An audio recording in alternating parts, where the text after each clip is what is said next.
Howdy, everyone.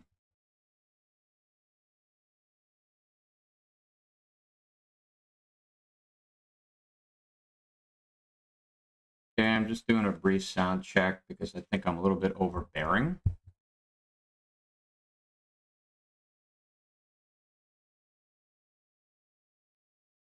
Okay. I will try not to yell.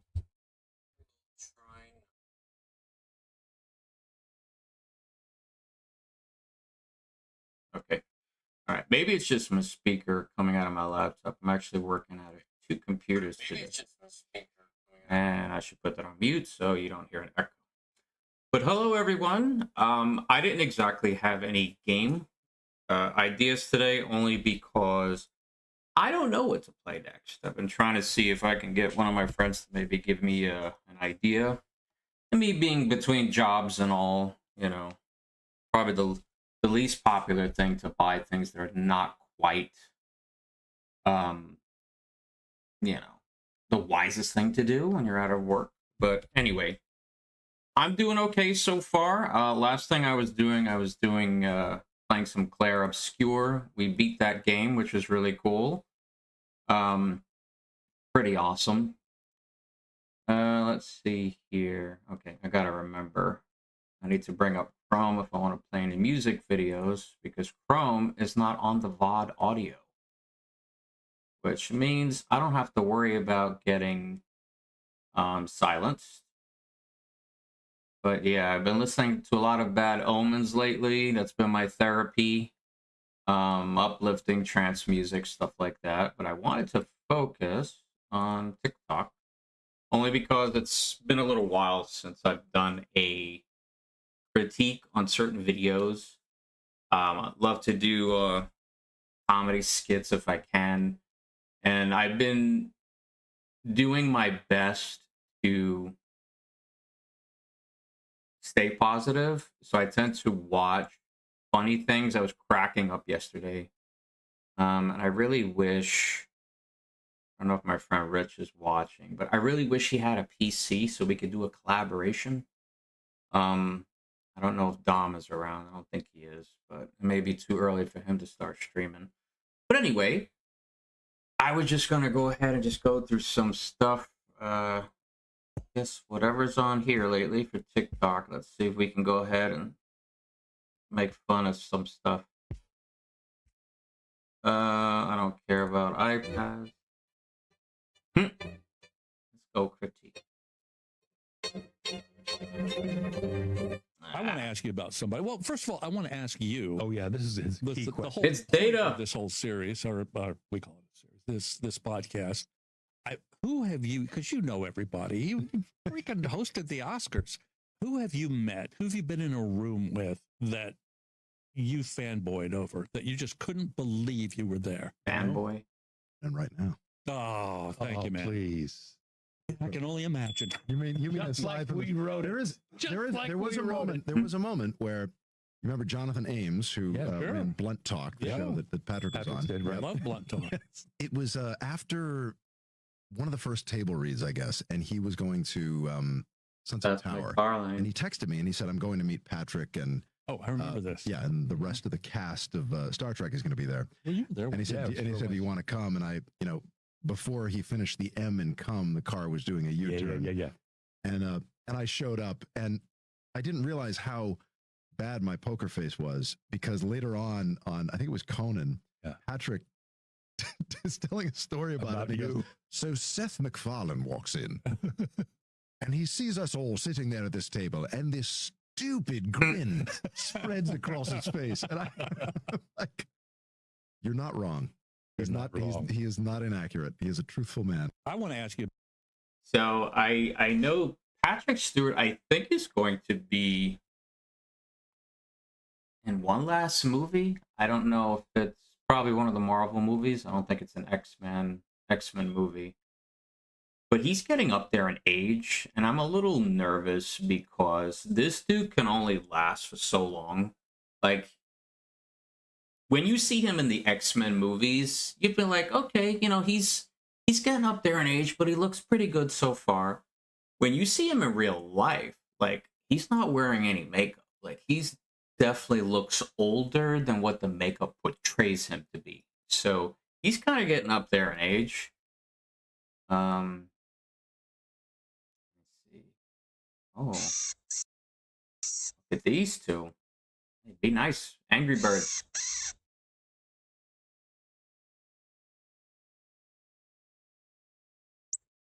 So it's a mourning dove. It's a more, and he whips him. So he kind of gives him a gentle smack. Well, to the Red Robin, it's probably not a gentle smack. It's probably a full-on assault, and it pisses off the Red Robin. This looks like a young male, unless he's really old and he's losing his color.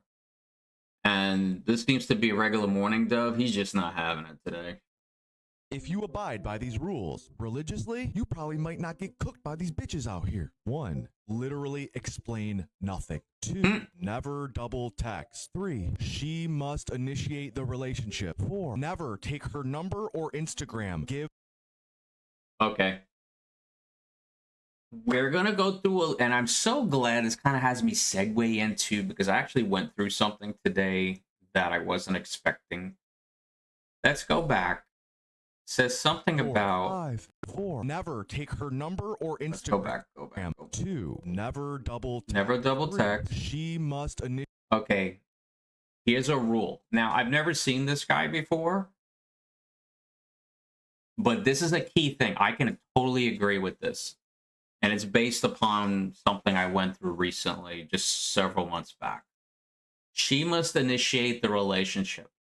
Now, I'm going to tell you right now as a caveat, from my case, it's not guaranteed there's even going to be a relationship.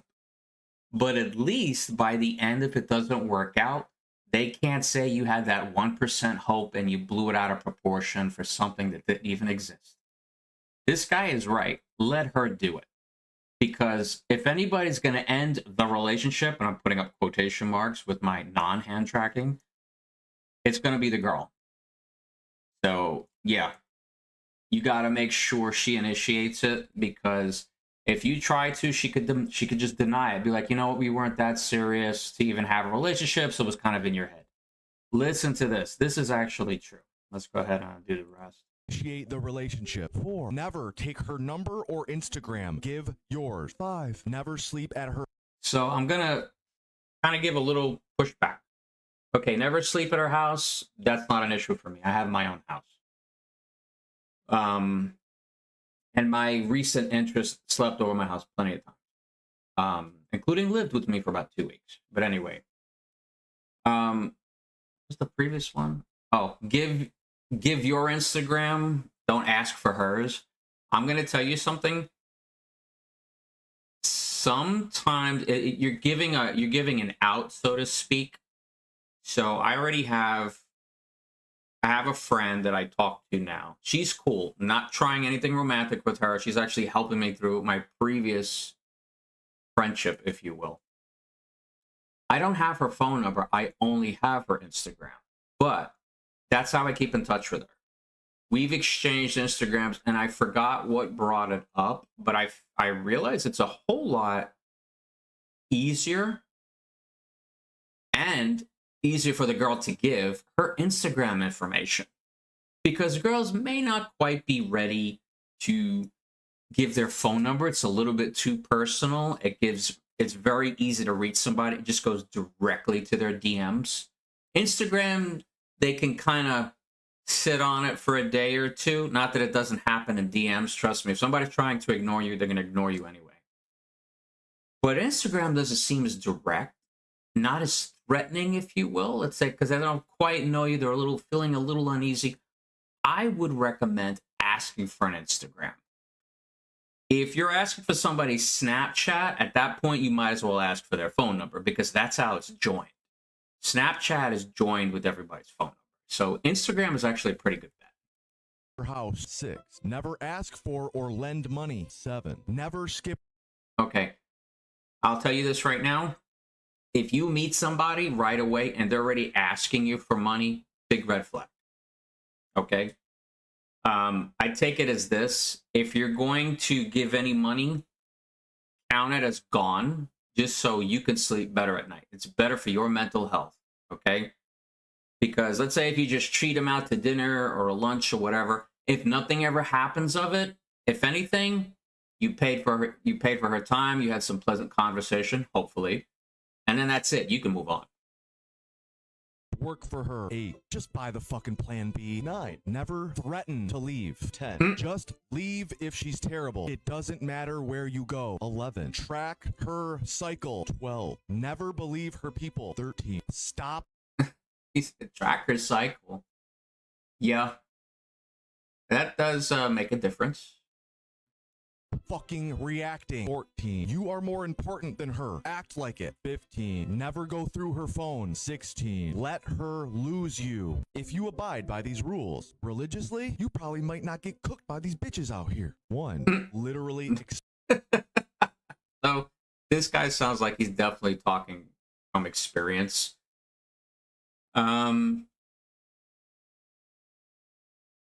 Somebody in the comments is like, you are more important than her. Is that a frowny face or a laughing face? What is that? This guy looks like he's crying from that. This one says, bruh, let her lose you is so real. I mean, if y'all are getting along, she doesn't need to lose you. But anyway, some of these rules I could definitely hang my hat on.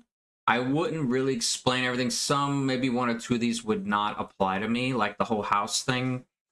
Trust me, her mom was not going to let me sleep over the house. She would have to come over to mine, which she did. Anyway, next. What do you think most women misunderstand about male dating frustration? Men want to settle down. If you look at the data, the most recent data around young men, they want families still, they want marriage, they want commitment, they want legacy, they want to build something.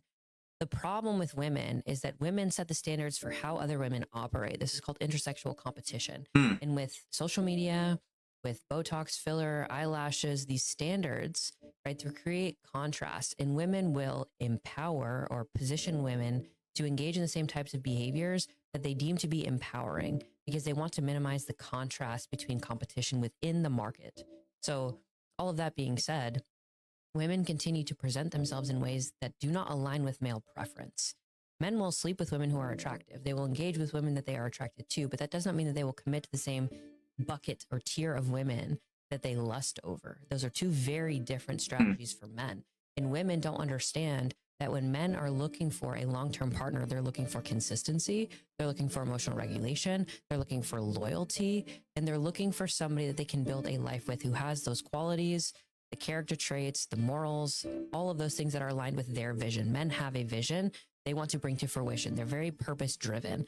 If the partner that they have in front of them is not somebody that they deem to be somebody who could support that vision, that purpose in their life, they're not going to commit to that. And unfortunately, women don't understand what men actually want for a long-term partner. They're all trying to keep up with the Joneses of other women who are getting a lot of attention because they fit the category of short-term mating and attraction.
but they're not the caliber of women that men actually want to settle down with. Okay, And the there we more go. that women push other women to engage in these types of behaviors, the less that there is for men to choose from when it comes to long-term commitments. What do you think most women misunderstand about male dating frustration?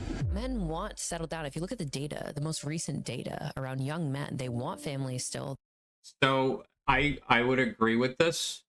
Now, I'm not exactly as young. I'm not in my 20s anymore, so but I can attest to this. I think guys are more into wanting something to be permanent. I think women by this point are like, we got the pick of the litter. Social media has definitely changed the dynamic, the dating dynamic. And guys like me are just hoping we're good enough to get picked amongst the flurry of choices that she may have. Which I guarantee you, folks, guys, if you don't think you're competing, you are. She may not go out, but guess what? She works around people. And there's, guys and girls, okay? So you do have competition, whether or not you want to admit it. This is women rating a man's looks and personality out of 5, and notice how there is a very strong positive correlation. This is due to the halo effect, which is where people are more likely to attribute positive personality traits to somebody they... Okay, I don't really particularly care for the music, so I'm going to go ahead and skip that one. Fuck them, feed them, leave them alone. There's still this thing going on about the male loneliness epidemic. And it's actually laughable because women think that they're the reason for it. Ladies, the dating pool is a joke. All that's left are whores, psychos, gold diggers, and girls with entitlement issues. Men aren't lonely because you're not dating them. Haven't you noticed men don't even...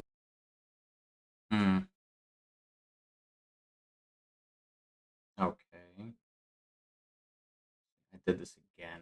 Hey, why does this happen? Okay. See, I need to approach women anymore? Oh, that's right, because you'll claim, he essayed me because he asked me out. If I was a guy, I wouldn't be approaching bitches either. So, male loneliness. She's got a epidemic, you call point. it, yeah, it's by their own choice.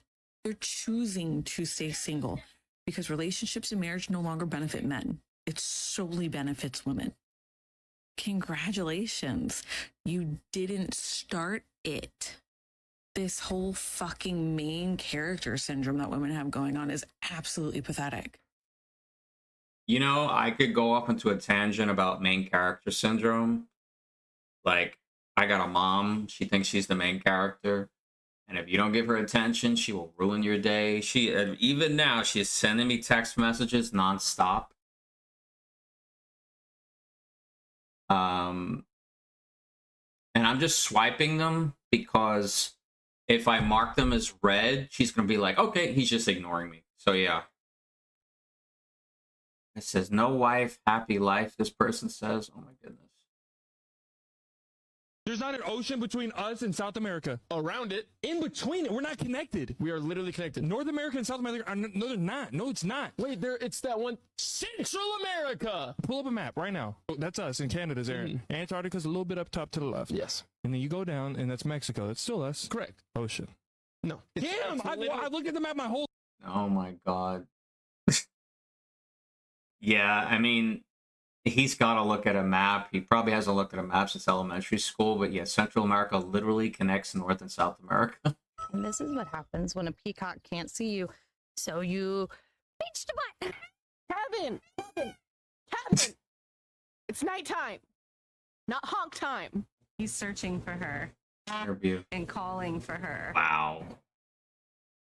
Oh, ready? Can you jump? Oh my goodness. Girl, spin. Good girl. But you've never been back roading? No. Oh no, you're falling off, Richard. Where?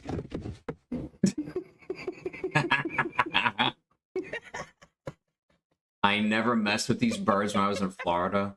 Oh my god, that one's bald. Turn around, let us see your beautiful display. That's pretty cool. I really remember anything. Oh wow. He passed away. It's something I actually think about a lot, but yeah, it's all crap. Why are we here? I don't care. You know, why am I here? What am I doing? Why aren't I gone? I feel this swell of hope, and then it's taken away. So this is a problem I have. Both of these actors right now in this video are dead. I'm kind of doubtful that this is even real. Like, I'm thinking it's AI. Like, I mean, I think both, you know, Robin Williams and Philip Seymour Hoffman, I guess. Day after day that can be wearing, and yeah, you can be the most brilliant guy in the world and still be upset, and you know, still not handling life very well. I mean, an atheist suddenly finds himself walking around after death. He's got some serious reevaluating to do. I think I always say it's about a lot of people's lives, but it's about a man's life. And where's God in this equation? Because he made this. Yes. Did this actually take place, or is this AI? Why would you give us this? This is it? Where is God? Where are you? Why don't you say something? This is like a jail. That wall. Yeah, that wall. That wall. Yeah, right. That wall. None of this works. I think everyone felt that way, but I know when I talk to them, ultimately everyone is the lead in their own story. And then eventually life ends. I really remember any dreams anymore. You know, I was not expecting to get this philosophical so early in the stream. And it says, Robin Williams articulated everything Philip Seymour Hoffman was emoting. What a special being, with a heart emoji.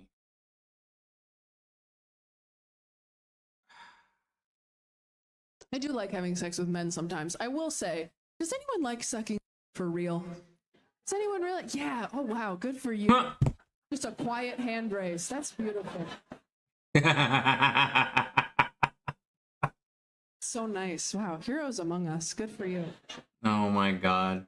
Sucking dick the way I like going for a run. I'm proud of myself after. Oh my God. But during, I'm always like, why'd I do this? I didn't have to do this. There's other ways to get where I'm going. But then afterwards, I'm always like, wow, the power of the human spirit. Oh my God. Really is all mind over matter out there. But then during, I'm like, people should be little cups of water on me for being so brave. But then afterwards, I'm like, nice. Got my time down.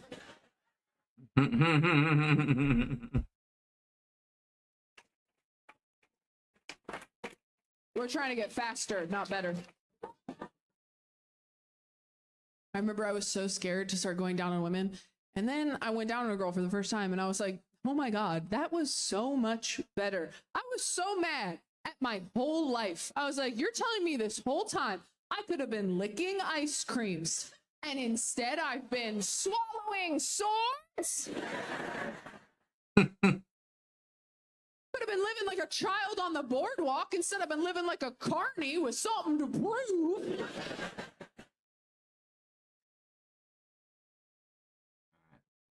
Trying to look at whoever said I actually love it. I was looking up that, but they don't have much of a profile. Well, it's official. We are now getting FPV. Not gay. I have a girl. Last chance. Who are you and what do you know? Agent K. I'm an agent of Men in Black, but I'm from the future. We're partners. 25 years from now, you're going to recruit me. And 14 years after that, the guy you didn't let me kill today at Coney Island, he escapes from prison and jumps back in the past and unleashes a full-scale invasion of Earth. We had about 19 hours to catch him and kill him. So really, we need to go right now.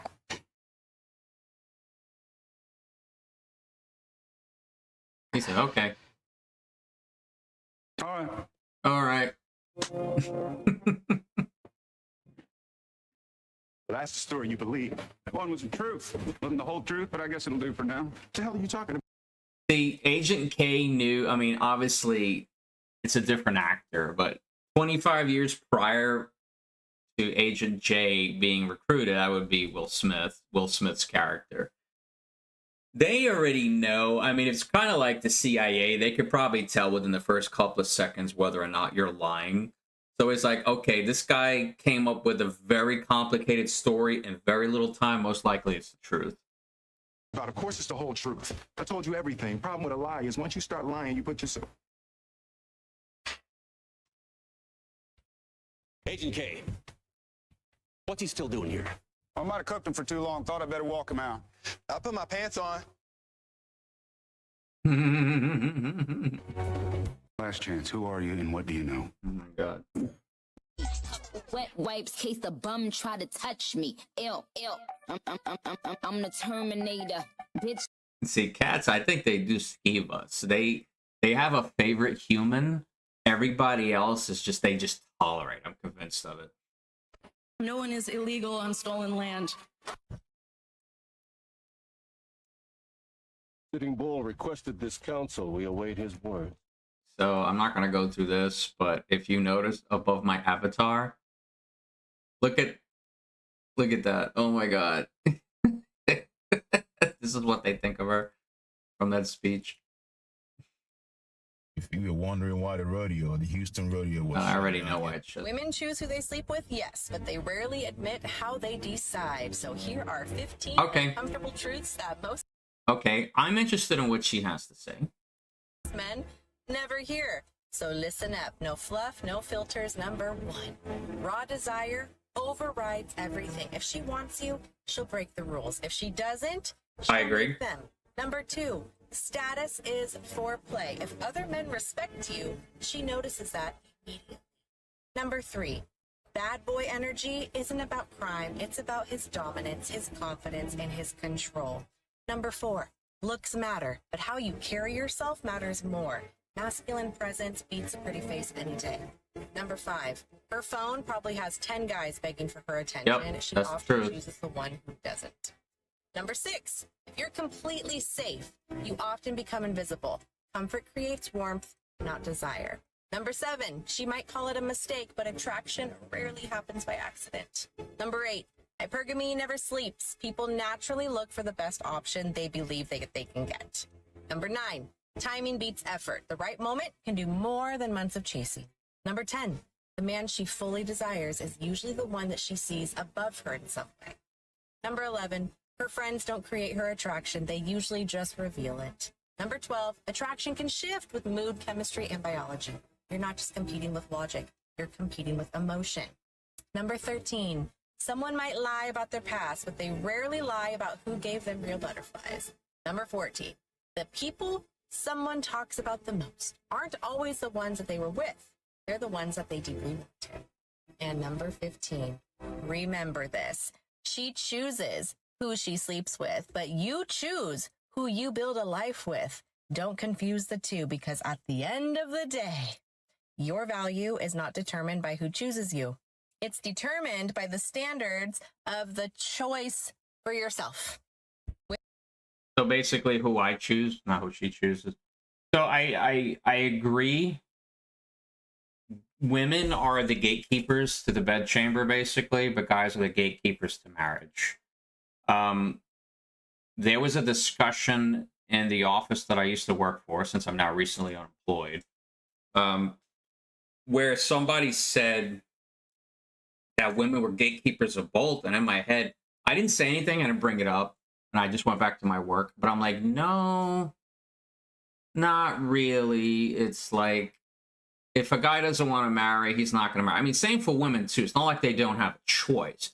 But let's think of this logically. How does this usually play out? Unless you're ultra traditional, there's no sex until marriage. But how most people are doing it these days, they're going to experiment. They're going to test drive each other first, and then marriage comes along. That's why I believe that women are the gatekeepers to the bedroom. Guys are the gatekeepers to marriage. I think it works perfect. It makes perfect sense in today's world. He can have 3 more wives? Technically, yes. And you're okay with that? Hell no. Well, then you are not following. I thought you reverted. It's It permits. It doesn't require you to marry up to 3, but it does permit. That is verse. So we're living in a fucking weird time. Obviously, beyond all the bullshit that's going on now, like every time I think feminism has kind of like died off, you know, like a band you can't stand, and you just they haven't put out an album in a few years. You're like, oh, good. Did they quit? Did they break up? And all of a sudden they come out with some more shit. You're like, ah, fuck, what is it now? Oh my god, that's funny. I'm just fucking with you. Feminism doesn't bug me. You know, it doesn't bother me. I'm not afraid of it or anything like that. You know, for the simple fact that I know it's going to fail, you know? And I take comfort in that. I do. I'm not rooting for it because I know it doesn't like me. Yeah. Do you know why? You know why I think it's not going to survive? You know why it's not going to be successful anyways? Because they still need men's help to make it happen. I don't understand it. I don't understand why women just can't work with each other and make this shit happen. They keep coming to us like, you more men need to care about this issue. Where are the men to stand up and say something? Like, why do I have to fucking say something? This is your fucking problem. Oh my god. Why are you always dragging us into this shit? I saw a woman a couple months back, professional soccer player, right? She goes on to ESPN or one of these sports channels, and she starts bitching, going like, I don't understand. How come female athletes don't make as much as male professional athletes? Right? And all of these men had to sit there and act like they didn't know what the answer was. They had to sit there like dumbfounded, like, oh, I think Bill Burr is a great comedian. This one's a little long though, so I'm gonna go ahead and skip. There's going to be a lot of moms that aren't going to like my post, but I'm going to stand up and say this was my Okay, this has to be dad supporting dads, 2 minutes of useless nonsense that may or may not change your life. Hashtag divorce, child support, dads of TikTok, moms. Well, hopefully it's not that long. Let's see what he has to say. choice. It's what I did. This is going to be a different post than my normal ones. So I married a beautiful woman in 2006 who had 2 amazing kids. I didn't have any kids. So my first kids were her kids. Their dad hadn't been gone very long, but I fell in love with this family and I came into this family. Now, I had nothing to do with the court battle that both of them had going on until the child support and alimony numbers came through. Oh boy. Now, mind you, I don't know this guy from Adam. I know some stories, and I love my wife. We have that in common, and I love the kids. Okay. But when those numbers came through, first thing that went through my mind is there's no way. This is going to bankrupt the guy. I'm stepping up. I'm saying, I want to marry this woman, and I want to take... So I think he's doing some thinking, doing some preliminary thought. He already is getting a picture of how the other guy is being treated. She has kids with the other dude. He's willing to take a chance, but now he's starting to see, wow, he's kind of taking him for all he's worth. So there's that kind of, okay, should I step out of this now? I'm probably going to be victim number 2 here. Care for her, and I want to take care of the kids. No joke. The child support and alimony together was, now this is in 2006. We're over like $3,000. 2 kids, 12 in a month? And 10. In a month? And alimony. Wow. Stepped up and I said, look, we're going back to court. And we're going to drop those numbers. He cannot survive off of this. He's literally doing this. I'm going to take care of you and the kids. So I find this amazing. This guy doesn't even have to get involved. The other dude is out of the picture with the exception of the child support and alimony. And a guy that got with his wife after him is now saying, hey, this is unfair. This is kind of like the bro code without being bros. Like, this is something I only have ever experienced with guys. It's a type of honor. And yeah, I think that's amazing. I kind of applaud this guy. He doesn't even know the other dude.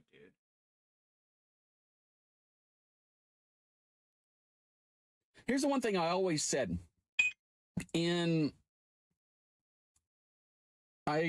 was the rule. I'm not going I'm not going to enjoy a boat that another guy pays for. I'm not going to do it. Yeah. We dropped those payments down to like $400 a month total. You know what I did? I took care of my family. I paid for them because I really didn't want him to suffer. You know what happened when the kids turned 18? The county decided, yeah, they're going to go after him for bank child support. Oh my God. So this, oh my God. I hear the comments. You're a good man. God bless you and your family. Yes, sir. You're a rare gem. Well done. If I get a divorce, will you marry my wife? That's funny. But it's true. I never heard of this before. As a mama, this Becky says, as a mom with 3 boys, I lowered the child support because I'm like, he has to live too. And I paid their health insurance. I respect you. Wow. All W's in the chat. I'm going to get, wow, this is great. So you don't do that. I'm sorry? So you don't do that. And so whether I do it or not is irrelevant. What I'm saying is that when guys have like allegedly platonic relationships with women as friendships, they typically have ulterior motives. They want to get laid. So right. Being friends with women has no benefit for a man at all. Very little. Unless like she has some Plot twist, he now lives in the situation car. where she can assist him or whatever, but in most male-female friendships, men derive almost no benefit from that friendship. What about gay men who are friends with women? I'm sorry? What about gay men who... Okay, she had to throw that curveball in there. Rich, I don't know if you're watching through Twitch or through Discord. I mean, obviously, if you watch through Discord, you'll see everything in real time, and then you can actually make a comment without there being a delay. If you go through Twitch and you Discord me without looking through the Discord, it'll be like a 12 to 15 second delay, but it's your choice. are friends with women? They don't count because, well, they don't even hang out with women a lot of times. Well, so why don't they count? Gay men, why don't they count? Men who are friends with women. Is it not obvious? Well, to keep the conversation like concise, heterosexual men typically don't derive benefit from being friends with women. I guess we were on the topic of platonic friendships and how it doesn't work out for men's favors. How it doesn't. Yes, so men who only view women as sexual objects aren't able to be friends with women, but there are men who do not view women as sexual objects. And so the reason why I was bringing up the example. So I get where she's coming from, but I'm like, so like, do you only have male friends that are gay? I'm just curious at this point, since she had to put that in there. Of gay men is because gay men aren't sexually attracted to women by definition, right? And so just knowing that there are men who are friends with women and aren't sexually attracted to them, what I'm trying to do is I'm trying to show you why your claim is not a universal claim. And you seem to keep going back and forth on whether or not it's a Okay, I'm going to tell you one thing. I think this goes without saying. No claim is a universal claim. Unless you're talking about the divine. You know, there's always an exception to every rule, but it's an exception, not the rule. So this is kind of going off topic, but she's completely derailing it. I guess he's trying not to be mean, but man, this is still early in the video. universal claim, and it's because you are drawing upon personal experience. I'm speaking in general. Okay, you say general, universal. I say universal. So most men that are friends with women are friends with women with ulterior motives. Does that mean that every single guy that's friends with a female has ulterior motives? No. No, but a lot of them do. A lot of them, like if we took 10 guys that are friends with women, probably 7 to 8 of them are trying to get laid. The other 2 might actually look at it as a platonic friendship, but the majority of the time, they're not. And the reason why is because women simply don't provide enough value from a platonic friendship perspective to justify being friends with them, because men almost always have to bring more to the table. You get boyfriend energy, you get someone you could complain to, you get protection, all this crap. Yeah. All the boyfriend stuff without giving up the girlfriend stuff. That's the issue. So I get what I get where he's coming from. And Rich, you know me. You already know the thing I was last, and I think you read the text message I sent you. I actually saw her while driving back home. Actually saw her. And I actually reacted pretty well. So I think I am getting better, but just slowly but surely. With that being said, using you know who as an example, what's his name? Byron or Myron? Myron. He's saying just about there's really no benefit. Well, basically the benefits for the women outweigh however the guy benefits. Yeah, that's good. Yeah, no, I was not planning on a car accident. She was waiting at the red light, but then the light turned green for me, and I actually looked at her.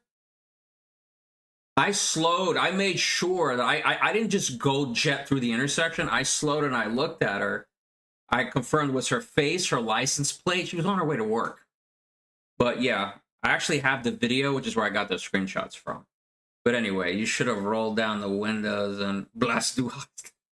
Dude, I was thinking about rolling down the window after I passed by. I would have been like, well, at least she would have known for sure it was me. But you already know me. A part of me is thinking since she looked down at her phone, she was checking to see where I was. Since she still technically can know where I am at any time. But anyway, getting back to the video and using my example, who did benefit more by all the times and stuff that we went out and stuff? Of course it was her. Who spent all the money? Who drove? Who did the driving? Who did the planning? Like, I get where Myron is coming from. This is how I relate to the video. I relate to my most recent interactions with the, you know who. A platonic friendship, allegedly. Go ahead. Okay. So Stumped, I guess. what? No, it's not that I'm stumped. It's just that what you are saying logically does not It makes perfect sense logically. make sense. Men want to to your fuck. mind, to so your they will mind, no, take to your mind, for men who only view women as sexual objects and they only value women insofar as the women can provide some kind of sexual satisfaction for the man, then your view applies. But what I'm saying is that your view does not apply. Yeah, we know this. We already know it's like, not every for guy. all men. Okay. Okay, so- what are human? Okay, so this is where, see, Myron, I think he's getting this wrong. But, Rich, I want to ask you, if you're still there, why do you think she's taking this stance? Can you give me one guess? And you probably know what I'm thinking. If we guess the same thing, it's most likely correct. So why you think on that, I'll play the rest. Beings put on earth to do? have fun and live and hang out with our friends. Well, and let's translate the womanese. Have sex and have kids, right? Okay, So- that's what you think Yeah, because okay. you We know what that means when are- girls say that. So we're put on earth to have sex and have kids. He's that's so why we're here, jaded, right? oh my So God. The I get sexual it, though. urge is extremely strong. Okay, you're a female, so you might not understand it, but testosterone makes you horny all the fucking time. One of the main reasons why men deal with women in the first place is for sexual access. Now, some guys go through this surreptitiously, pretending to be your friend. Oh, I'm here in your corner. But the reality is they want to have sex, and that's their mating strategy to get said sex. You guys use different strategies to try to get laid. Okay, I see that. In there short, is not- if women didn't have vaginas, most guys would not talk to you. I guess So we can are you always talking to sew me them because up. You want to have sex with me?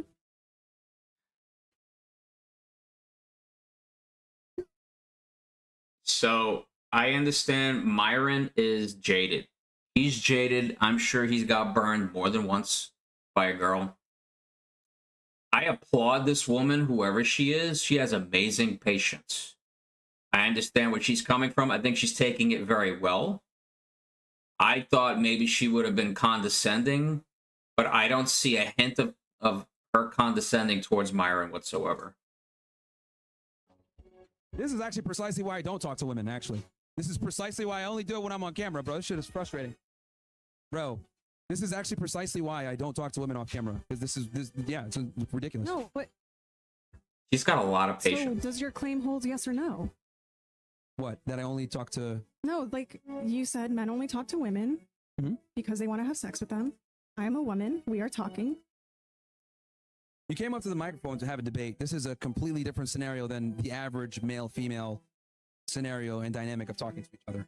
Okay, so Yeah, see, this is what I mean when I say women lack critical thinking skills. It's like, Oh you know what I mean? It's like, let my me just take God, this one Myron. example and try to use this and build He's my so entire patient. argument on it. are you trying to have sex with me? No, because the we're reason- talking right look, now. It's that like because, no. What I was no. doing, that I know, I understand. Like, it's a.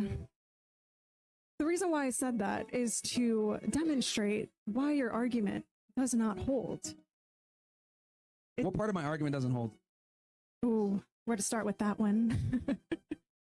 So you went through a series of propositions, and those propositions in themselves weren't substantiated by any kind of scientific evidence, any kind of peer review. They're literally substantiated by human evolution and biology. Okay. Like, so you don't do that. I'm sorry? So you don't do that. And so Whether I do it or not is irrelevant. What I'm saying is that when guys have like allegedly platonic relationships with women as friendships, they typically have ulterior motives. Okay, it already played over and I didn't realize like that loop was almost seamless. That's why I thought it kept going. This girl, I wouldn't mind meeting her. She's extremely patient. Like Myron is the jaded one here. I mean, I know he's been jaded for a while and I get it. He's gone through some bad experiences. This, let's see, what's the caption? I didn't even read it. It says she's a college professor. If she's the college professor, probably would explain why. College professor accidentally exposes why women deserve less. Well, that's what Myron, whatever this thing is. I guess it's in support of him, but this is the thing they wrote down here. I think she did very well. Let me see. I applaud her efforts.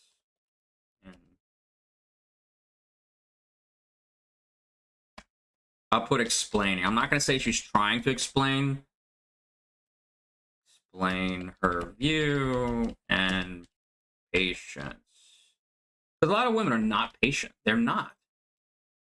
Like, she would have just flipped out, would have been screw you, and she would have been away from the microphone. Trying to sleep with two cats. All right, I'm not going to do this. I have come to the conclusion that men have it way harder than women. Really? Recently, I have been going on a journey, if you will, to learn and see just what men deal with in today's. So when she says she's been going on a journey, what do you think she means? I think I know what she means. Day and age when it comes to dating and relationships. When I tell you that I am appalled at what I am discovering would be a severe understatement. It's actually embarrassing seeing what a lot of women are doing these days. Here's some examples of just some things that I've come across. A man forgets his wallet when they go out eating, and the reaction of the woman is atrocious. One girl was saying that she was so embarrassed that he forgot his wallet that she was going to go wait in the car and make him deal with it, which is crazy work.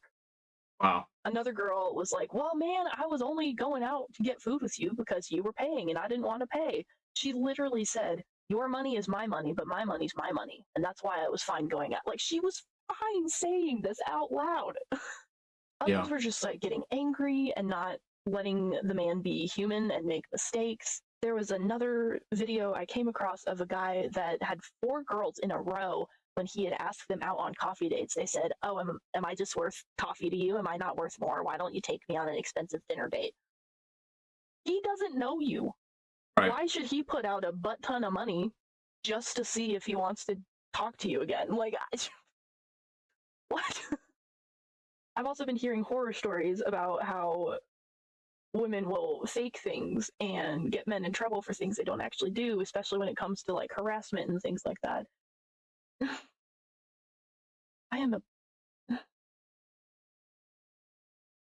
So I think this is as far as I'll go with this video. My mother's actually calling me. I'm not going to.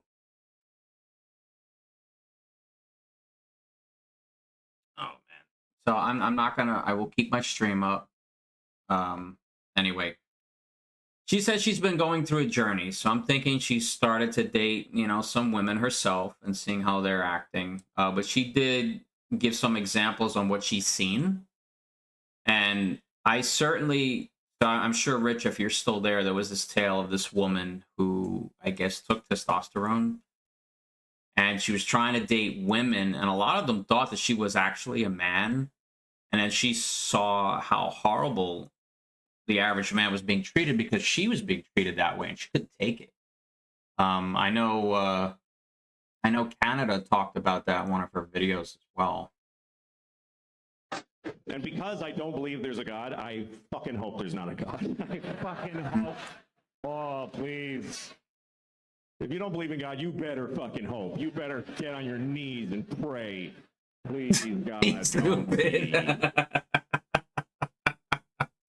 That's a bad thing to be wrong about. That's a bad wrong. You're an atheist your whole life and you die and you're like, oh, fuck. Oh, you're shitting with a beard and everything. Fuck.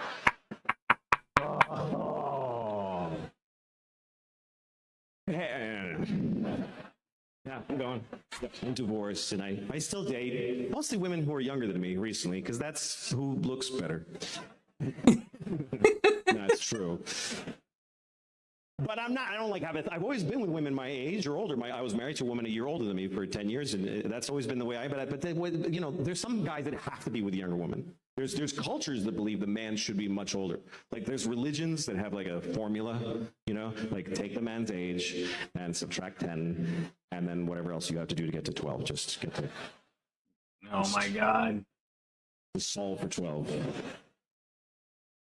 I like cities. I don't like little places. When I go to Europe, I go to the big cities. Everybody tells you, don't go to Madrid. Yeah, just go to Madrid for like a day. And then you got to take a train. And you have to go to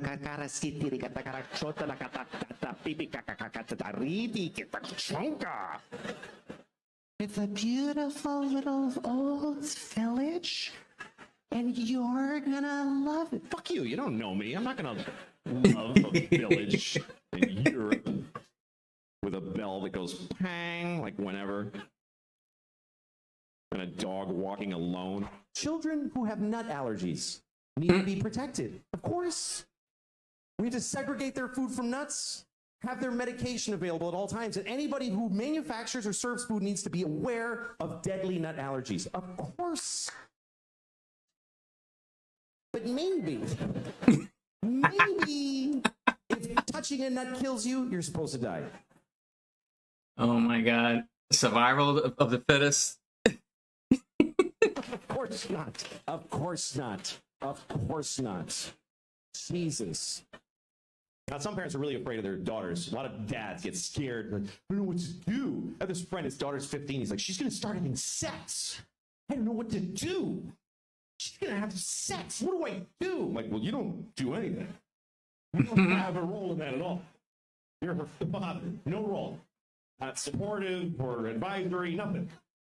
Advisory. What if she has a bad sexual experience? Oh, she's going to have a number of those. Oh, yes, she is. Her whole life is going to be just walking through a blizzard of bad dicks. Just...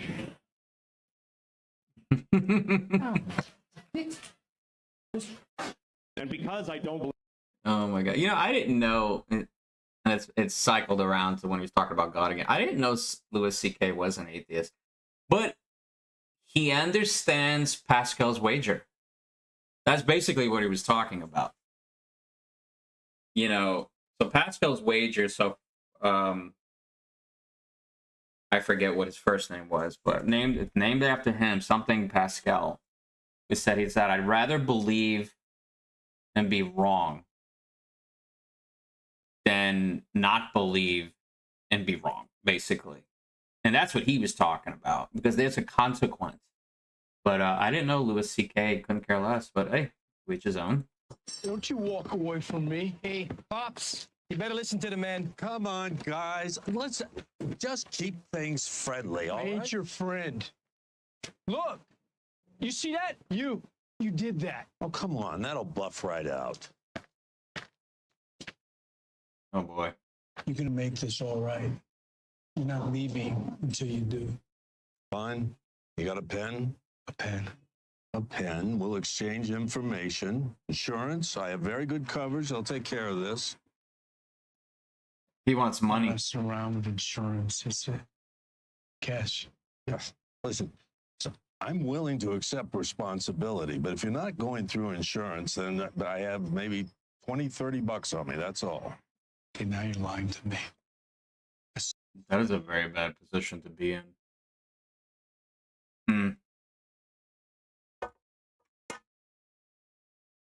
Why you stuck? I'm trying to give you your food. Here. Eat your grapes. Don't do that. Yeah.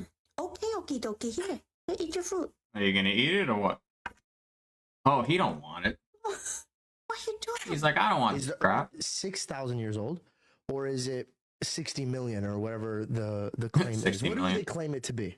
Well, it changes all the time. When I was a kid, it was 20 billion. Then it went to 18 billion. Now it's at 14.772 billion or something, 13.772. And what are they using to like have this math? Like where's the formula? Probably using methamphetamines or something like that. It's so stupid. You just read the Bible. It's very clear. Jesus said the creation of Adam was the beginning. Matthew 19:4, Mark 10:6. Yes. The Bible says nothing died until Adam sinned. Romans 5, 1 Corinthians 15. And the Bible says Adam was 130 when his son was born. So, calling Dr. Dino. I forget his real name. I really forget his real name. I watched a lot of his stuff. I mean, I hear about different interpretations of the age of the universe. Huh. Anyway. My girlfriend now is pretty cool. One of the good ones, I think. If I had to nitpick, I'd say sometimes she's a little too sensitive. I mean, he's pretty cool, pretty good She got a apologist. haircut, got 2 inches trimmed off of her hair, and then came home and cried about it for 2 hours. My only issue Over a with him is haircut, I couldn't believe it. So finally, King James only guy, yeah. I think there are definitely more accurate translations now that we have hindsight. You know, we have more information than ever before that we can cross-reference. Do you know how I know that American aircraft carriers haven't been rendered useless in the Persian Gulf? It's very simple. Bear with me while I give a slight preamble on carriers. Oh, this is a There are long about video. Like, I'm interested in military stuff, but USS Gerald R. Ford, yeah, I know we deployed that one, but I'm not gonna kill the stream on this. Sitting here thinking about how I went to singles night at church, and it was hundreds. I don't know how many more videos have to come out of girls constantly. I've seen like 10 videos of girls making these videos about them going to singles events, and it majority being women. I even saw one where men were free, women had to pay $100, and the odds, you know, the ratio from women to men was still 3 to 1. That one I don't even know if it was true, but I did see it. But I've seen countless videos of women complaining about like them going to singles events, and then there's no men there, you know. So do you see it now? It's starting to reverse. It's pulling a 180. It's as if women are getting a taste of what it was like to be a guy earlier on. 15, 20 years ago, I guarantee you everything was completely opposite. Now, I mean, what was that thing? You probably heard of it already, where all the girls went to a nightclub. They showed up. No dudes, because it was a girls-only nightclub. And nobody bought any drinks. They literally didn't make any money that night. Maybe on admissions, but nothing on alcohol. Because no dudes showed up. Well, I mean, it was supposed to be an all-girls event, but nobody would buy the alcohol. The majority of the money comes from the guys wanting to spend to be in a spot to meet a girl. Now the girls can't even get the guys to show up. The toilet, I'm a vampire. Why have you given me a toilet?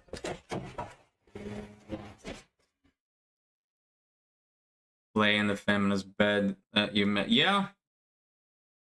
Yeah, I get it. It's, I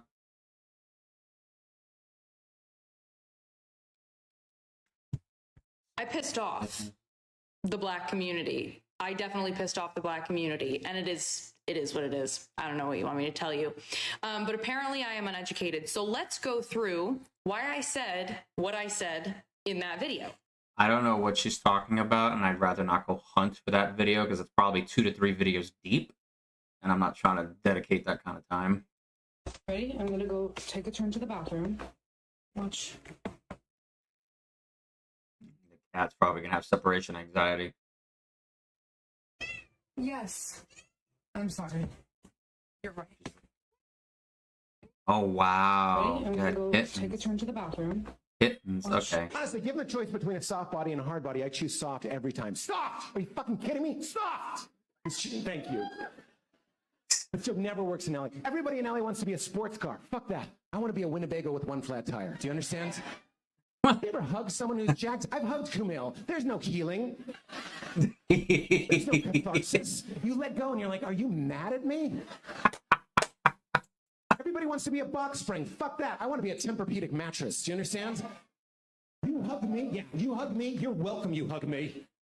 There's memory foam coating over every inch of my body. You hug me, there's a sink and a sizzle. Do you understand? You think it's a man, and then you start moving in, and you're like, oh, it's an experience. Like when you sit on a padded toilet seat, but you didn't know it was a padded toilet seat. It's a surprise, and you're like, oh, going down. That's what it's like. You move into me, and you can weep in the safety and security of it. I knew I was in trouble during the lockdown because I went back to eating Cool Ranch Doritos. That's the right response. It's a perfect chip. I hadn't had one since junior high, but the mad scientists at Frito-Lay fucking cracked the Da Vinci Code right there. Only took them 100,000 ingredients. But I forgot, there's a charge to it. You put a Cool Ranch on your tongue, it's like licking a 9-volt battery. And there's so many chemicals in it, your brain is confused. It's like, is this sex? Like it doesn't know. So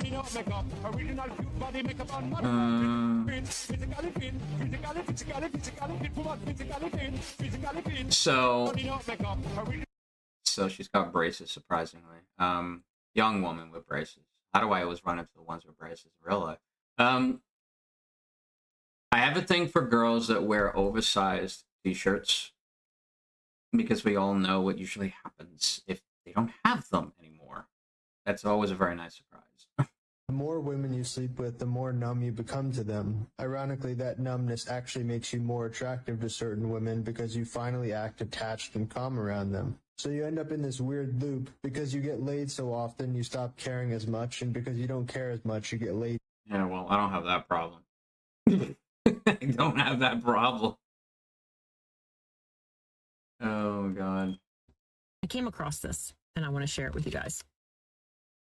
I stopped calling my son 3 years ago. It was the hardest thing I'd ever done. For months, I was the parent who chased. I sent... So it's odd how I'm viewing this video now. My mom called me not even 10 minutes ago, and I ignored the phone call.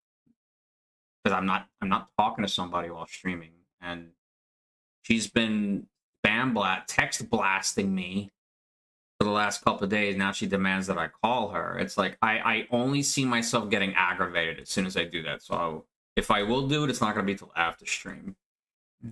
Text messages that stayed on read. I left voicemails that went unanswered. I begged for 5 minutes of his time. I pleaded to know why he had cut me out. I was desperate, wondering where I went wrong. I replayed every mistake I made when he was a toddler. I was losing my dignity. I was teaching him that my love was cheap, something that he could ignore. So, you know, honestly, if my mom even had a TikTok, which I don't think she does at all, she's never tried to find me at least, she would probably so identify with this woman. It would affirm everything in her mind. Whatever doesn't make sense, she'll turn it off, but everything that rings a bell, it'll ring even louder for her. Like, she'll be like, yes, this is me, girl. My son locked me out of his life. Like, oh, come on, stop it. We're still having a little trouble with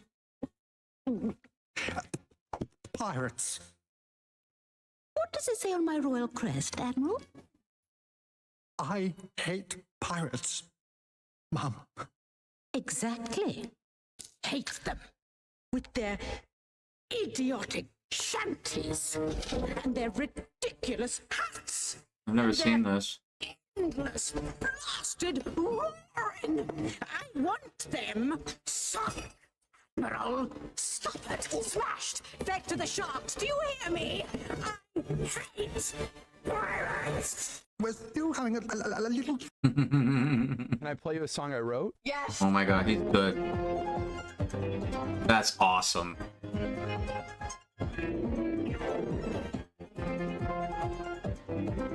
He charms every woman that sees him. I know it. Stuck in your rainbow cloud. Rest my case. He's very talented. I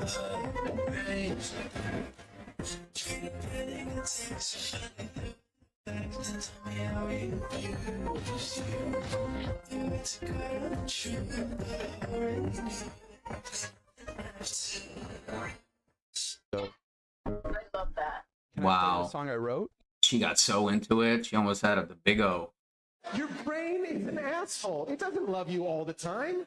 Think about it. Your brain could make you happy all of the time for no reason whatsoever, any moment it wants to. It has all the ingredients, dopamine, adrenaline, endorphins. It's all up there. Your brain is just a withholding piece of shit. It has the good stuff sequestered in the corner. Like, you want to feel good? Yeah? You want to feel real nice? Go for a jog. Because I'm the commander. Nothing makes fucking sense. Life makes no sense. You're on a planet right now. You think you're in America? Zoom out. You're on a space rock floating in nothingness, infinite nothingness, and the infinite nothingness is expanding. That means endlessness is getting bigger. That makes no fucking sense. I've seen this before. You have to act like it's normal. Like, oh, everything's made of molecules. Okay. Got it. I'll never think about that again. I'm made of molecules, you're made of molecules, the air between us, it's all made of molecules. That makes no fucking sense. These molecules know they're molecules. You look for your cat, you hide from your dog. Does that make sense? You don't know where your fucking cat is. Like, people say cats are evil, and they are. But they're also all set. You know what I mean? They're fine. They're off learning to fucking meditate or some shit. They're rolling their own cigarettes. When I left the house with my dog, I had to like toss a tuna steak and do a barrel roll out the window just so he wouldn't be like. A little long, but this guy's awesome. You want to hurt me? Go right ahead if it makes you feel any better. I'm an easy target. Yeah, you're right. I talk too much. I also listen too much. I could be a cold-hearted cynic like you, but I don't like to hurt people's feelings. Well, you think what you want about me, I'm not changing. I like me. My kids like me. My friends like me. So, you know who said these words, right? He's a dead actor, unfortunately. He's no longer with us. This was John Candy's line. And the movie, I forgot. Which, you know, there it is. Yeah, the GOAT, rest in peace. That's who said this first. I remember those lines. Because I'm the real article. What you see is what you get. All I wanted was to help you. I only wanted to help. And what did you say to me? Fly home, buddy. I work alone. It tore me apart. But I learned an important lesson. You can't count on anyone, especially your heroes. I was wrong to treat you that way. I'm sorry. See? Now you respect me because I'm a threat. That's the way it works. Why would you do this? You left me on that bridge. You abandoned me when I needed you the most. What happened to Brothers Forever? I trusted you. Well, now you're finally going to know what it feels like. You know, to trust someone and have them stab you in the back. So I was thinking this morning, and there was probably something I'm going to put on Instagram later. It said something about those not truly understanding how you feel until they go through it themselves. But there's an extra caveat to that. I can always use my most recent example of you know who. She'll understand when, I don't know, she gets abandoned or whatever. Say she meets somebody, he kicks her to the curb after getting what he needs. She'll feel bad, but for her to make the connection between that and me, there could be a gulf between the two. Because honestly, there's a saying that goes, don't attribute to malice, which could be, you know, easily regarded as, you know, incompetence. Now, I don't want to give everybody a free pass. Sometimes I do think people are intentionally malicious, but considering even how young she is in life, maybe she really just doesn't know what's going on half the time. And like with this Humpty Dumpty being betrayed by Puss in Boots, she just didn't get it. She didn't see it. She didn't see it as a big deal. Oh, maybe it'll cause a little bit of pain, but it'll be over. But now Puss in Boots feels like crap. Actually, he was the one that did the betraying, technically. He didn't think it was a big deal. For him, it was just moving on. It was just another thing. So that's quite interesting. Unethical ways to make fucking money. I'm going to show you two videos that appear to be unrelated, but they're related. Ready for this? I doubt you are either. This is the Huawei MateBook Fold, okay? And when I saw it, I was like, ooh, MateBook Fold, that looks really fun. And I'm like, okay, detachable keyboard. Love that. Like, how awesome is that? Sometimes your computer's here, you want to be over here. Great. Then he opens it. And I was like, it's all screen. And I'm like, this is gorgeous. This is stunning. This is beautiful. And then he brings up a keyboard right here on the screen on the bottom here. And I'm like, okay, so you've got two different styles of keyboard. Very cool. I thought that's awesome. And then he does this. I'm like, no, please don't tell me that. Yep, there it is. What the hell? Stand. Right there. Mm-hmm. Now you have a portable PC. Not just a laptop, but a portable PC. Stay with me. به خاطر اینکه 15 سال تو انگلستان زندگی کردم. اونا میخوان کشورمون رو تیکه تیکه کنن. شما 15 سال انگلیس بودین؟ چرا برگشتین ایران؟ پشیمون شدم. یه روزی آرزو داشتم برم اونجا. I don't know how this relates to that. اصلا بخوام تعریف کنم چی توی مدارسش یاد میدم به بچه‌ها. اینا اصلا زندگی تو از دست میدی. یعنی چجوری بگم بچه‌ها تو از دست میدی، زندگی تو از دست میدی. به خاطر اینکه بچه‌ها تو برای خودشون میخوان، برای تو نمیخوان. خانواده اونجا معنا نداره. Okay, this is kind of... تو پدری داری، مادری. I mean, she can say it relates. This is a very long video. Yeah, I don't know. What do the comments say?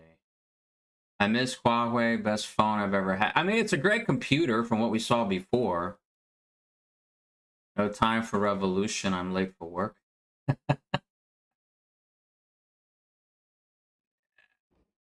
2 years ago, I had a supernatural encounter with Jesus Christ, and it changed my entire life. At the time, I was in New Age, practicing New Age. I had been since I was a little kid. I had spirit guides that I was talking to and communicating with. I was a... You had spirit guides? What? I mean, I'm not going to say I'm going to do it, but I've never even had a burning bush experience with God himself. These people are talking to stuff, the things that are out there that you can't normally see. He just talked about it like, yeah, I have spiritual experiences all the time. What? I don't get that. I have not seen into that realm.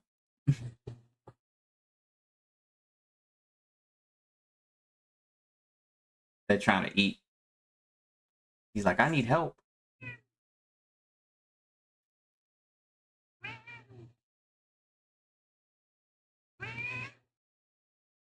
She's like, get this woman up.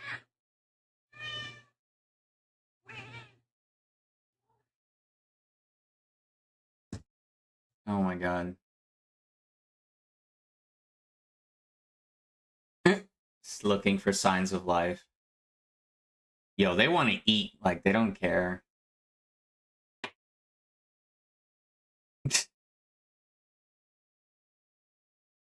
This place is a prison.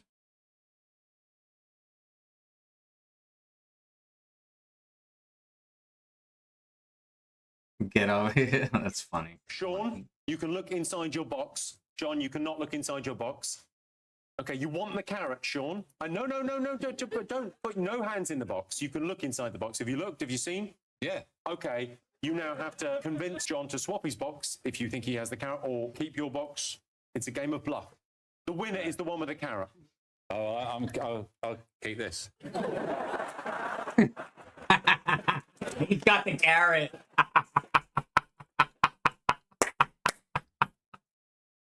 That was easy. I was like, wait a minute, but what happens if you already have the carrot? You don't even bother bluffing. I've never watched his show before, but that was a good one, a good skit. What do you think happens when we die? Usually people go out of their bodies, so they see their corpse. And then they start to get pulled in by this white light that they see somewhere around them. Okay. And they describe this as having like a magnetic power. So it's very hard to get away from this thing. Like you try to, after you die, let's say you want to see your funeral. So you go to your funeral, you see your funeral, see people crying over your grave. Or maybe you don't care so much about your funeral because you had very few friends, hardly anybody's going to show up there. And really you're worried about your aunt who was the closest person to you in your life. And next thing you know, you're in her apartment watching her bawl her eyes out over you. So you go to various places that your consciousness is directed without even thinking, subconsciously, right? Like and you can see an out-of-body experience, astral projection. Okay. Yeah. And I think it's, for most people, largely driven by the subconscious. What do you think happens? So, like I start to get interested in what it's saying, and then the video cuts off. Like, come on. Now, he doesn't sound like, though, I don't think he went through a near-death experience. He's, I guess, going over stories he heard, I suppose. Hi, dude. Well, Got a hello. cockatoo at the supermarket. Oh, you give me a high five. I'll go. I don't know.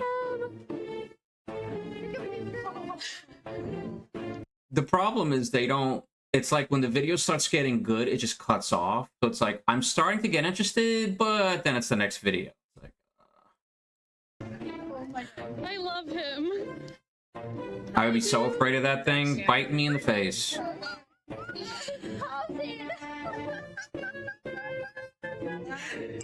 so cute. I had a best friend, John, that lived in Bensonhurst, Brooklyn. He had his parrot, Oscar. Looked a lot like this, actually. Always putting the feathers up on the top of his head and whatnot. But this was a schizo bird. He was cool sometimes. But then he would spaz out. I don't know if it was due to hunger or they didn't play with him enough. But I had him on my shoulder, kind of like how this woman has him now. And I'm just chilling, and I'm like, okay. Chill on my right shoulder, just like what this showing this woman. And I'm looking at my friend John, I'm talking, and this bastard bird, he comes over. I don't know if he was aiming for my eye, my right eye. His beak clamped onto the top part of my nose between my eyes. And he hung there. He lifted his feet off my shoulder and hung. And I had to whip my head because I wanted him off of me. And then he started flapping down and he landed on the carpet. And John and his mom were like, what did you do? I'm like, I didn't do anything. He just decided to spaz out and bite me. This is why, like, that's what I think about every time I see stuff like this. So it looks like Donald Trump forgot to tell the American people this. Check this Iran's new out. supreme leader has issued his first message since the start of the war.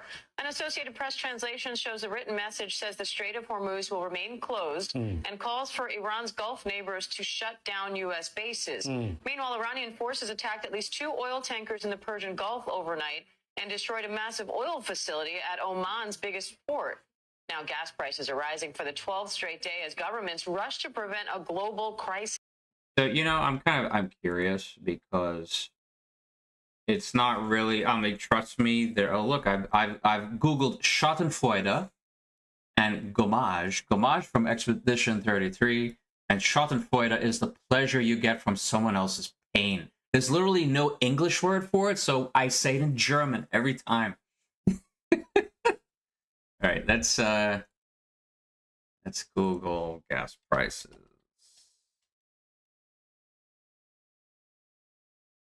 Do we have a map? Hello?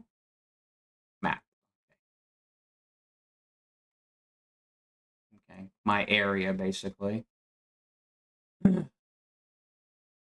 So we got Sunoco at 320, Exxon at 340. Rich, I imagine where you are, I'm guessing it's over $5. So yeah, it's gotten higher here. Yeah, 320, 330, 318 at the Murphy USA, which is part of Walmart. They're contracted to Walmart for they're part of the lot that has their gas station. So we're talking, it's a little over 3. I got gas for $2.96 last week. Like, everybody's spazzing out over this. I'm glad I don't live in California or Oregon. And if we start getting into doing the mating position together, I just want you to know my pussy is locked in on you. You Really? now own this vagina. Really? Everything on my body, you can claim on your taxes. I am your daughter, and I love you. By the way, I probably will say it, like, when my knees go to my ears and you're in missionary pounding and pounding and pounding, Yes. suddenly I'm mindless as fuck. I have no brain cells. I can do nothing but scream and moan because it almost hurts so good. And I just want to mindlessly be owned by you, Yes, I did heart the video, for those wondering. to be honest. So, lock in for life, babe. I'll book the chapel. I'll even buy the rings at that point. That is my favorite position. And if we start... So, yeah, I can't be too specific because I'm streaming. I am following her. She's my tranquility. I do not have Instagram. I wonder why. She's in Arizona. Oh, I haven't seen her in a while. There's a shot of her, but it's all lighting. Yeah. Those what a days. Anyway. And if we start getting into doing the... So I obviously knew the risks of... No, I don't want to. Damn it. Always screwed that up. Okay. Let's go to...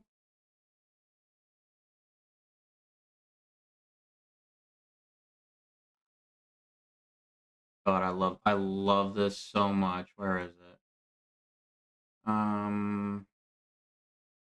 You know, I normally try to get my Instagram on here, but it's like a part of me just says don't do it because Insta always screws up for some reason. You know, I should have had favorites. Oh, I love this so much. Once more to use your powers Yes. Yes. and turn me into a pigeon too. Turn you. Wait, what? Oh, you dumb bitch. You weren't supposed to get him to turn me back into a man. Now we are the same. Oh my god. With me, Are you fucking crazy?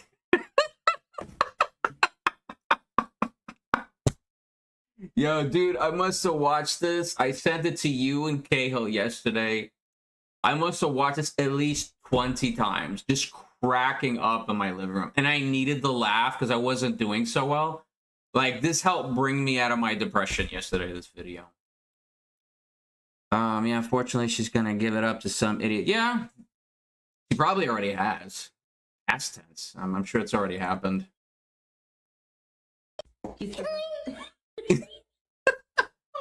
She got scared.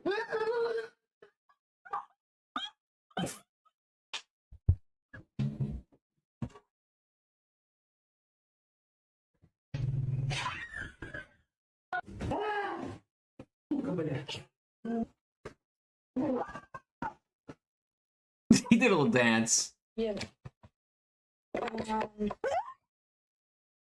Oh my god.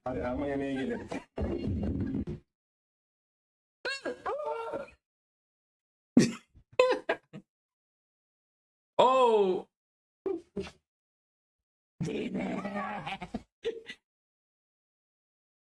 I think that was the same girl scared. Oh, she just looks like...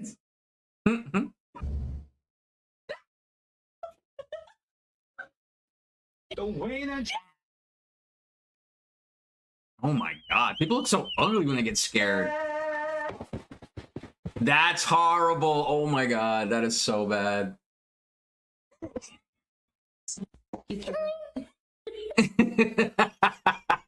That's so precious. Yo, this girl is awesome. I sent this to Katie yesterday.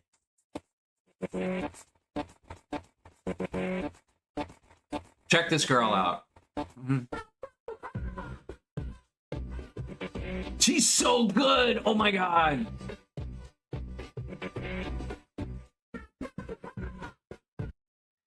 So, confession. And Richie, I don't really know if you know me this well. I used to breakdance as a little kid. Was able to do what she did, but being a small, tiny, skinny kid, you could practically do acrobatics and it wouldn't do anything to your body. Could just move just like that chick could. I was like, wow, I haven't seen this since I'm gonna date myself here, the 1980s. It was pretty amazing. Anyway,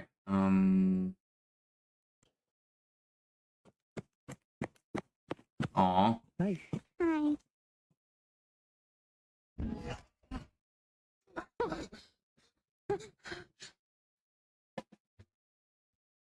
Still worthy. Oh my god. I mean, it says only dads will know. Keep showing up, fellas. Yeah. It says original sound, not perfect dad. Like I don't have any kids. Obviously, I don't know what it's like to be a daughter, but I know that dads, once they have their daughters see you as like the shining light. You're their hero. And you kind of dread when they start going towards their teenage years because they start thinking you're not cool for a number of years until they reattach themselves to you again for a little while. It says, oh, you missed it. Mike had another story of him being mean to a girl and her continuing to try to talk to him. Another one? Like recently? I mean, all he has to do is just say he's married now, but I mean, that's probably not going to stop half of them out there from flirting with him. This, I have to ask Katie about this since she has a twin sister.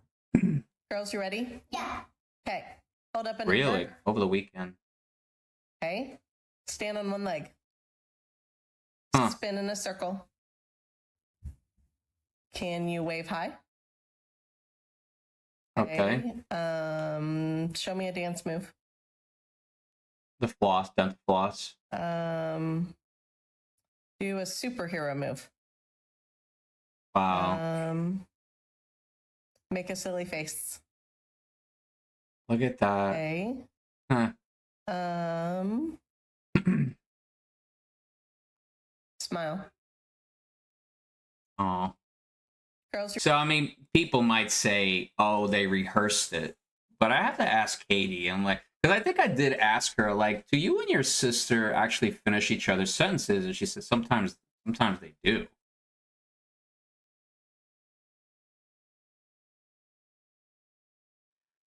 Over the weekend. Yeah, I really want to hear that story. It would be nice if he can come in one day into the stream. Imagine spending 8 hours on a single boss. Now, I know you talked to me about doing 30 minutes on that big fluff thing. Ball thing. Yeah. Level 5 to 15, though, so worth it. Worth it. This person, his Reddit username is Record Breaks. Watch He this. spent 8 hours fighting Dualistus. His average hit on Verso was only about 200,000 damage. So I'm going to tell you something. I have not beat the two Dualistas. I beat Dualiste, which I think you did. Wait, you must have done it, because I know you know about the end of Act 1. You probably went into what's called a Forgotten Battlefield. At the bottom of the pit where all the dead bodies and the blood is the Dualiste. That's the first one of its kind that you meet. This is 2 of them, and they're a whole lot stronger. Because he did not build him to break the millions at that point. The thing has like 230-something million health. Oh my god. 231 million It took XP. him 8 hours, and he parried successfully 10,545 That's times. insane. 0 dodges. What does that break down to, like, what, like 22 parries a minute or something? Yes, about 1 every 3 seconds. Wow. God. I highly agree with this part where it's like, you know, he would take breaks in between to grab No, food and do stuff. not breaks. Break. He took 1 5 to 10 minute break to grab food. Imagine spending 8. That's insane, though. Like, good God, man. some of these I can't really. Who's this? How are you still single?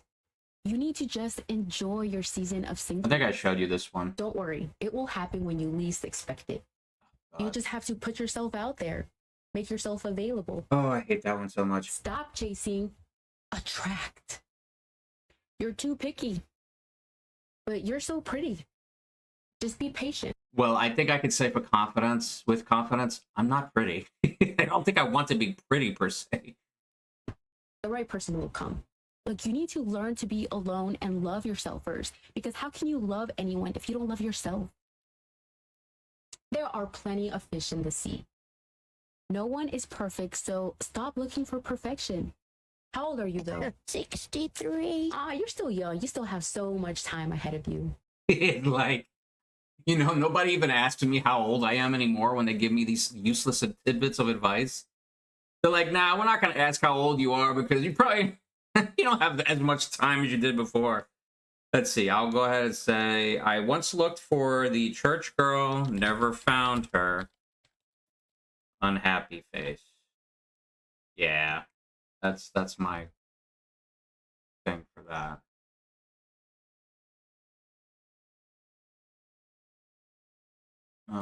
I did quite a few Dilotta takes. Oh, I love this one.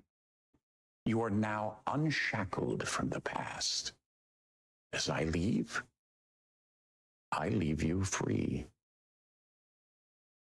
But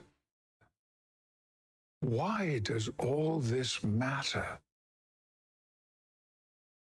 Is something going to happen for which I will be required? Must it always have galactic import? Universal stakes, celestial upheaval? Isn't one life enough? You ask me why it matters. It matters to me.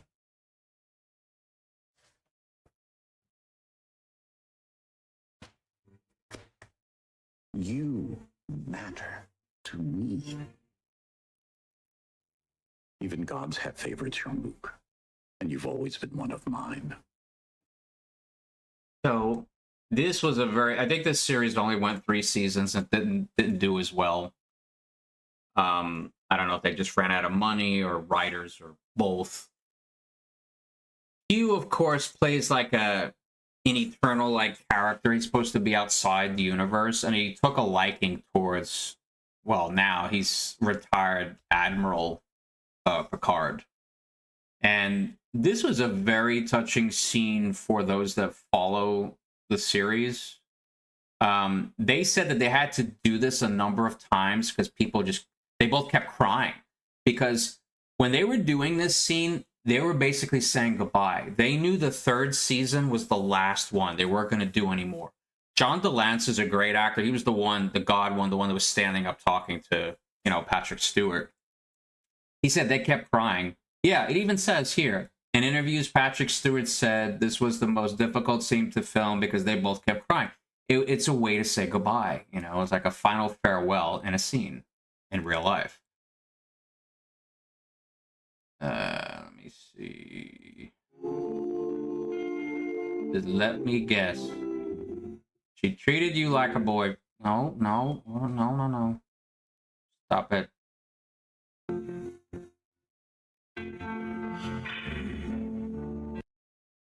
She treated you like a boyfriend, got you attached, then made you finally think you found the one, then told you out of nowhere she wasn't ready.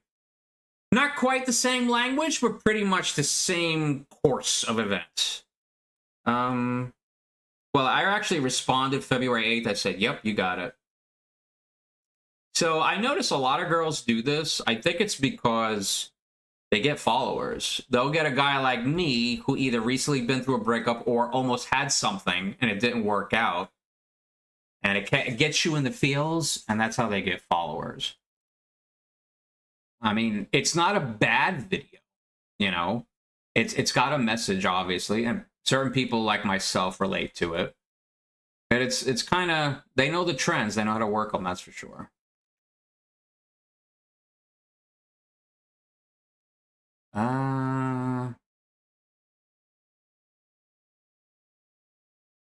Oh, this is awesome because I love Lord of the Rings. It's like in the great stories, Mr. Frodo. The ones that really mattered. Full of darkness and danger they were. And sometimes you didn't want to know the end. Because how could the end be happy? How could the world go back to the way it was when so much bad happened? But in the end, it's only a passing thing. This shadow. Even darkness must pass.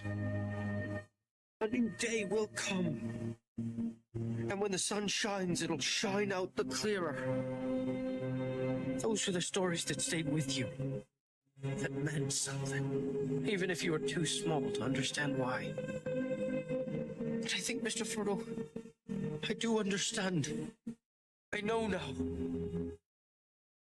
Folk in those stories had lots of chances of turning back, only they didn't. They kept going. Because they were holding on to something. What are we about to, Sam? There's some good in this world, Mr. Frodo. And it's worth fighting for.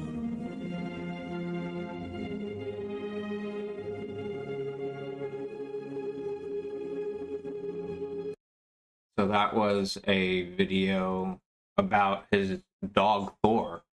So his dog Thor passed away. I mean, it's a good video. It's obviously the background music. So when you remember the Lord of the Rings, they were, was it Helm's Deep or Minas Tirith? What was it? Minas Tirith? I get the place confused. It's that big white castle that it's like it's built into the side of a mountain. And they already know that they're ultimately going to break in. But of course, Samwise Gamgee is telling Frodo the story. I think you remember it. And so whoever put that together was actually, it was a pretty good edit. All right. I love this so much. And this is little simple trends that I like.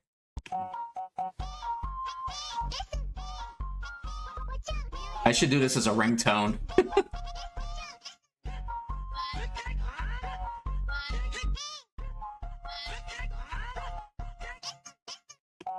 I love that.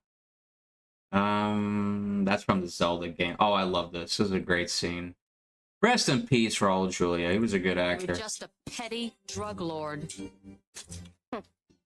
You and your gang of murderers gathered your small ounce of courage to raid across the border for food, Chun-Li. weapons, slave labor.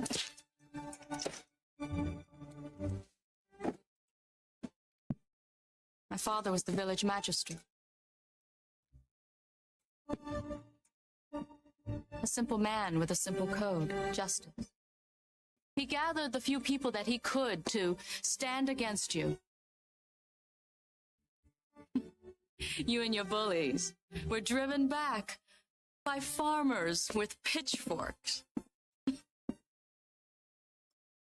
My father saved his village at the cost of his own life. Letting her You talk. had him shot as you ran away. A hero. At 1,000 paces. I'm sorry. I don't remember any of it. You don't remember? For you, the day Bison graced your village was the most important day of your life. But for me, it was Tuesday. You just Such an ego killer that simple statement was. Oh my god. Signs of stoicism. I think you can relate to this one. Stoicism isn't about suppressing emotions. It's about mastering them. 1. You don't react, you respond. When something goes wrong, your first instinct isn't to panic. You take a breath, assess the situation, and act with calm logic instead of chaos. 2. You don't waste energy complaining. You've learned that whining changes nothing. Instead of saying, why me? You ask, what can I learn from this? 3. You focus on what you can control and let go of the rest. You don't try to control people, outcomes, or opinions. Your peace comes from knowing where your power ends. 4. You rarely take things personally. Criticism, rejection, or conflict don't shake your self-worth. You understand that people act from their own emotions, not your truth. 5. You practice emotional self-discipline. You still feel anger, sadness, and fear. You just don't let them drive the car. You give your emotions space, but not control. 6. You don't need external validation to feel worthy. Praise feels nice, but you don't chase it. Your value comes from your integrity, not your image. 7. You practice gratitude, even in discomfort. You find appreciation in difficulty, not because it feels good, but because it builds you. Stoicism. So, for me, the simplest thing, obviously she went into more detail with Stoicism. For me, if I could break it down really simple just for myself, it's to not worry about things I can't control. My previous boss always thought I didn't care about my job because I didn't get excited or flustered because I never showed worry about the job. So she interpreted that as me just not caring about the job. And I would always say, well, do I not do my work? Do I not get things done on time? Have you noticed I don't use sick days? Or, you know, obviously I had no vacation from my last position. But for some reason, that didn't translate to her because it didn't feel. And that's the thing. I try not to be a feeler when it comes to work. I don't want to feel at work. It's not a good combination with me. I'd just rather get the job done, you know?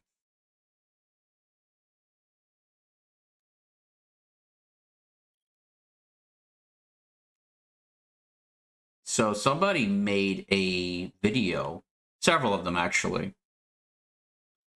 They used Canada's Voice, and you'll actually hear it in this one. We are feminists and we believe in equality. Even when it comes to preferences? What do you mean? If a guy won't let his girlfriend have an OnlyFans, what is he?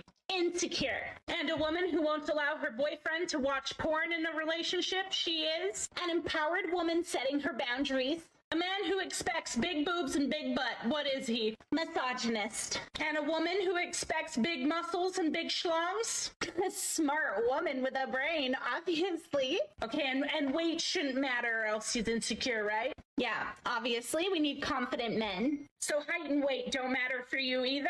I have standards. Okay, and last but not least, a guy who thinks that a girl shouldn't have a high body count. An insecure man baby who has outdated beliefs. And a woman who won't date a broke man who's had too many girlfriends. A strong, empowered feminist. Yep, that's what I thought. You don't want equality, you want supremacy. Thank you. I mean, a number of good points. Number of good points. What is this? Superman. I've always liked Superman. You were never meant to rule them, my son. Only to guide. There will be days when they doubt your strength, and nights when you doubt your own. But remember, hope is not light without darkness. It is light because of it.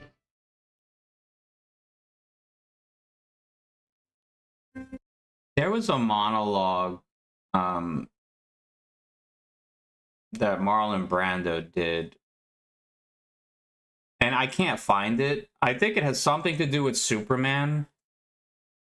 It was like maybe 2 minutes long. It was awesome, and I've been trying to find it, and I can't find it. But I think he was talking to Superman. Something about humans and, you know, I guess, I don't know. Don't lose hope, inspire them, or whatever.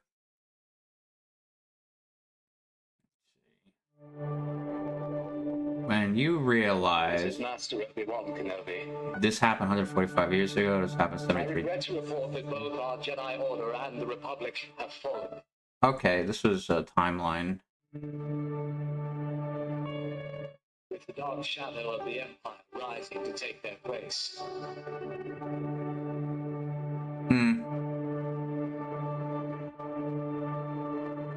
This message is a warning and a reminder for any surviving Jedi.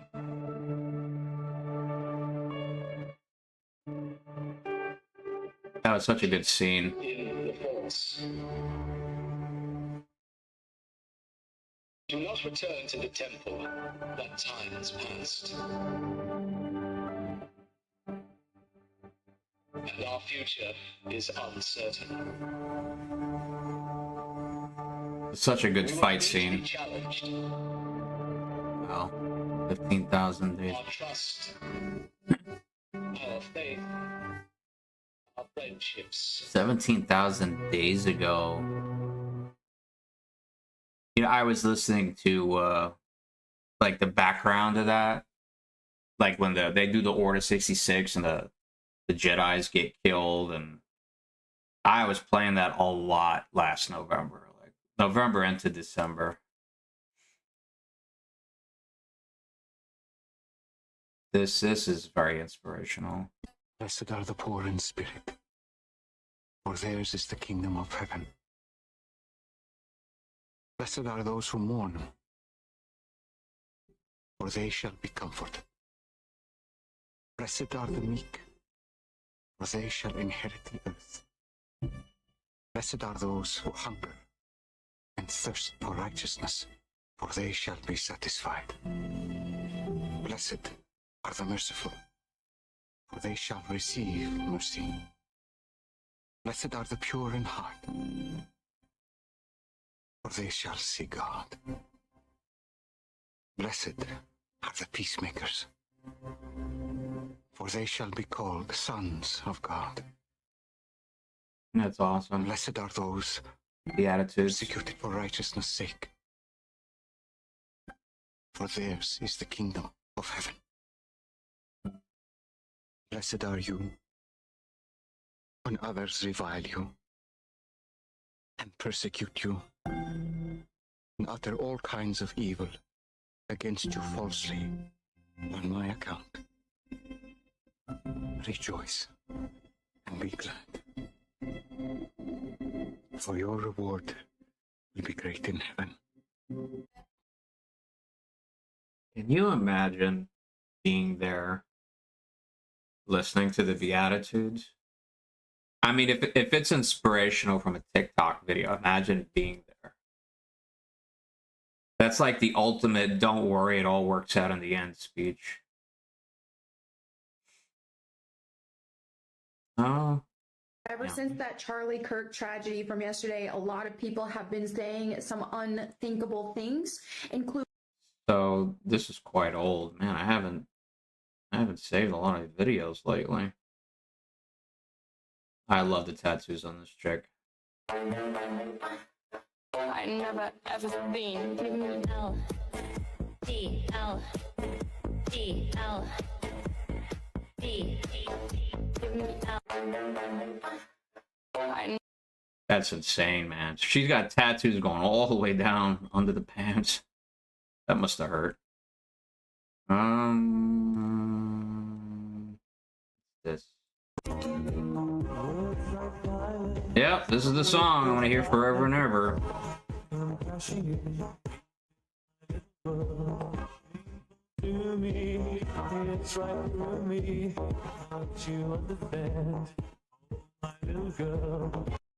So I actually commented on this October 18th last year. Actually, 10 days after I got that wonderful news from her that I put my hope in, I said this song actually helped shape parts of my psyche. This song goes very deep into my personality. It could be an ultimate positive or an ultimate negative. That's why I say that if God was going to send me to hell, I'd be listening to that forever. We got the Lara.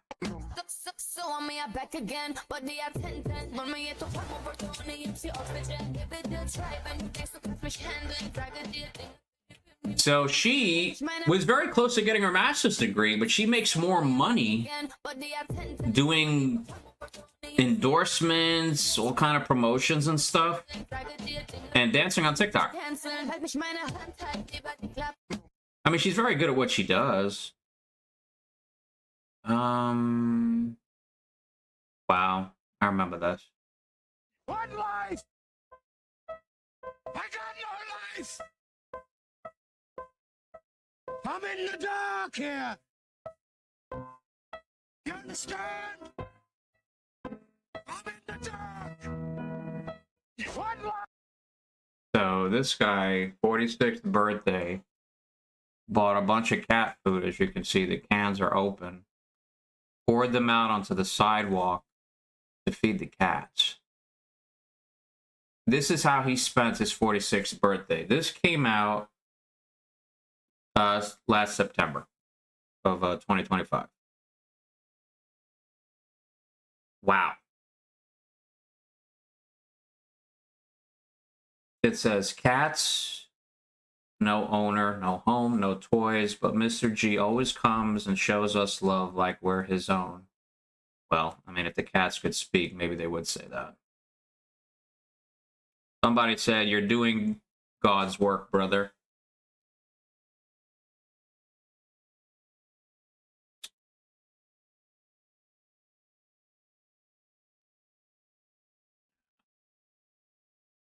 I mean, comments only go so far because they don't know you.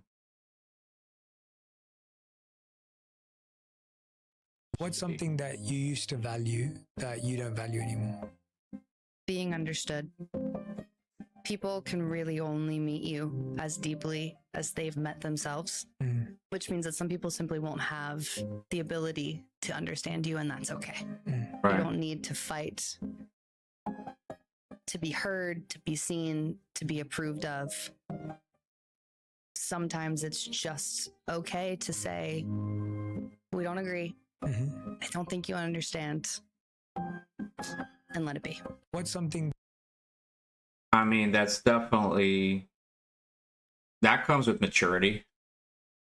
Like, I completely understand what she means. And there's a certain, that's like a part of stoicism right there for me. Like, you don't need to be understood by everyone, and that's okay. And if you can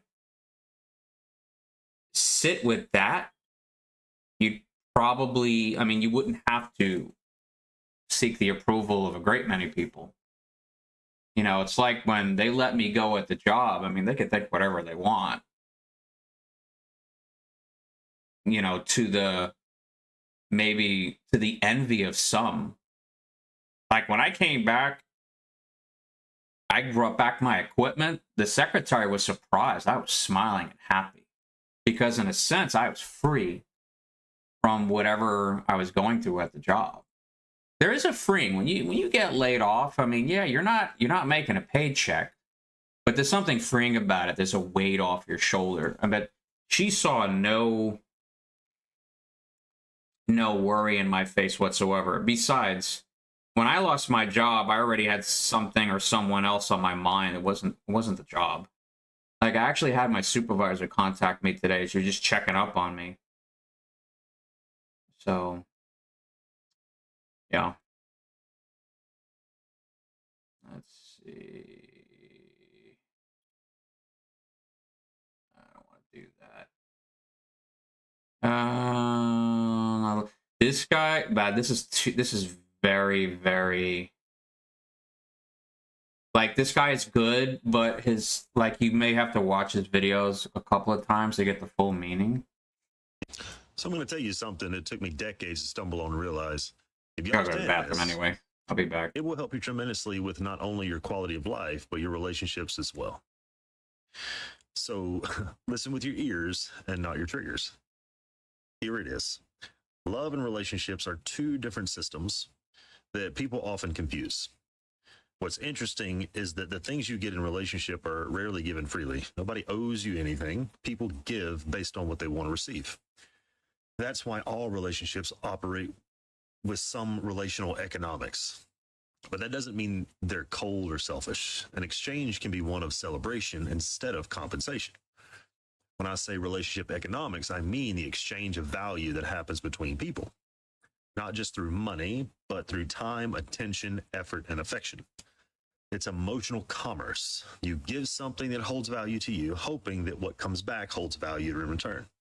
When you step into the role of a friend, it's meant to be celebrated. But if the other person doesn't join you in that celebration, it starts to feel like you're overcompensating for the relationship. And eventually, you pull away. These exchanges aren't about love. They're about value, reciprocity, and balance. But when they're transacted through genuine celebration, they become beautiful.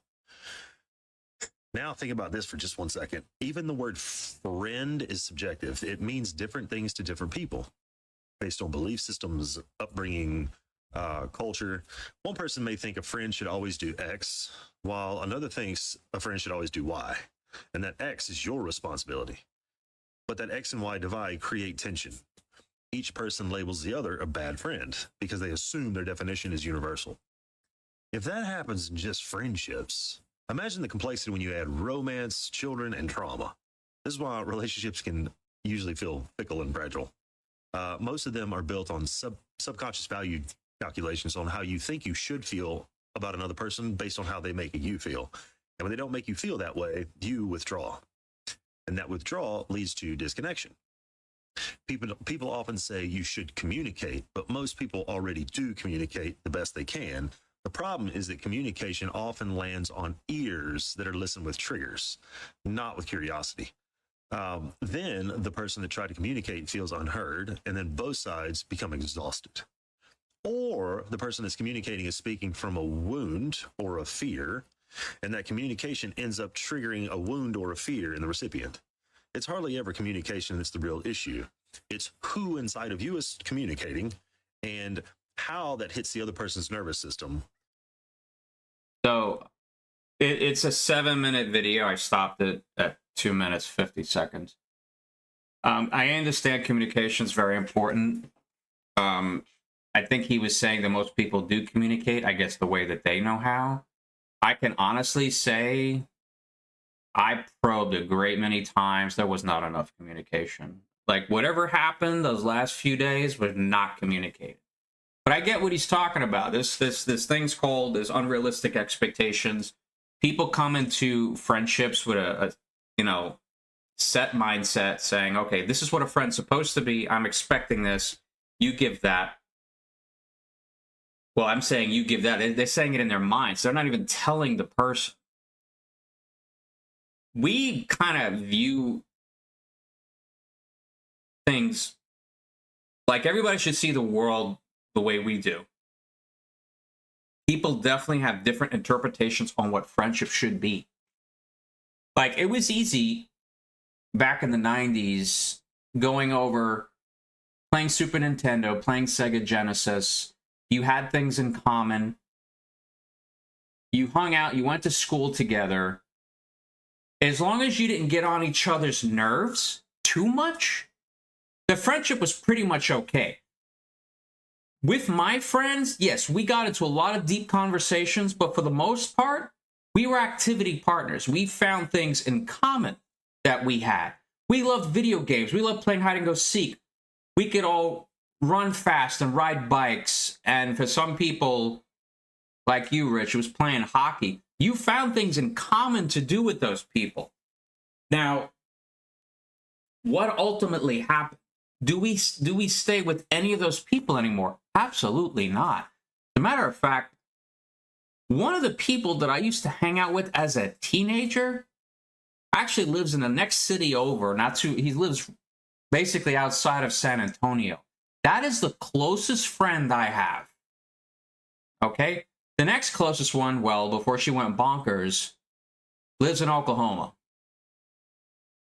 We don't hang out with each other anymore because life has taken us in different directions.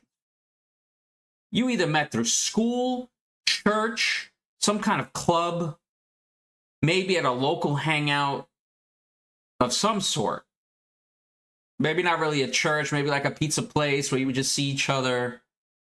Or you're around the blocks, you start making friends with kids from around the corner or a block over. People you wouldn't normally meet unless you had certain circumstances. There are people I would have never met had it not been for school, work, etc. But that's how you meet people. Concerning my recent situation, I've been spending a lot of time home alone. And I tell myself, to help myself get over what I've lost, or should I say what never worked out,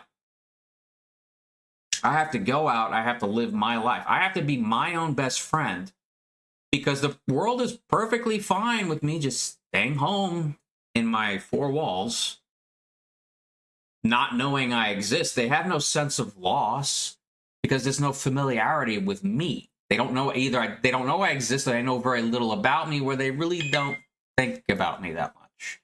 So I have to be my own best friend, and I have to take myself out of where I am. So yeah, I made this personal to myself, but yeah, trust me, I give myself pep talks all the time of what I should do to get over my issues. But regarding friendships, yeah, some are fine. Some even separated by time. Like you and I, Rich, I don't think we spoke for 7 years, I think it was. When I moved to Texas, I know we weren't talking, but I think it was about 7 years. But even once we got into contact, we were able to pick up where we left off. I think, was it basically, I guess what kind of sped up the process of us communicating again, I think was at Mike and Jess's wedding, if I'm not mistaken. And it's just like, we caught right up where we started before, which was, dude, I don't even remember. That was before the 20 teens. And we picked right up where we left off. We were talking a little bit. I wound up getting a PS5. We started communicating with PS5. I started doing my whole Twitch thing. I didn't get this computer I got the end of 2024, I think it was. Was it 2024? Maybe it's 2023. I don't know. This computer's more than 2 years old, that's for sure. But yeah, some people could just pick up where they left off, and others, the friendships don't quite, if you don't keep up with them, if you don't keep a strong bond, they fade and they're never quite the same again. I don't know why, and maybe it's personality, it's probably more than that, but some friendships can last. They don't quite die. They'll pause for a little bit, they'll come back, and others, it's just never the same again.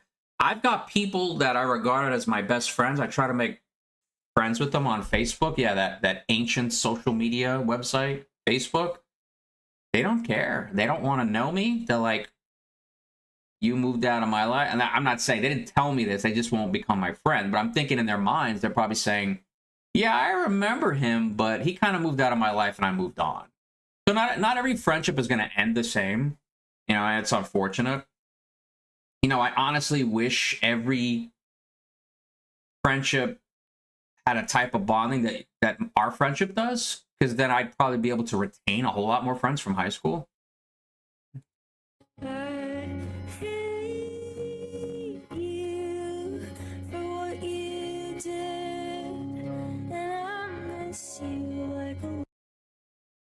So this is kind of sad. I remember I saw this, this came out October 5th. I don't know if I saw it on October 5th. I think her and I were still hanging out at this point. But this one says, the age I stopped caring about my dad. She's already a grown woman. Looks like probably early 20s. And the next slide says, the age my dad stopped caring about me. It took her a while. It's a sad story. Her dad, hashtag daddy issues, there it is. Her dad didn't want to have anything to do with her, but she held out for this long. Like, she wanted, this tells me everything, these two frames. She wanted communication with her dad. To reunite with him. And unfortunately, that was never possible. So she gave up. See, Brandy B says, as a father of two beautiful daughters that mean the absolute world to me, I am so sorry for you and everyone else in the comments did not get the love from their dad that every girl deserves. It is not your fault and never will be. It's definitely their loss. I'm saying there, I guess he means the dad's. So I think a lot of women struggle with this. A lot of guys just dip out. They're gone. You know, and I know. I fell in love with somebody with daddy issues. And I think that's probably, I mean, aside from certain habits and just going back to the familiar, I think the driving force of her familiars was her father leaving her life so soon. Her dad took off. She just grew up with the mom, the brother, and the sister. And they were used to not having a dad around. I think she wanted just to check up on him, just to see where he was. I know she was, so even as she, you know, in her 20s, I know she wants to catch up with her dad. She was looking for him while she was at my house, you know, back in November, I think it was. It's still there. She could say, I don't care about my father. But she's still looking for him, picking up her iPhone, and she's doing all those little sites. You know, the ones where you put in the information and then it's got a little green line that goes across the screen? That's a psychological tactic. They can find any information almost instantly. It doesn't take that little green line, oh, we're searching all the records.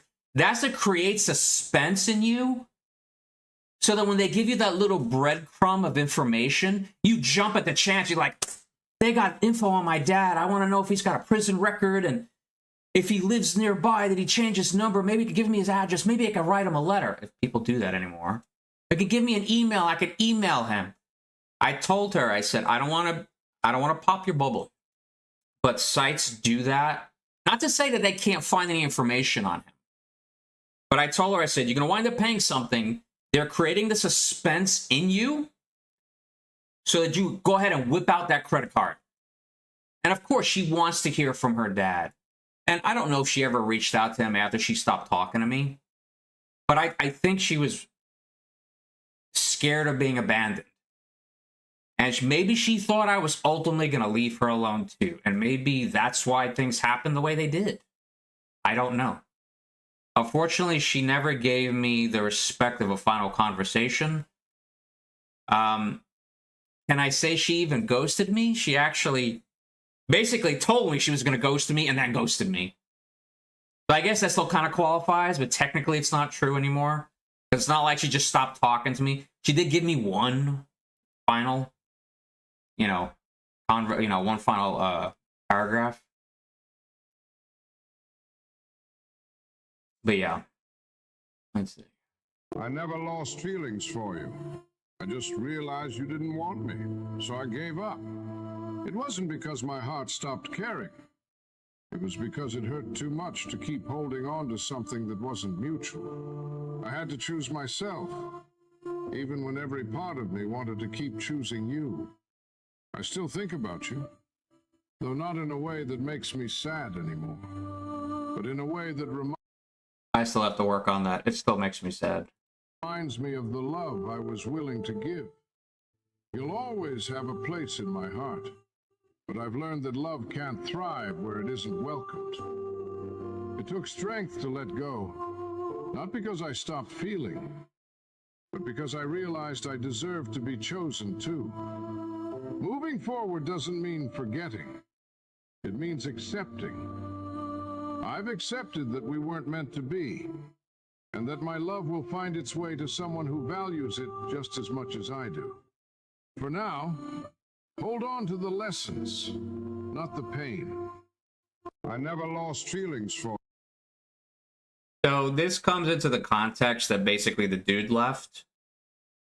Well, in this fictional story, and obviously in mine, she left. But I mean, the other things ring true, I haven't lost feelings for her and all. I think seeing her today in traffic kind of get it answered a question for me because I wanted to know how I would react. And I think it was very favorable. I actually missed her. I wanted to talk to her. But you're right, Rich. I should have opened up that window. Maybe I should have at least thrown her the peace sign or something. I know you said maybe I should have blasted Du Hast, but I don't think she would have heard it anyway, because chances are she'd be listening to her own music. But I should have at least opened my, my tinted windows and maybe waved at her or something, and I should have just kept going. At least to let her know that I'm not mad at her. You know they're the one when you feel peace when they're around. Conversations with them are effortless. Their happiness becomes a priority to you. You find comfort in their silence as much as in their words. Mm. You enjoy the small, simple moments with them. Their support strengthens your own belief in yourself. I can't spell anymore. You can share the vulnerable parts of yourself and not be judged. You find yourself growing and improving with them. Respect is the foundation of your relationship. You care about their goals and they care about yours. You can't imagine facing life without them. When you picture your future with them, and when their love feels like home, you know they're the one when you feel peace when they're around. So with me and her, I said I had this for a short time. I was spoiled, but for a moment.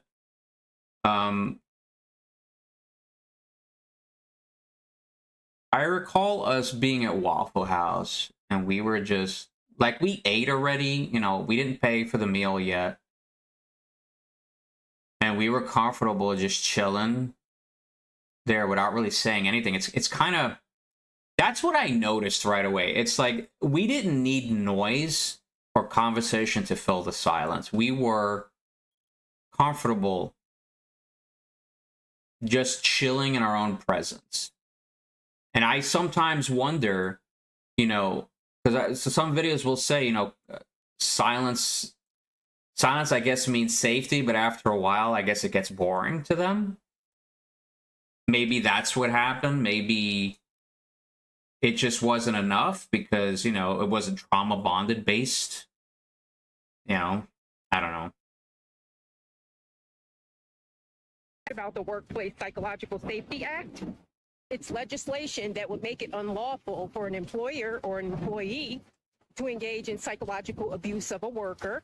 That creates a toxic work environment in which a reasonable person would find intolerable to perform their regular workplace duties. More specifically, here's what the bill will do. 1, it gives targeted employees legal recourse, which includes filing a restraining order against an employee who violates the act. It depends on the state. It will also allow you to bypass the internal rigged HR process by calling for an investigation by OSHA. It'll also allow you to sue the employer directly for compensation.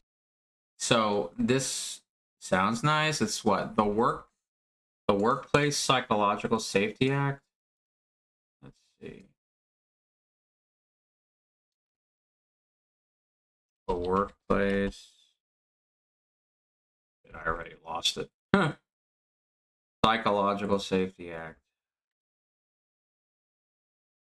There it is. It's been searched for before.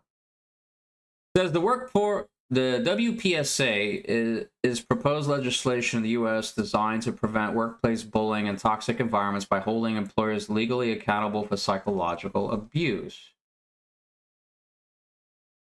I need to know the bill number, because this may just get lost, buried with time, and never heard of again. Is there like a bill number or something? Because this would be awesome. Looks like Axios talked about it, ABC, CBS, Forbes, the Boston Globe. But that's the thing, workforce. What's the bill number? Is there a bill number? Or am I just imagining things?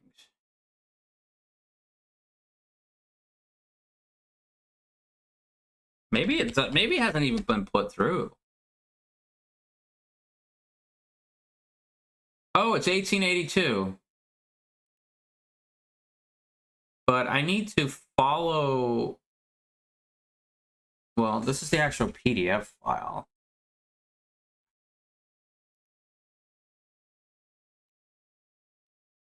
GovTrack, maybe?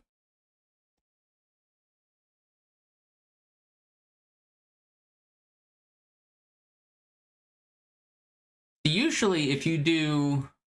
I don't know why they don't give a bill number. This is so frustrating, dude.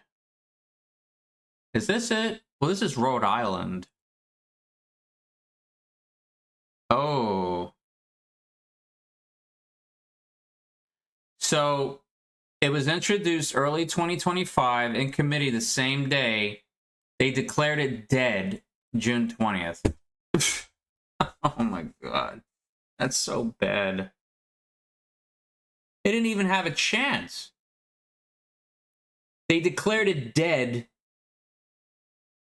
just under 5 months later. That was the quickest. Man, that sucks.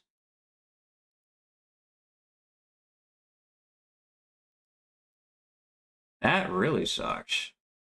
Like, I don't know. Everybody wants to be treated fair at work. Like, Rich, if you're still there, I know you've been bullied by your boss. And it sucks to be bullied by your boss. Like, what recourse is there? You know, and it's, the woman's right. She's like, you have to go through the rigged HR. If you go through HR is not your friend. They're going to do whatever it is for the company.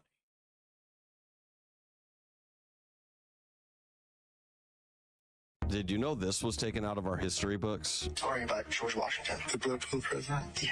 You know, George Washington was a courier for General Braddock, one of the English generals during the French and Indian War. All of the couriers were killed, and Washington had 2 horses shot from beneath him, and he had 4 bullet holes in his jacket, but no flesh wounds. He had bullet fragments in his hair, no flesh wounds. Many years later, he still hadn't become president yet, but he was back in the area, and one of the Indian chiefs who had been involved was elderly at that point, near death. He said to his braves, "Take me to see this man. I must see him before I die." And when they brought him in the presence of Washington, he said, "Sir, I'm an expert marksman, and I shot you 17 times. And my men shot you. And pretty soon I told them to stop wasting your bullets. And I just wanted to meet the man who was protected by the great presence." That story used to be in all of our history books until it became politically incorrect. Why was it politically incorrect? George Washington wrote a letter in 1755 claiming these things himself, so that's a primary source. I wonder why they don't want that story shared. Did you know? Well, because they don't want it shared because it'll people will credit God with it, and they don't want to do that. That's not politically correct.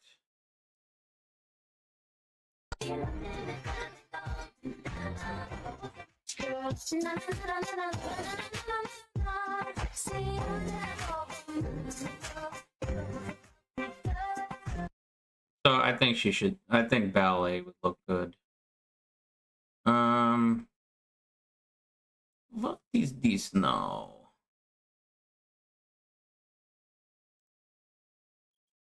I love you, regardless of whether we're together or not. I love you, and I have loved you with everything in the fucking world. Whether your love was real or not, I love you. I loved you for so many fucking years, but you know what? You didn't exist. You don't exist. You're not there. You're not there. You were a fucking made-up thing in my head. I can't believe you're doing this thing. Can't believe it. You've been nothing but cruel, and I'm going to court with you. I love you, regardless of whether...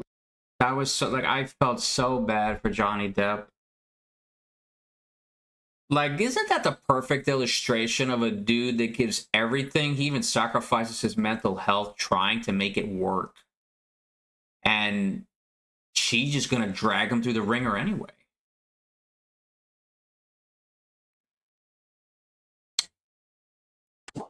Where the fuck's my goddamn server? Oh, there you are now. Give me a fucking cheeseburger.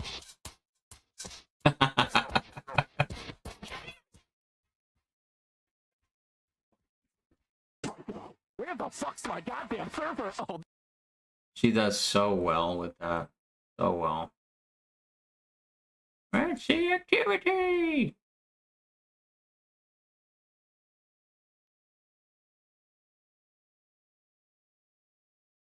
want to try to get more positive stuff because I don't need The to bring interesting myself thing about down. grief is it can be triggered by like. And the first thing I pull up is a video about grief. It's not gonna let me go. The algorithm has me captured.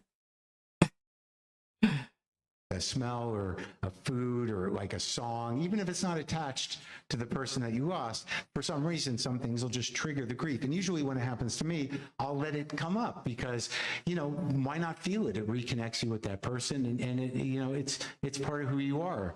Okay, so when I was driving to this hike the day I passed out, I'm in my car and I'm wondering, like, you know, like, why is Taylor Swift so popular? And my brain's like, well, why don't you just listen to some? I'm like, I'm not doing that, you know. And I realized, like, I'm an open-minded guy, so I downloaded Midnights, which was the album at the time, and so I'm hiking. You know, I'm just hiking, and I'm listening to Taylor Swift,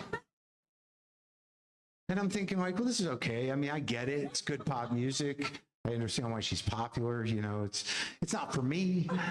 But I get it, and you know, I'll probably never listen to this album again. But I'm glad I know why Taylor Swift is popular. About halfway up the mountain, this song comes on. All right, shh. Yeah. No words appear before me Uh-huh. in the aftermath. It's already sad. Aww. Salt streams out my eyes and into my ears. She's crying, you guys. Hold on. Listen to this line. Every single thing I touch becomes sick with sadness. What the fuck? It's all over. All out to sea. All out to sea. Here comes 3 goodbyes. Oh boy.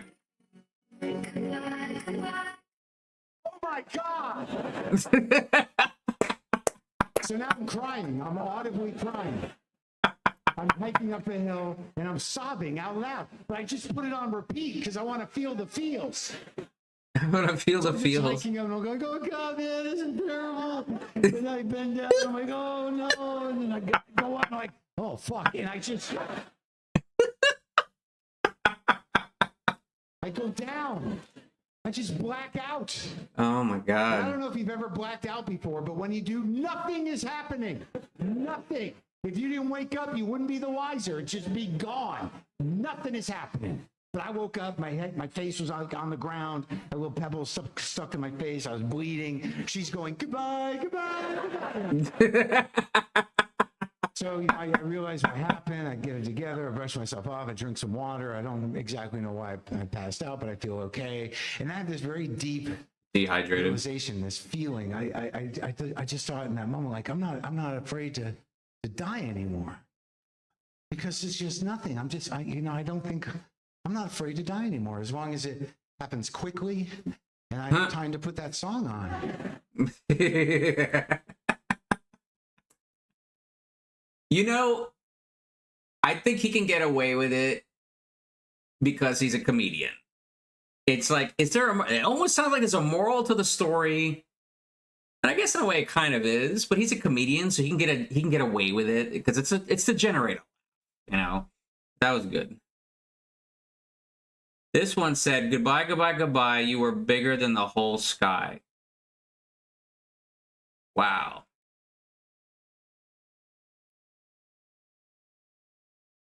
I guarantee you that if I called up a friend right now, she lives in Brooklyn, you know, married, you know, I think for at least 2 years or whatever.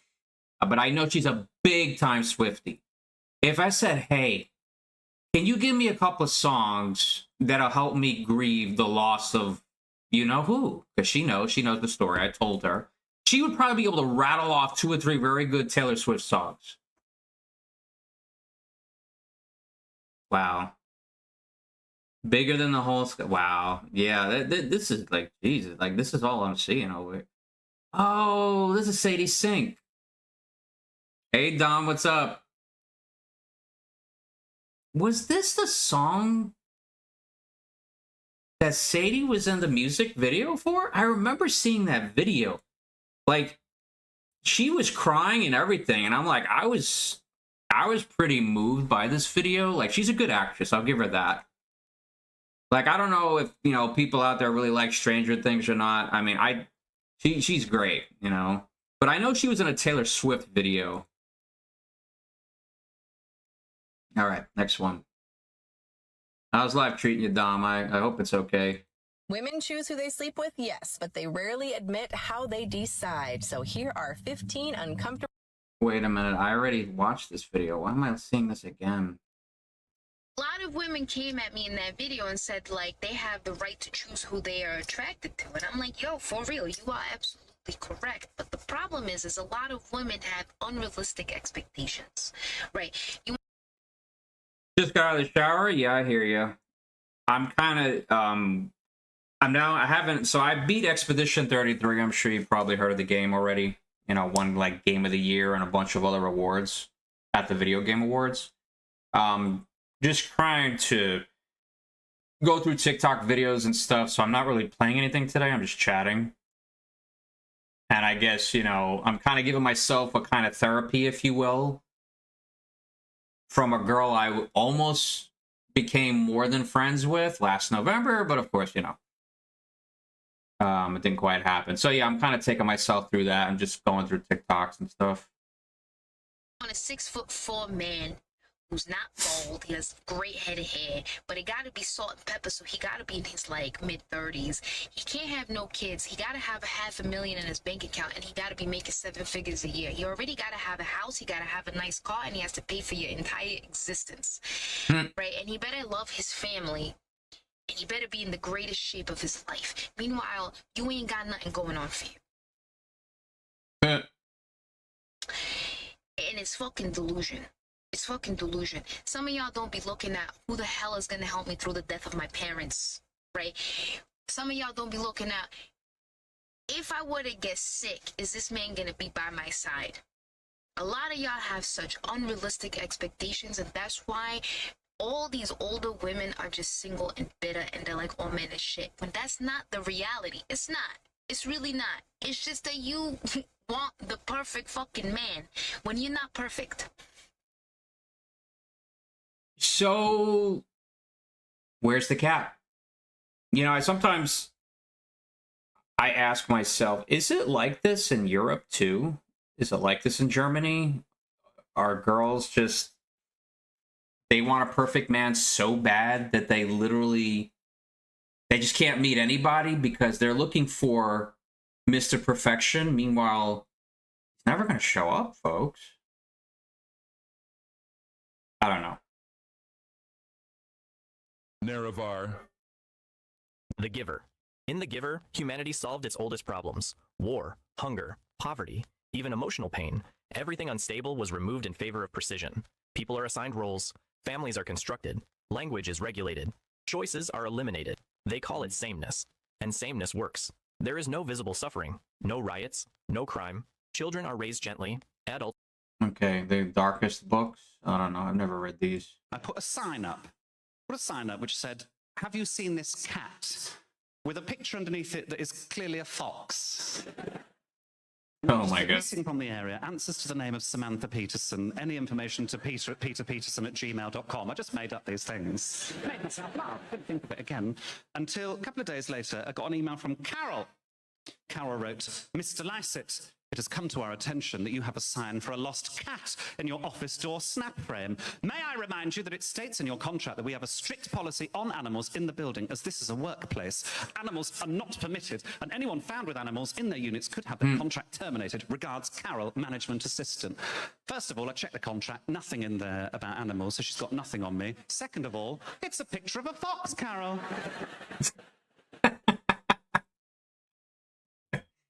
I just got home from having a massive breakdown about my life. Oh god. I'm pretty depressed. Very low. I've like passed the point of my life is not where I want it to be, but I'm at least doing something about it. And like has moved into the point where I'm just like sad all the time and like just down and irritable. So definitely depressed. I know exactly where you are, sister. I am right there with you. Anyway, I can't make everything better at once, so I have to just focus on small little things. So I think what I'm gonna do is every day try to come up with like 1 or 2 things that I'm grateful for or excited about. And if you knew me, that is so unlike me. I cannot meditate or like, I'm cynical. I am not positive. I'm glass half empty, especially the past few years. So I'm going to try to make an active effort to be thankful for something every day. So if you notice, under her main photo where I'm highlighting, there's a check mark. That means I'm already subscribed to her page. Mind you, this woman, I think, is getting her 2nd master's degree. I think she has a boyfriend. She's not making bad money. I mean, you can almost look at that by the car seats that she sits in. She's not poor. I think things are not quite working out with her boyfriend, if I remember that correctly. But that just goes to show you, even if you have somebody, you can still be miserable. Trying to see. Well, it says she's cynical. She called herself a cynic in the video. I guess she's just not naturally a bright person. I think it has something to do with her career, and probably she's not too sure about her boyfriend, if I remember one of her past videos correctly. And I think she lives in Fort Lauderdale, Florida, if I remember looking at her thing. You know what? Let me just do it instead of guessing. Let me just do that. Vulnerable AF. So, okay, this is why. So she's painting in this one. It says Fort Lauderdale, Florida.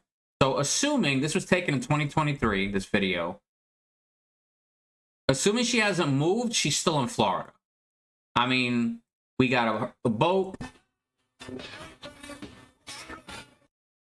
And the volume is way too loud. So she's in Florida. Here's the cat. She still lives in Florida. That's interesting. Just figuring out life at 29. She's almost 30, guys. What do you think it could be? I mean, I know people normally say, like, you start, when you get to that top of that mountain and you know it's going to be all downhill after that, that's the midlife crisis. Are we having very young people experiencing a midlife crisis and they're not even 30 years old yet?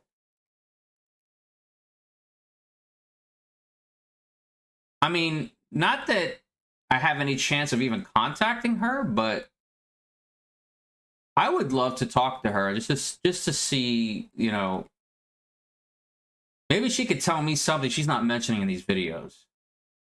I mean, obviously she's got a boyfriend, so I'm not gonna, you know, disrespect and go on that, but yeah.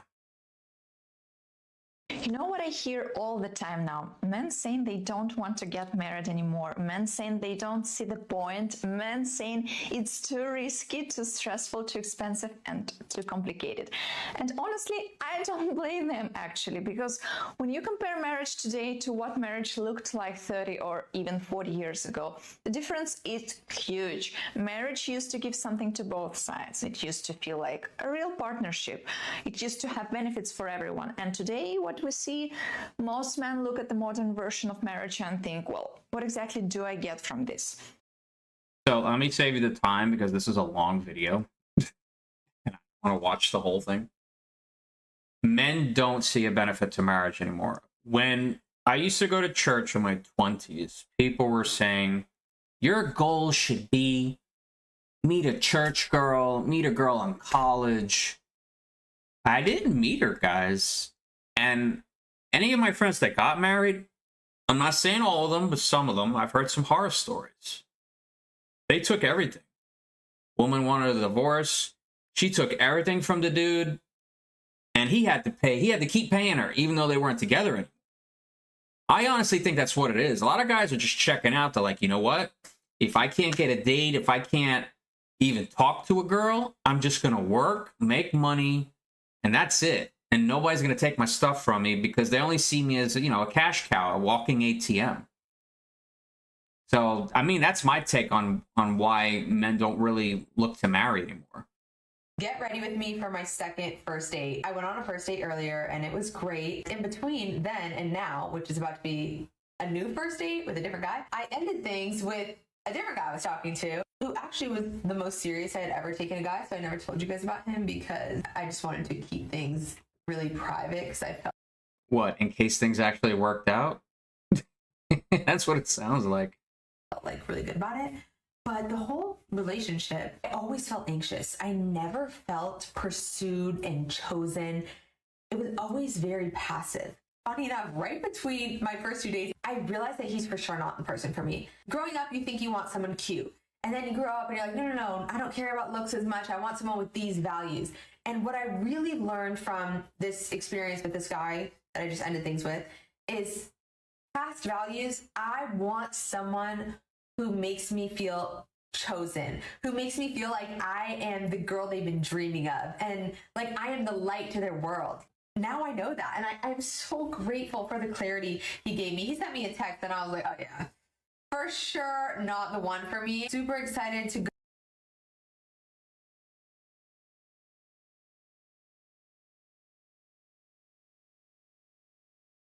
Sorry, I was on mute.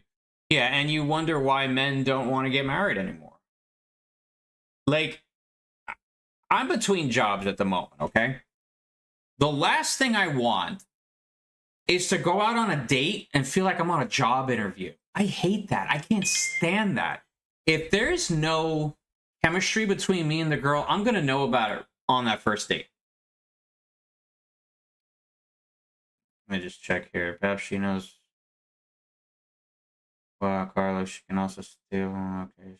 Oh, she liked that. Oh, whatever. All right, let's just talk about something else. Sorry. So yeah, I don't like to feel like I'm being interviewed. It sucks, man. Like, I hate job interviews. Why would I want to feel like I'm being interviewed on a date? Why would I want to feel like I'm on a date? I mean, I am actually streaming right now, smiley face. That's my wonderful friend that has helped me.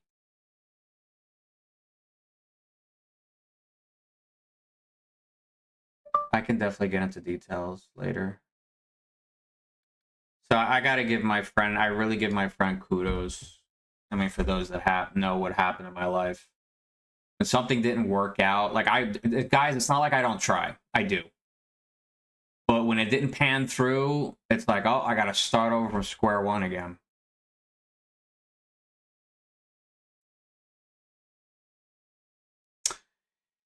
Hey, thank you very much for the follow, man. I wonder why did I not hear my sound alert? Usually, do I not get a follow? I gotta check my sound alerts.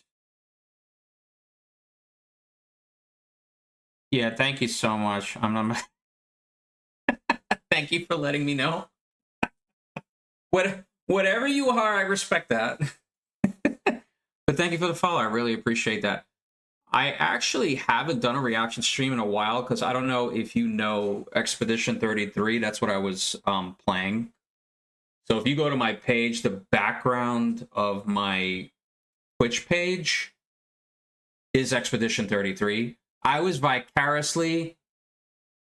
Oh, you were here for... Well, thank you. Well, thank you for joining me. I really appreciate it. Thank you for, you know, the lurk. I definitely appreciate that.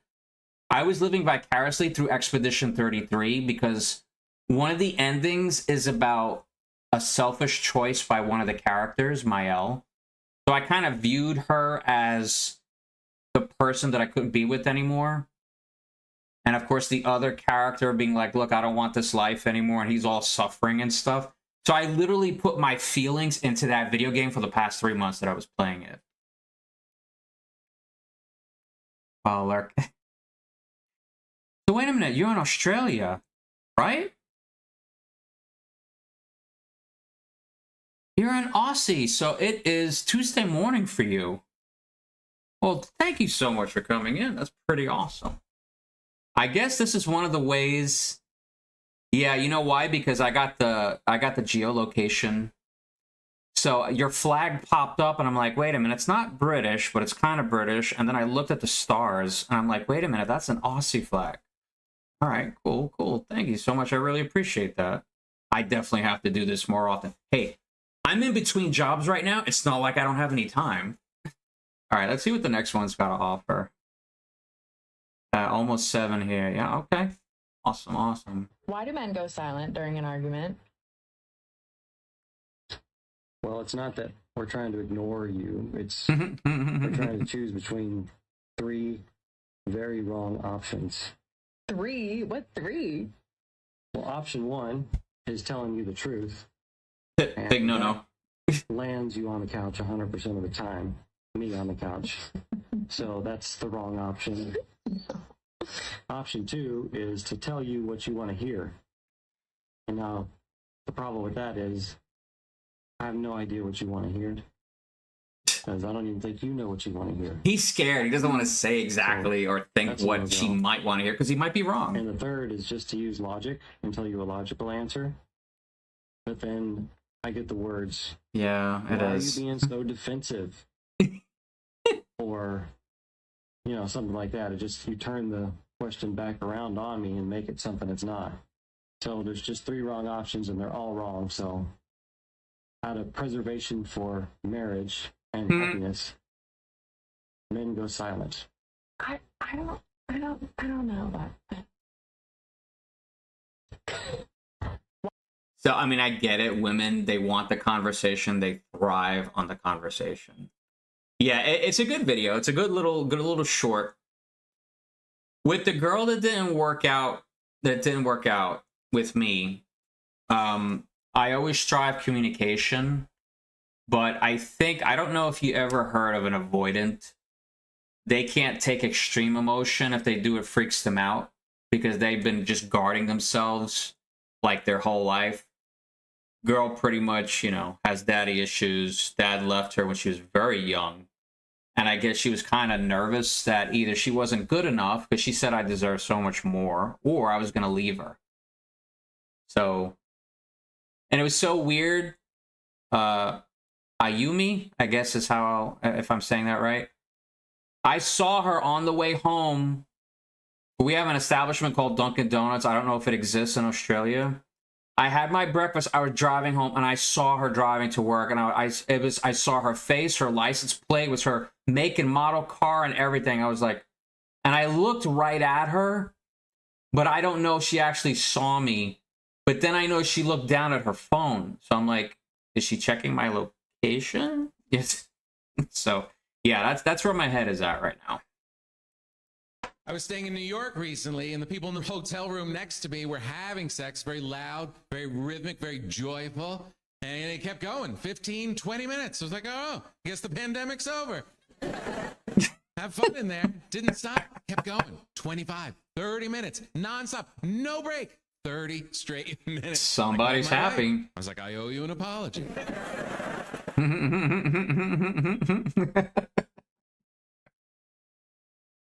Didn't stop there. 35, 40 minutes. 40 minutes non-stop action. We've never hit 40 minutes. 40 minutes straight? No. You could add in dinner. We haven't hit 40 minutes. Wouldn't want to. 40 minutes? Get off me. I got stuff to do. Oh my God. I mean, if it's good. If it's really good, I mean, 40 shouldn't be bad. At an hour, I just put in earplugs and cried myself to sleep. So I'm gonna like that one. This person says 40 minutes. Something's chafing. The leg cramps set in. Oh my God, that's funny. Yeah, he was good.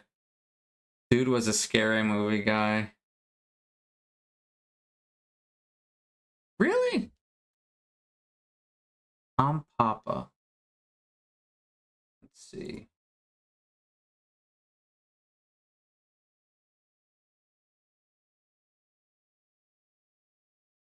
Yeah, I've never followed This guy's... Oh, not him. Sorry. Okay. I thought...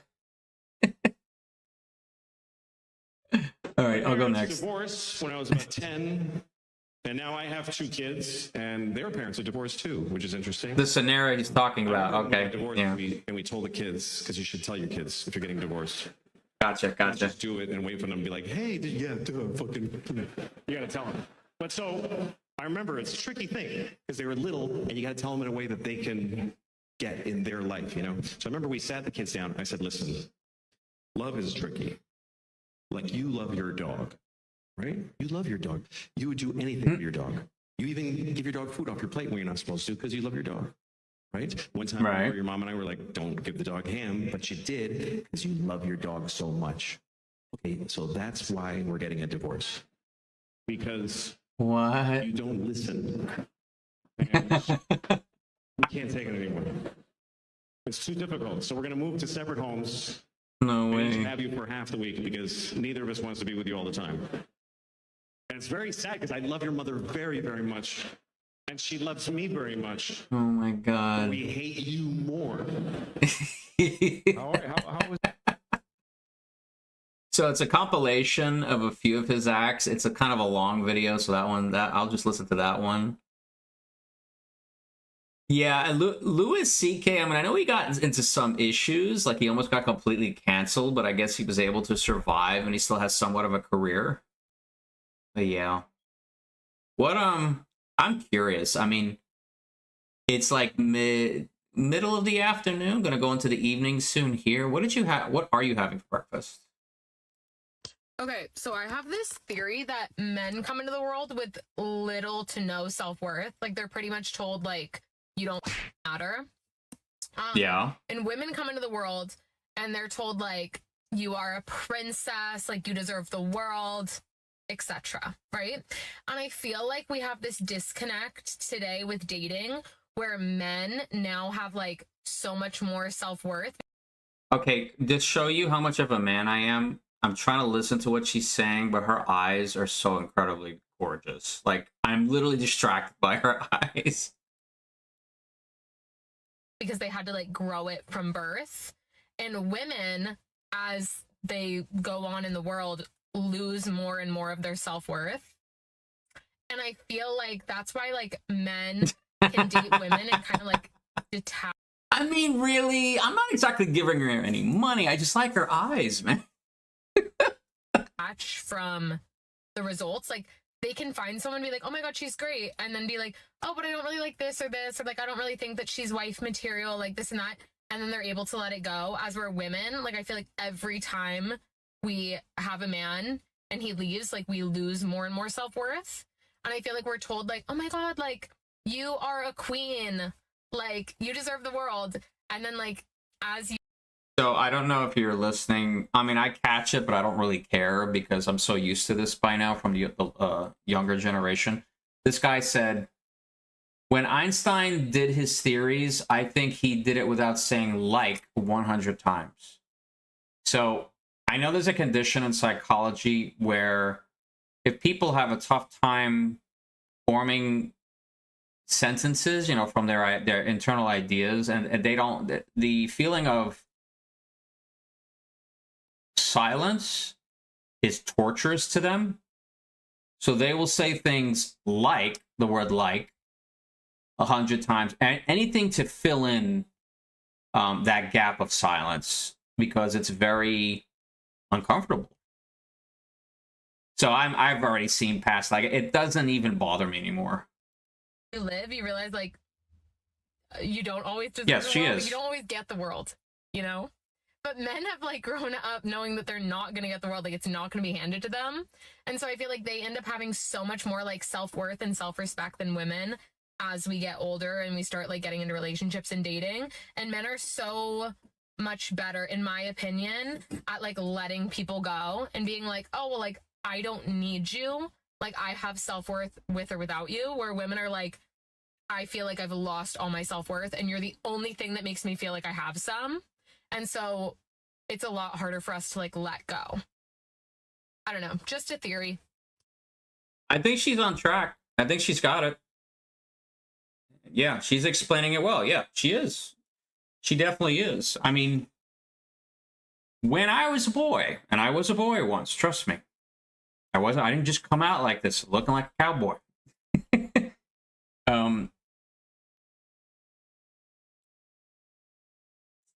Yeah, I mean, guys are taught, hey, you got to do this, that, and the other thing. If you're in pain, you're not important. You just got to work through it. You got to push through it. You know, we're expected, hey, you got to treat women a certain way. And yeah, I completely agree with that. Teach boys how they should act so that they're not running on their primal urges, and actually respect girls and ultimately, you know, women when they get older. And I'm not saying I would never be guilty of this. If I had a little daughter, I'd probably treat her like a princess. I really would, because I would adore that little thing. You know, she'd be the most beautiful thing in the world to me, aside from my, you know, her mother. And I would say things like, I've been waiting my whole life to meet you. I would adore that little girl. Absolutely. So there's definitely a difference on how boys and girls are brought up. Absolutely.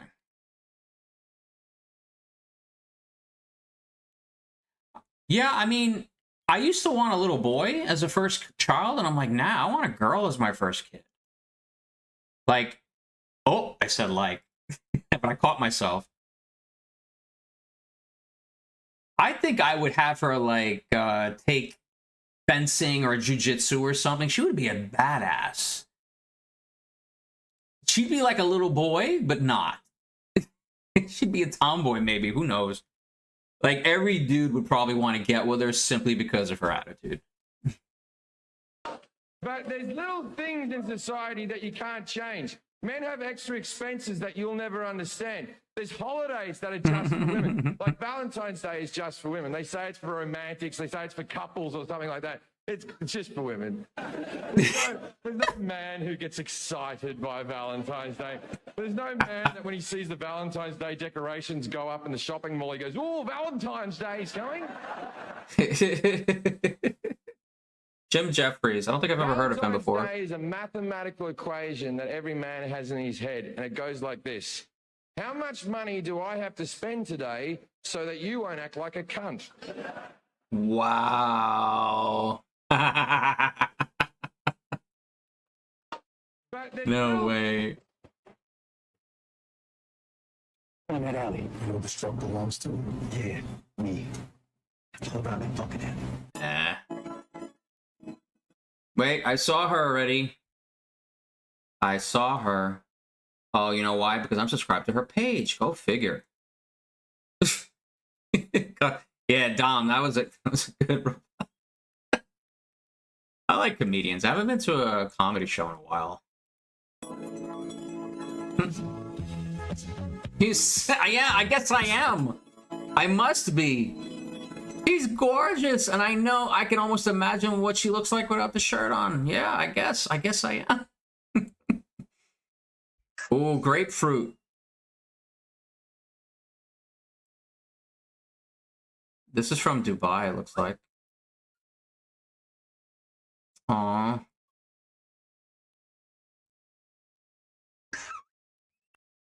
So I won't torture you with the loud whistling.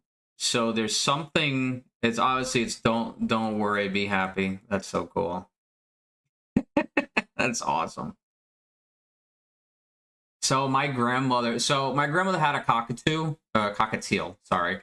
That's what this is, cockatiel. Cockatoo is a lot bigger than this. That thing was always whistling. It was kind of vicious though, so I could never pick it up or anything. But my grandmother would always play the "Don't Worry, Be Happy" song, and that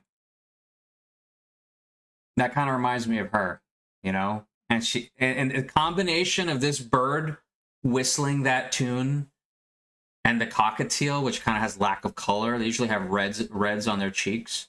That reminds me of my grandmother so much.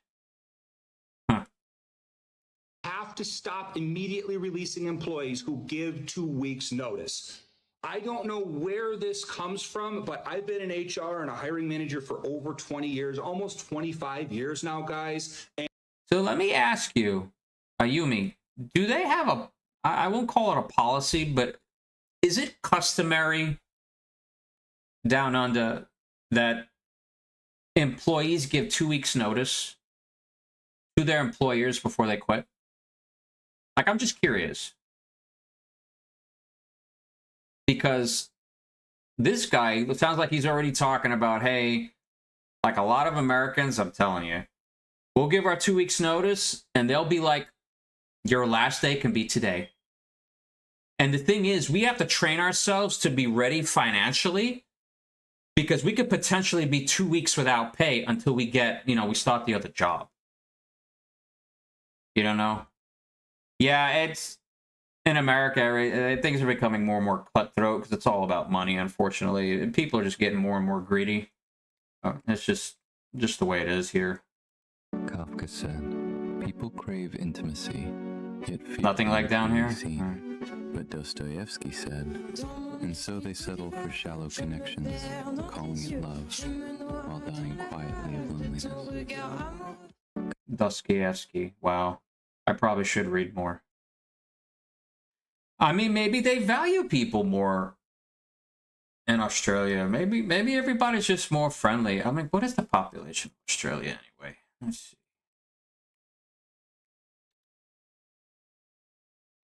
Population of Australia. 28 million.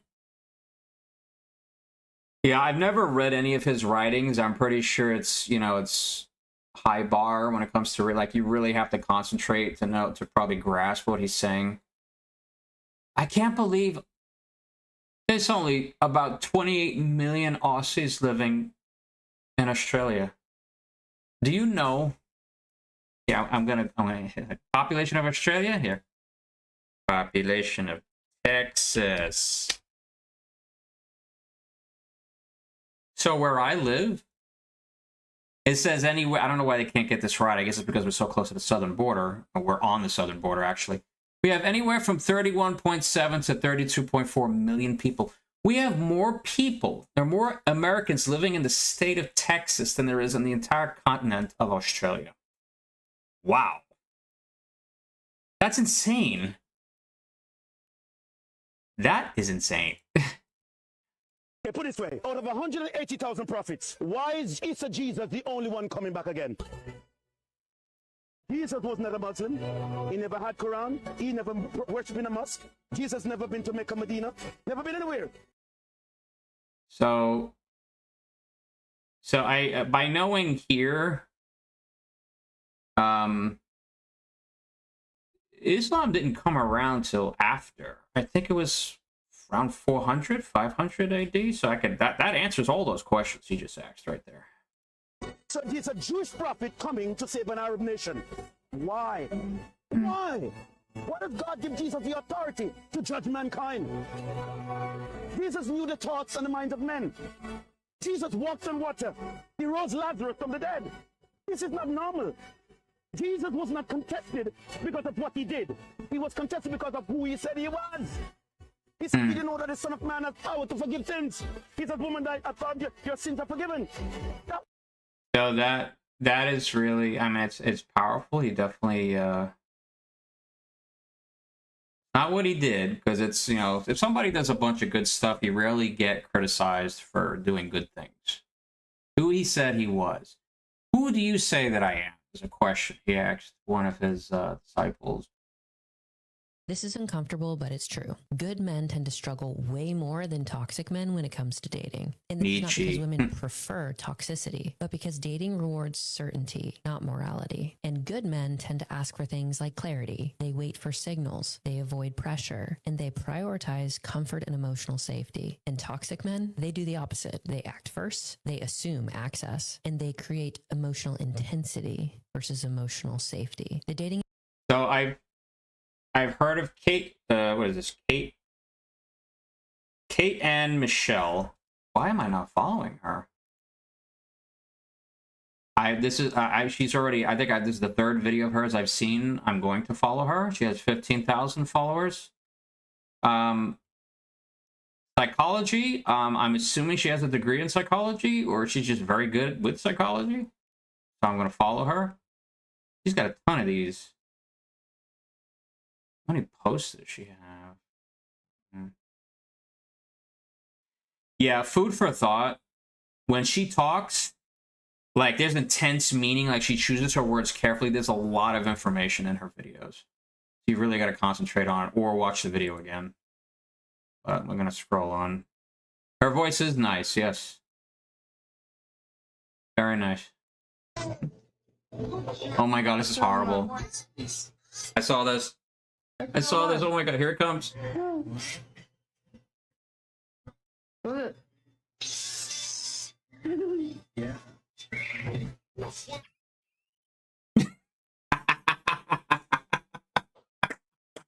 Oh my god. So they didn't show you the full video. So once she runs out of the house and there's an outside camera that sees her just panicking, she doesn't know what to do, and the family dog tries to go and console her, and the dog's getting all excited. He's running around back and forth like he doesn't know like who hurt my friend. Like he didn't realize like what happened. Obviously the mom played a trick on her. It seems kind of cruel, but yeah, oh my god, that was so bad.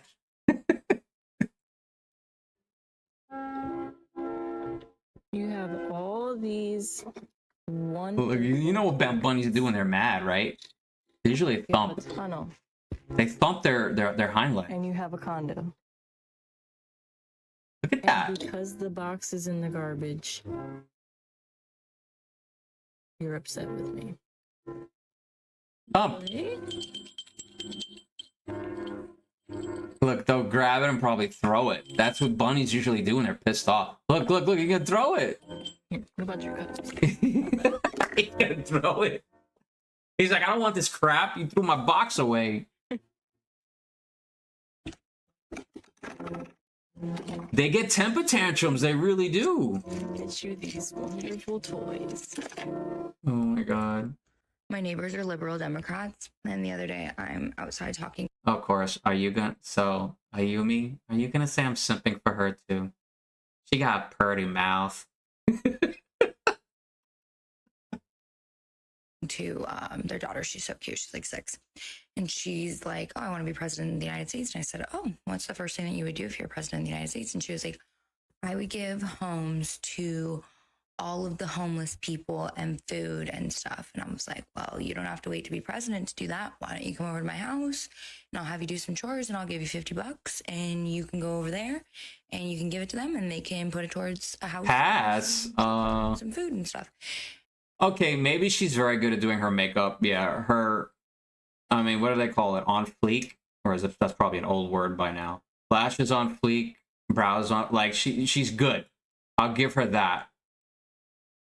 This guy's funny. He's like, now in conversations that never happened. Gotta love the Ronald Reagan anecdote. Yes. I'm gonna like this anyway because I already know where it goes because the video, the story she's telling is very similar to what one of our old presidents did say. What are you doing?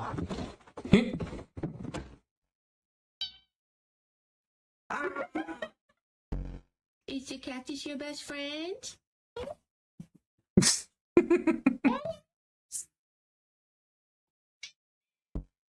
Gay! She said gay. Gay? It's not that serious. Yeah, it's gonna throw up on him. Oh my god. With those eyes. He's like, what the hell is that?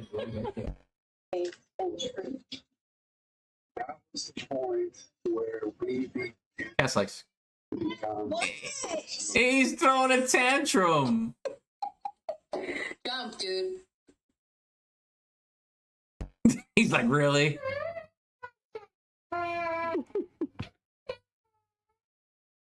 Cat's like, whatever. Oh, he's trained. Yeah, he's trained. Like, what do you want? Stop touching me.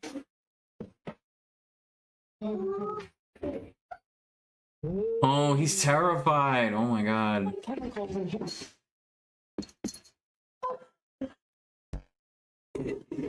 I usually send Katie, my friend Katie, these.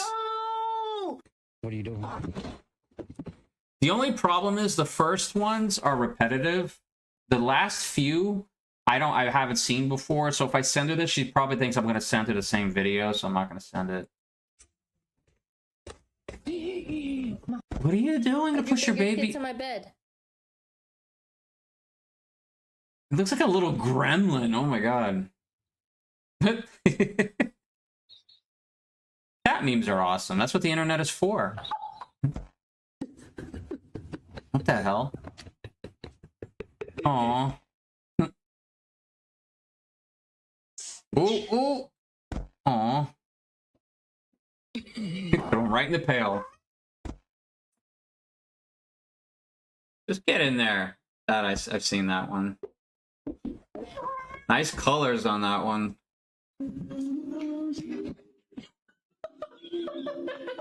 She's like, you threw my kitten away. Oh. Oh my god. Seriously?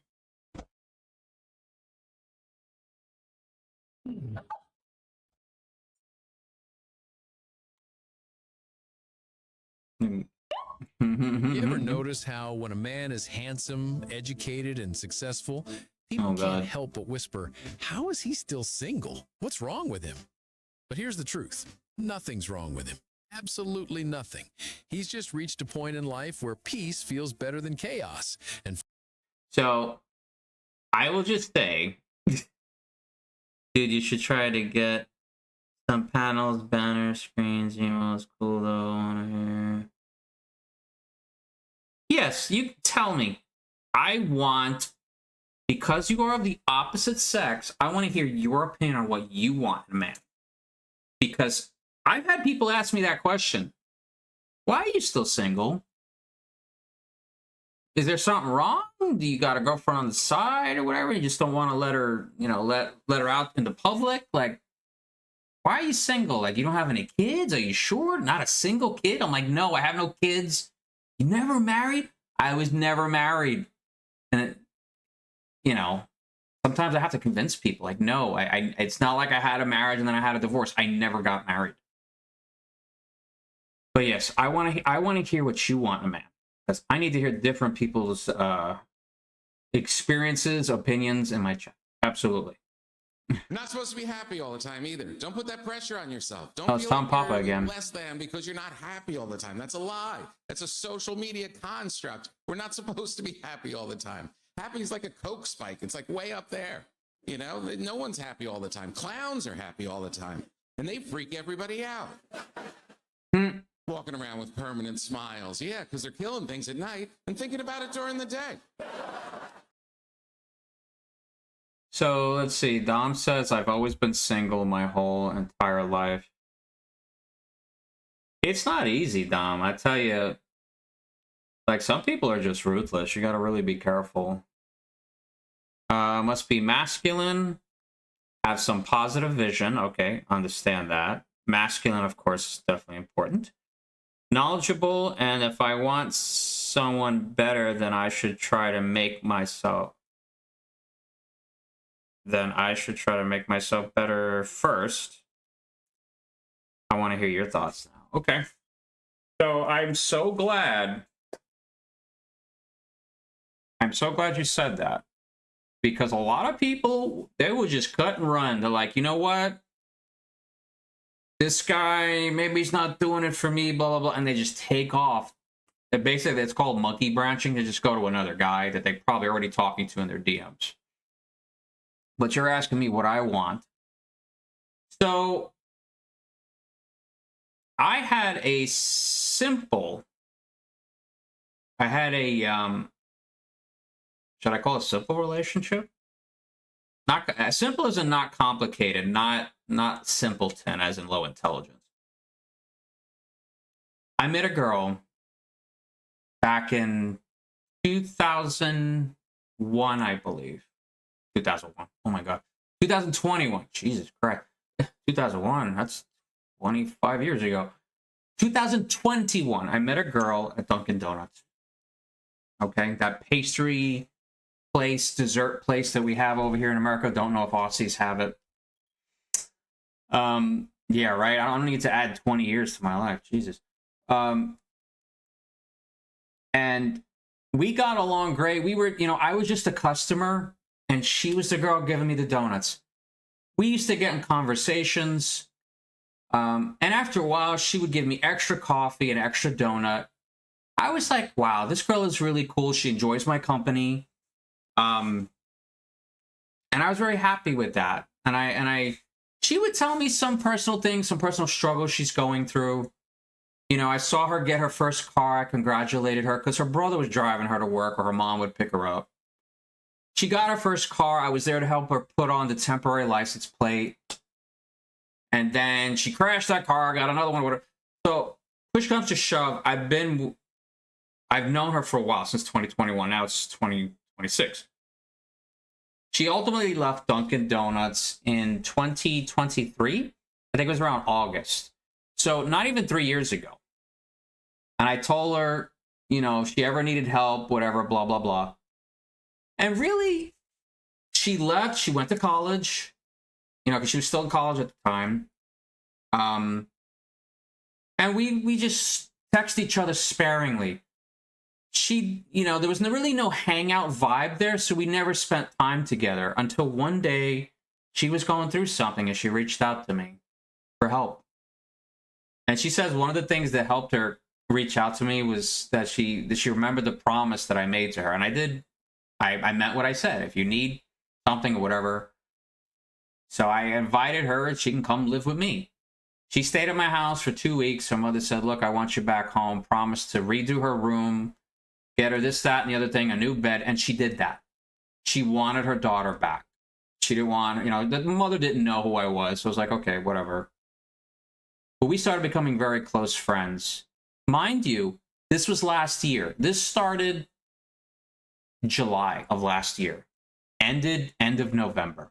We have not spoken since. I thought she was the one. She was no, she is. She's not deceased. She's still alive. I actually saw her today pass in traffic. 5 foot, like 110, 115 pounds. Well, I don't know. I guess you guys do kilos over there. Let me do the conversion because I don't know. Oh, I don't know about that. I could read you the text message she sent me. Inches to centimeters. Is that how we're gonna do it?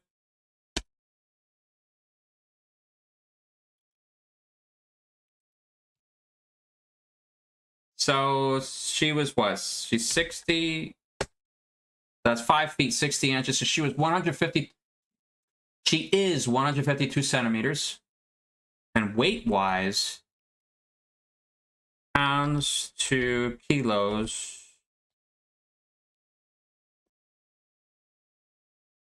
Just so you could, I think maybe she was like 110 at the time. Because she was like 49, 50 kilos. She's a small lady, you know. She's gothic. We had so many good music, like similar music tastes. Like I thought she was the one. And it didn't work out. It didn't work out and it crushed me. That's, but I didn't answer your question. I'm reminiscing again. I do this to my friend Rich and my friend Katie sometimes. I get taken off track. Yeah, gothic. She's still gothic. She loves that rock music. I was telling her about music she never heard of. She was telling me about music I ain't never heard of. And there was a genuine connection. We went hiking. We were always going out to eat. Of course I paid. I didn't mind, you know. I mean, think about it. If a guy's going to keep taking you out, even though you guys are friends, he still has what's called that 1% hope, where in the back of his mind, even if just in his subconscious, he hopes in the sliver of a chance, there may be a chance. And October 8th came. She said she began to feel differently about me now that she's gotten to know me better. My 1% chance of hope jumped to 10% almost overnight. I was floored, but in a good way. I was like, wow, I was not expecting that. She came out of the blue She had a key to my house, by the way, from when she used to live here. She just showed up out of nowhere. She didn't tell me she was coming, but I knew she was coming because I had her location. We had our locations, our Google locations at the time. She can still see where I am, by the way. I can get into that later. She came over. We had a great conversation. I thought this girl was going to be mine until it didn't work out. I was devastated. But yeah, gothic, same music taste. She was sweet. Like, this girl is incredible. And when I saw her today, it kind of took me back a little bit. But I really wanted to reach out to her and say, and I know you're telling me, you know, I should reach out. Well, thank you. I appreciate that.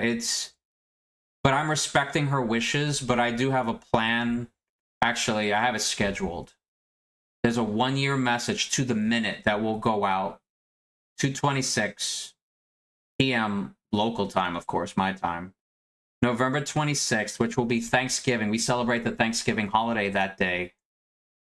That's when Thanksgiving falls on the... that's when the 26th falls on Thanksgiving this year. It's going to go out automatically through Google and through my Android phone. So I already have it. It's basically my final goodbye for her, just to let her know. But she still can see where I'm at. And yeah, I figure if somebody wants no contact, I respect it. It hurts like hell because I always had her in my life. Like, she couldn't wait to come over. She would ask me, she would text me, good morning, good evening, good night. How's your day going? Are you okay? If I put up some depressing song or a post, hey, are you okay? She was really good at that. She, you know, in effect, she love bombed me, you know, and that was addictive. That was my endorphins or whatever it's called, whatever chemical was activated in my brain. I was feeding off of that. And those were 5 glorious months. I had a lot of fun with her. She was awesome. But yeah, gothic, a German chick. Can I ask your background? I mean, I already know you're from Australia, but I don't know if you're German or Irish or, you know, something like that. I guess we can roll to the next video until you get back to me. Oh, bobcat? Oh God, that's a freaking bobcat. Originally Aussie, right. Bobcat, folks. Oh, he's growling. Oh, no. They're beautiful, but I don't know if I trust that damn thing. Originally Aussie, but what like is like your family roots, like from Great Britain or stuff? You know, I guess there's plenty of places you can be from, obviously. Excuse me. Do I know you? I don't think so.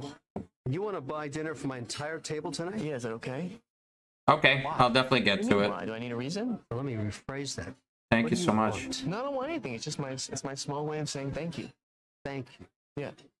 Thank me for what specific? For all your products. I mean, where would we be without pens?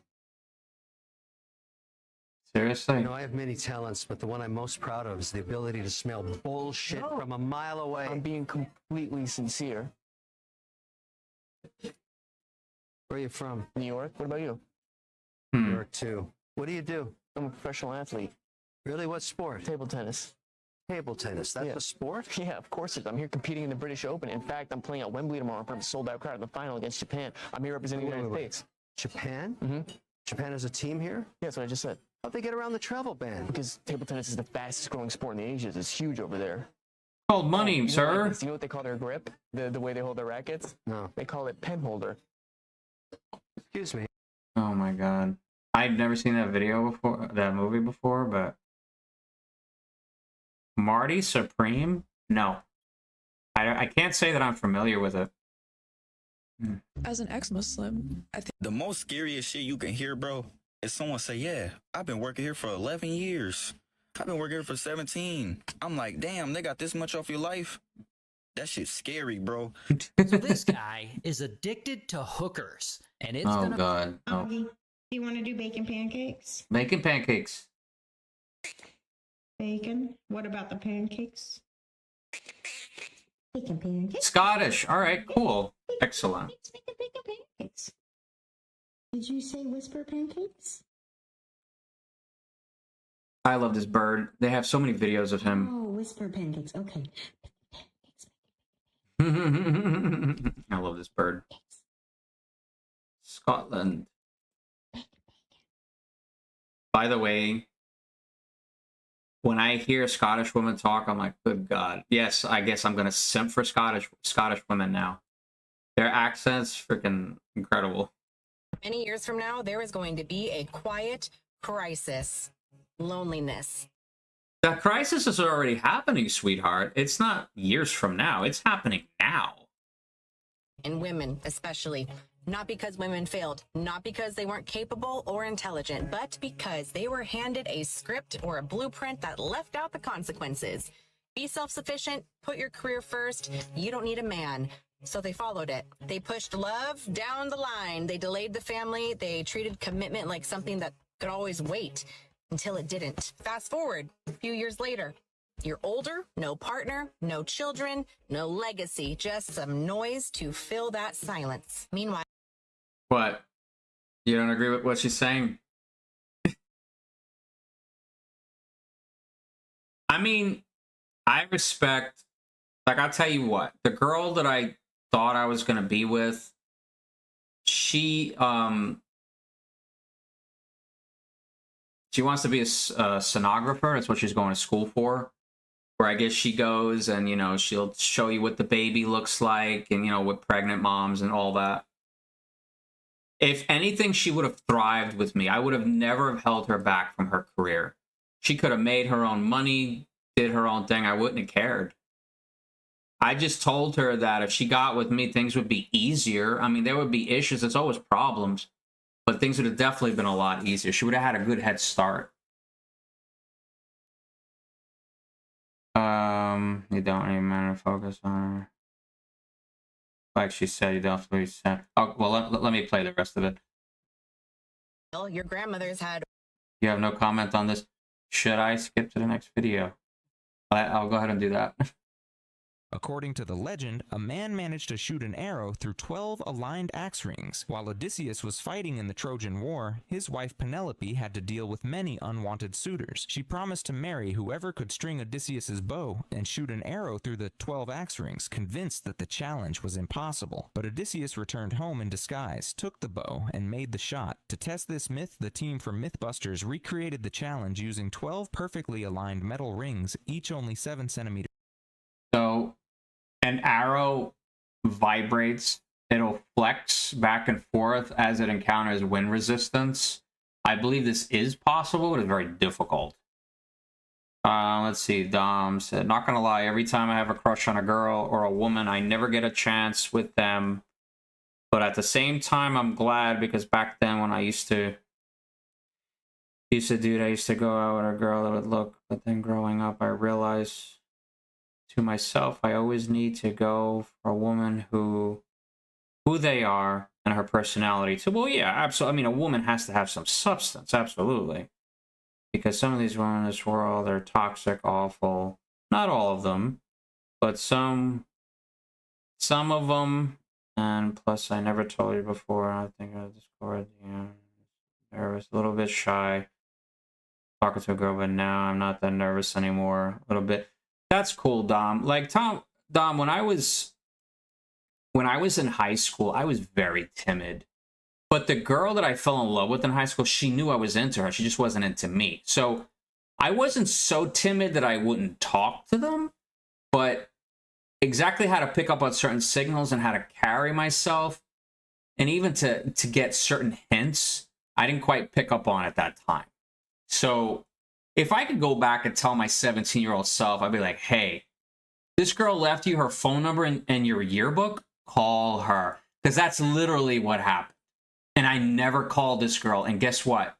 She forgot I even existed. She's got a husband and a family now. She don't even remember me. So that was a knock upside my head. Yeah, let's see. For real. Okay. Next one. Wide. They also invited master archer Byron Ferguson. He used a traditional longbow. High-speed cameras Look at showed that, the if I- arrow wobbled in flight, a There you go. phenomenon known as the Archer's paradox. When he attempted the shot through the rings, the arrow passed through several of them, but it did not go through all 12. Then the team used a compound bow mounted on mechanical support. Its design reduces the oscillation caused by the Archer's paradox, allowing the arrows to fly with greater precision. After careful calibration, the arrow passed cleanly through all 12 rings and hit the target. The myth is possible. According to the legend, a man... Yeah, but the thing is, they didn't have compound bows back then. They had regular bow and arrows, no compound bows. So this wasn't possible back then. Let's see. Yeah, Dom, you know what? I'm going to sound like an old fogey, but I'm going to be one of those guys. I'm going to say, you got a lot of time, man. Like, what are you, 24 now? You got... What's my name?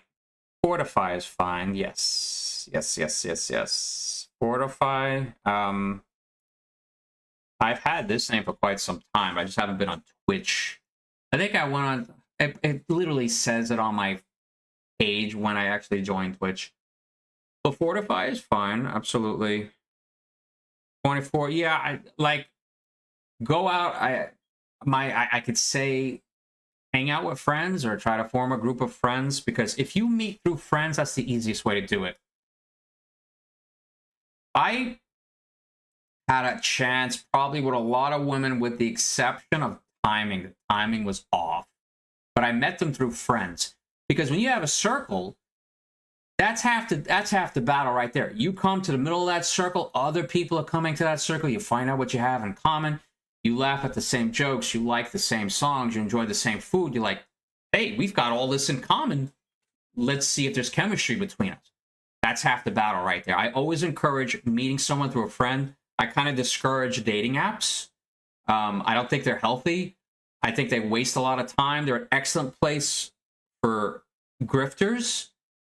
And I kind of poo-poo the idea of even those who own the apps themselves. Because to me, it just feels like a big grift on how they organize the algorithm. I really don't go for it. Dropped dating apps a long time ago, never going back. Oh, that's a good question. You're 26. Well, let's see. Let me pull out the calculator. I'm gonna kill my productivity here. Yeah, you could be my daughter. I'll tell you that. I'm like double your age. You can be my daughter. Actually, I'm not quite... No, I'm not double your age. I'm not that old yet. I don't know why. I'm thinking you said 22, but pretty close. You're 26. You can almost be my daughter. Yes. I got involved in this. See, I really wish I was like my friend Richie. He was on not TikTok, Twitch for at least 12 years. I wish I started this 12 years ago. But I guarantee you the GPUs weren't anything like what they are now. I have a very powerful gaming PC, so this should last me for at least another good 5 years before I have to maybe swap some stuff out. So I got in at a good time, I think. If I got in at COVID, I may have thousands of followers by now, because there's really nothing else to do. I mean, everybody was bored, home. They either weren't working, weren't going to school, or weren't doing much if they had to go out at all. Some people were collecting paychecks if they were between jobs, because, you know, unemployment was extended in the United States. So what else is there to do? You watch movies, you play video games, you watch Twitch. Seems to make sense. I follow a lot of creators. If they didn't start in during COVID and got popular, it definitely rocketed their career. Like, they may have started a few years before, but as soon as COVID hit, they started hitting the followers like crazy. Because everybody's watching everybody all times of the day. And it's just like now, you're in Australia, it's early in the morning for you.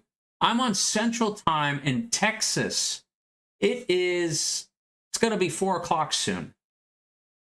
So yeah, you can get watched at any time during the day because everybody has internet access. Well, a lot of people have access to the internet in the world. You started your career in COVID? Yeah. Yeah, that was the time. Like, I didn't see it. I couldn't read the room at the time. I was in a very different headspace. So, yeah, I definitely wish I would have started this, like, you know, at least 5 years ago.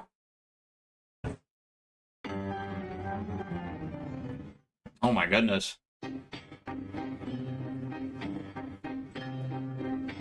He's awesome, by the way.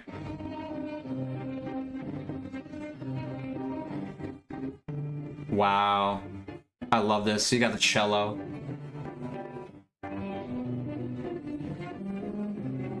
That is so awesome. I love classical music. You are an artist. Well, that's awesome. I can't make music. I can't draw. I can't paint. That's not my gift. Oh, here we go.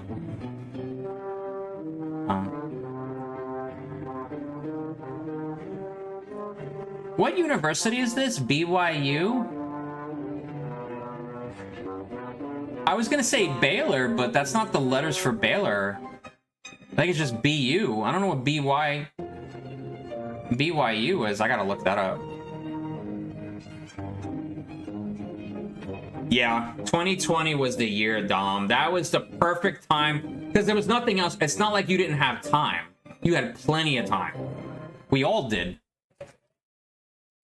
And I guess that could be kind of a good life lesson. Try to seize opportunity when you can get it, because that year plus, whatever it was, that the lockdowns, it was kind of different depending on what part of the world you're in. That was the time. If you had some extra cash, even like a gaming laptop, if that's all you could afford at the time, you know, already comes with a camera, you can just, you know, start playing games, stream, chat, whatever you can do. And man, my channel would be huge right now. But look, the journey begins with a single step. I don't despise small beginnings. Everything has to start from somewhere. Now, I don't think most liberals are insane, but neither do they make it clear they disapprove of the ones who are, and their cowardice in not marginalizing their own. I've been lying to you all for the last few weeks, and this isn't some. So this girl is from the UK, I think. I think it's the UK. She's such a good she's an actress, by the way. She was reading a poem or something and in tears, and I'm like, everybody in the comments was like, "You'll be okay," whatever. She's an actress. She's a very good actress. I don't think she was in any distress. It was all an act.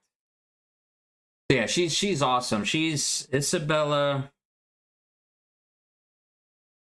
Dorda Poetry 444. That's her call sign. We are the Black Three-Headed Monster. For many years now, I've lived among you as a visitor. Superman. I've seen the beauty of your many cultures. Okay. I felt great joy in your magnificent accomplishments. I shall be here. I've also seen the folly of your wars. As of today, I'm not a visitor anymore. Because the Earth is my home too. We can't live in fear. I can't stand idly by and watch us stumble into the madness of possible nuclear destruction.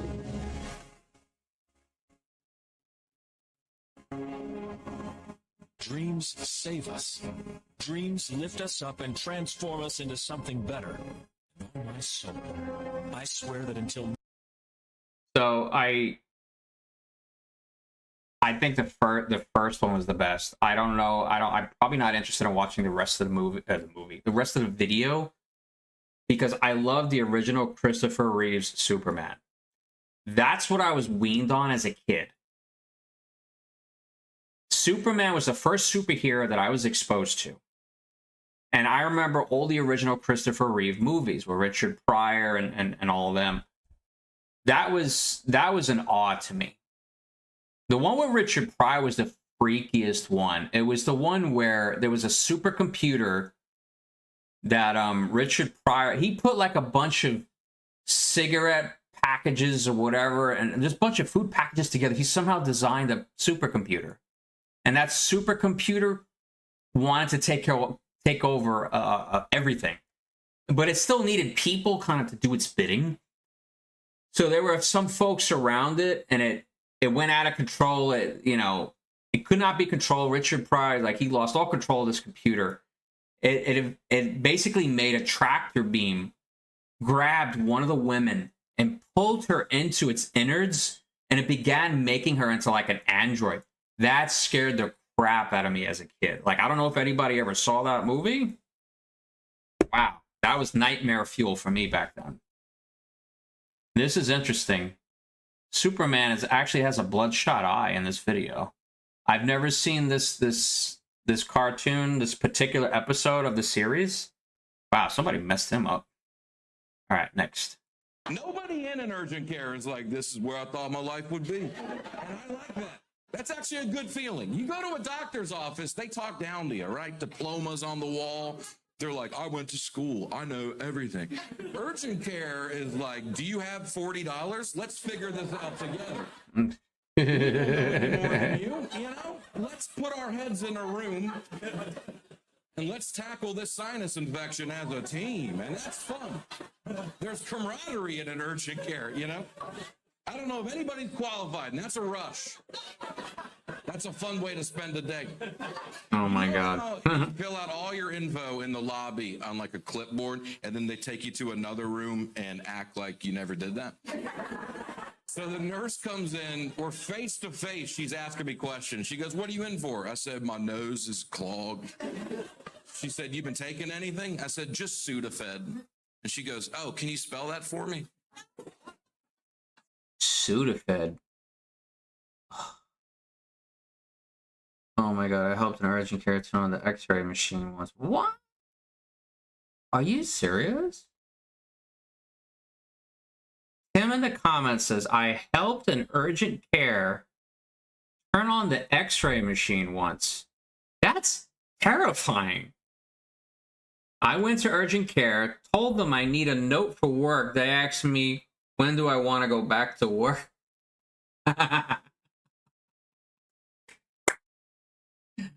Oh my God. You know what? A good month should do it. I go vacationing in Italy, keep it out of social media, and I'll come back all well rested. 30 days should do. Let's see. Dom says, yeah, I started streaming on Twitch. I'm not going to lie, I even told about her too bad when I used to be a huge crush on this Twitch streamer. I think you mentioned her, which is my online friend, Kaylee. I met her October 2020, but then I'm thinking to myself, if I start streaming and then when I give it a try, and after that, if I kept something streaming, I started to love it, and I'm still streaming to this day. At first, I started streaming on YouTube consistently, and then even though I got my PC for my birthday 2 years ago, that's when I started streaming on Twitch actively. Yeah, those comments. You know, I give it to you, Dom. You have patience. Like, for anybody, so I'm gonna do this for anybody else watching, because I know there's at least 3 other people in here besides Dom. I'm gonna show you who he's friends with.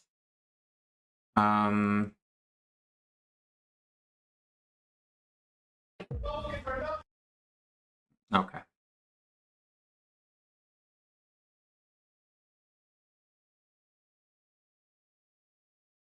All right, so these are all my videos. So I've been playing Expedition 33. These are my, I do shorts because it helps. There's one.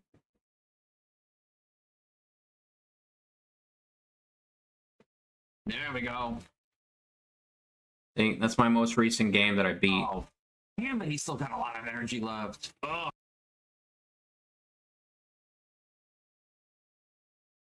All right. This chick. So everybody look. Dom has made friends with Dilotta, the original one. Not a scam account, the original one. And Dom, you're friends with both. She's got 2 pages and you're friends with her on both of them, right? This, I mean, she's awesome. Like, she was getting a master's degree in what, biochemistry? She's making a whole lot of money with what she's doing now. So this is the, I mean, obviously this isn't her page. I mean, this is her page right here.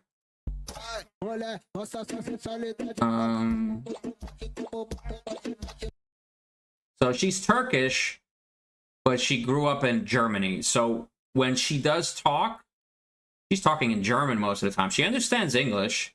I think she understands Spanish, very little French. She speaks Turkish too. So this is Dom's friend. He befriended Dilara. So I hope one day you meet her. She's got to come to the States, though. The only time she came here was when, what? She was flying to Mexico and she had to catch a connecting flight in Houston. So literally, if I was in the airport, I could have run into her while she was waiting for her second plane. Because I'm only 25 miles outside of Houston, downtown Houston. Oh, yeah.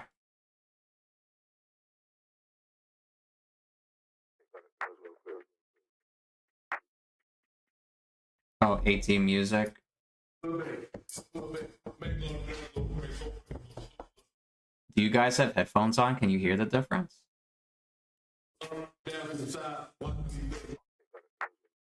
Listen to it again.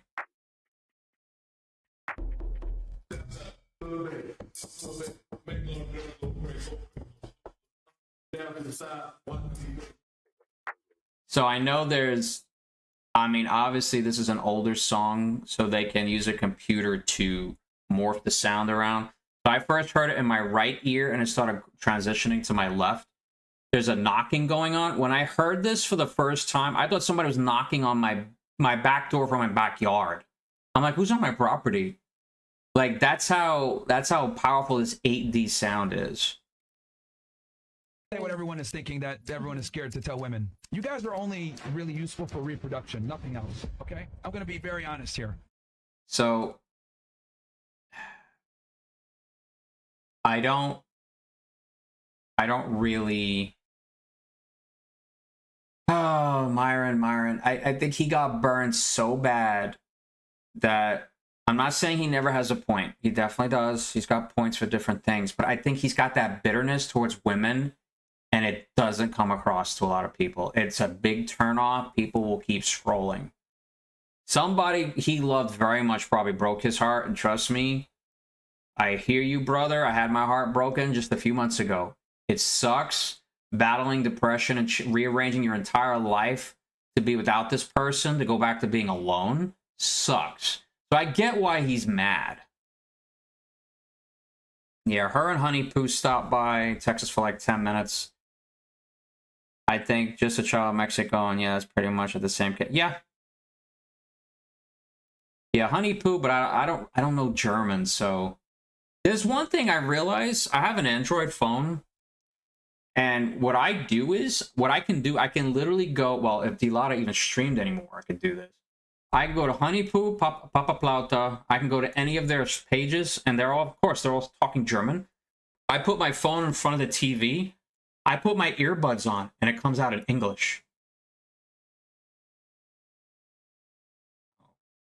Oh, sorry.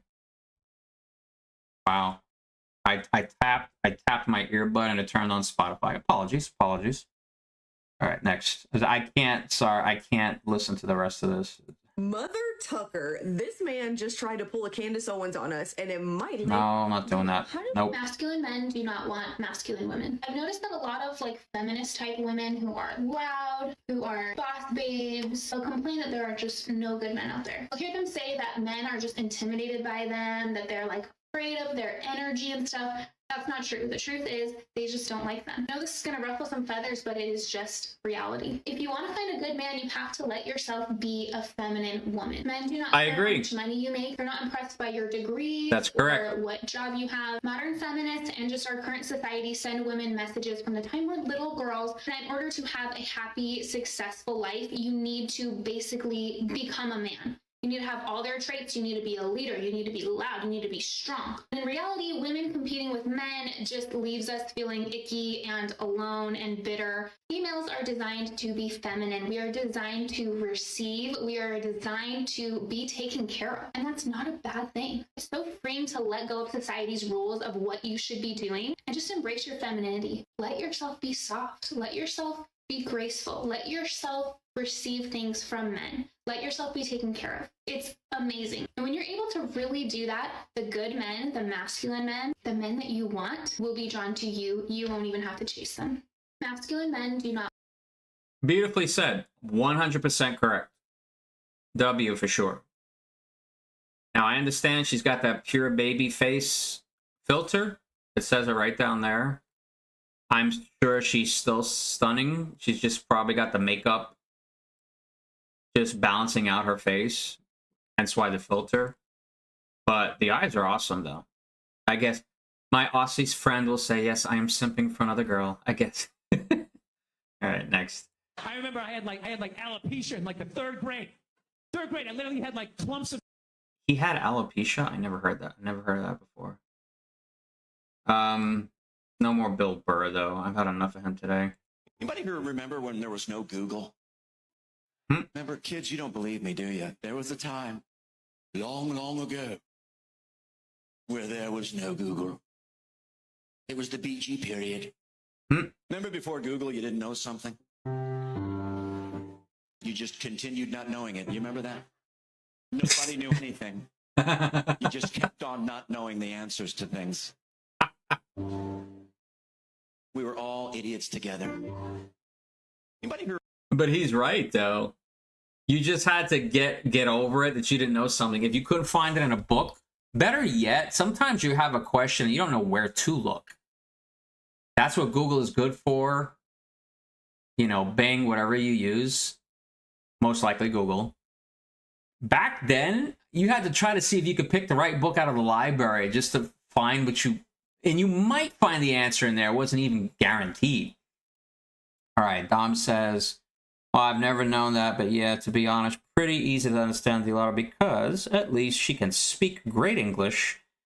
And not only that, she could speak it better than any German creator, even though there's probably a couple of German creators that could speak English, but not as good as Dilara. But I could be wrong. So Papa Plata's not bad. Honey Poo, I think she speaks English, but it's not on par with Dilara, but she can get through. What was his name? He hangs out with Papa Plata. I forget. Hugo. I don't know if you know who Hugo is. Poor guy. Only German. He cannot speak any English. So when they came to the United States, they usually fly into California because that's the state to be, I guess. Hugo was the only one. He needed everything translated for him by his German friends. All his other friends could speak English. But, I mean, I get it. I give you credit if you know more than one language. I'm lazy. I should know Spanish and Italian. I only know English. Women understand that her history will make or break her chances with you, so she is going to try to hide it. And the last thing you want is to be 3 years deep into a relationship and find out she had a train ran on her. So here's a process to disarm. You know, I really hate that phrase, train run, having a train run on. Like, oh my God, I hate that so much. When I used to like a girl back in high school, if I found out she was easy, I'll put it that way, that hurt my feelings. I used to hate that. Like, I felt so bad when I found out there was a train running on her. Because we had the expression, you know, back when I was in high school, too. I felt so bad. I felt so bad. But I mean, that's reality for some women. That's just the way it is. And I understand there are guys sleep around. Not a good idea. I don't know. I can't say for sure what my former friend is doing. I only know is that she was on her way to work today and I just happened to see her in traffic at a red light. That's it. I don't know if she's got somebody. I don't know. Maybe she went back to exactly her old loop, as I usually tell my friend Richie. She's probably doing the same exact thing. The only thing that changed was she got a slightly better paying job and I'm not in her life anymore. But yeah. Don't like the idea of trains being running on girls. Like, no, it's just, I don't know. That's just me. Live your life, you know, do whatever you want to do. Look at what is happening with EBT in California, and you can feel the anger spike because the people who built this mess pretend they never saw it coming. Snap is getting gutted, and the same lawmakers who pushed endless giveaways are now panicking as the safety net turns into a...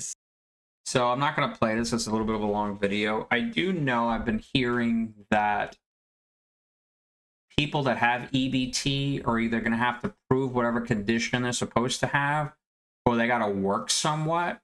This is going to be a shock for a lot of people who are not being in the know at the moment. Yeah. And sadly tonight, we are faced with the passing of some extraordinary giants of film. Rob Reiner. Yeah. Uh-oh, what's going on here? The ghetto. Ghetto.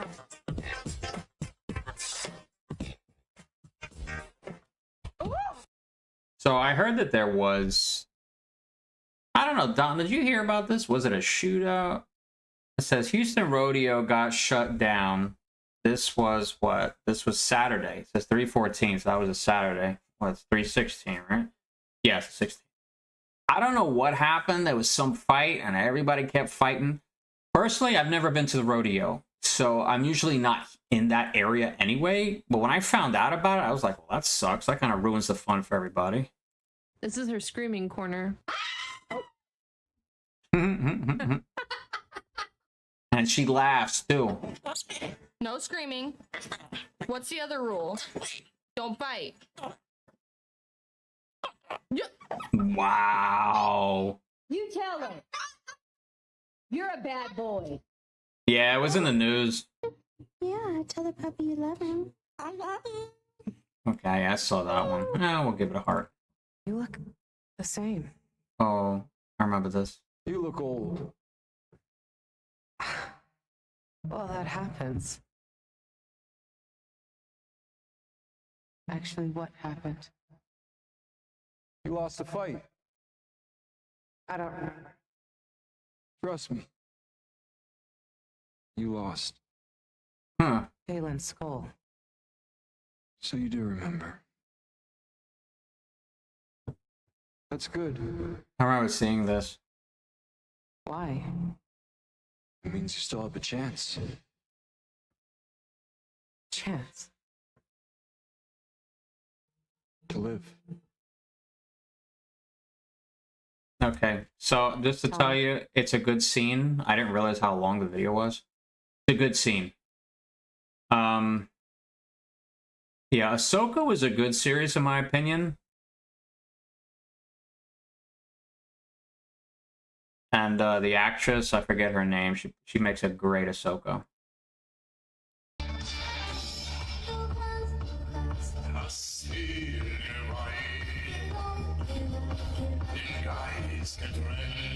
Oh my god. They're good though.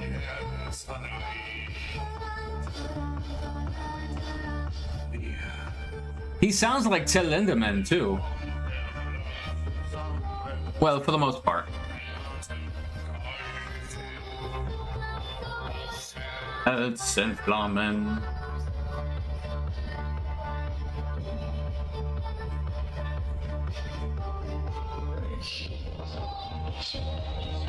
Ah, they're out of the speaker. Yeah, Deutschland.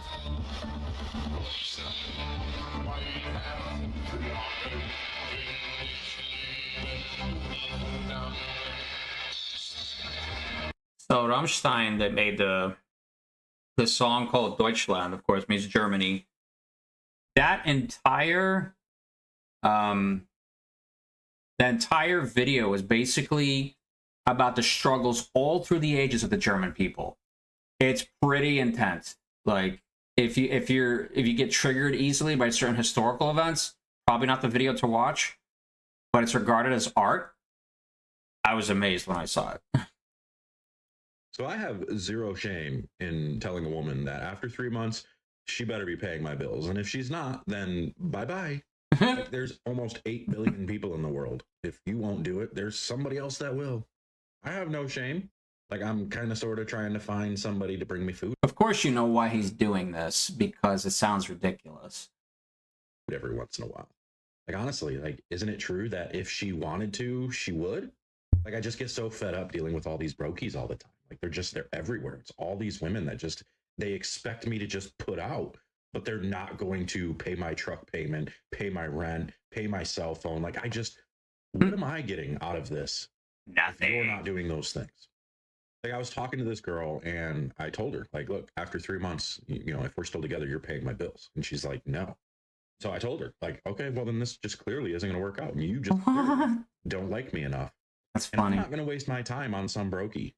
Well, you see the reverse psychology. It's a psychological game is what it is, but you never hear it coming from dudes usually. It's good though. Very good. Obviously, it's trolling. I wouldn't even consider it rage bait. He's just trolling. It's to be funny. Why don't you trust quiet people? We live in a society where we're kind of taught that we have to speak a lot. We have to gain people's attention. We have to. The one reason why societies always collapse is simply because people stop believing in God. That is the truth. You can try to tiptoe around that reality all you want, but there is. I definitely think there is a pattern which societies follow, like from the time where you go up to, well, it's going to be a number of steps before you even get up to an empire, and then watching that empire slowly collapse. That's why it seems Rome is always talked about, because Rome is such an excellent example of how the empire can fall, because it fell from within, it didn't fall from without. So a lot of people tend to kind of put that as a doppelganger for the US, like it happened to the United States as well. I mean, people were talking about this whole Roman thing for I don't know how many years now. Contrary to popular belief, I do not think about Rome every day, in case you're asking. I was really surprised that do you or do you not feel bonita? I was really surprised that anybody ran with that. When that was at the table read, I mean, it played like it got a giggle. But somebody like stitched me a patchwork of the scene. I kept hearing, Peter, the horse is here. Nice. Coming out of my kid's room, I'm like, wait, am I in there? I was really surprised that I like those voices. A lot of people saying right now that the deployment of the 31st Marine So it says, so if only 31% of the people in car accidents are drunk, then I guess they just fall asleep, or they're just horrible drivers.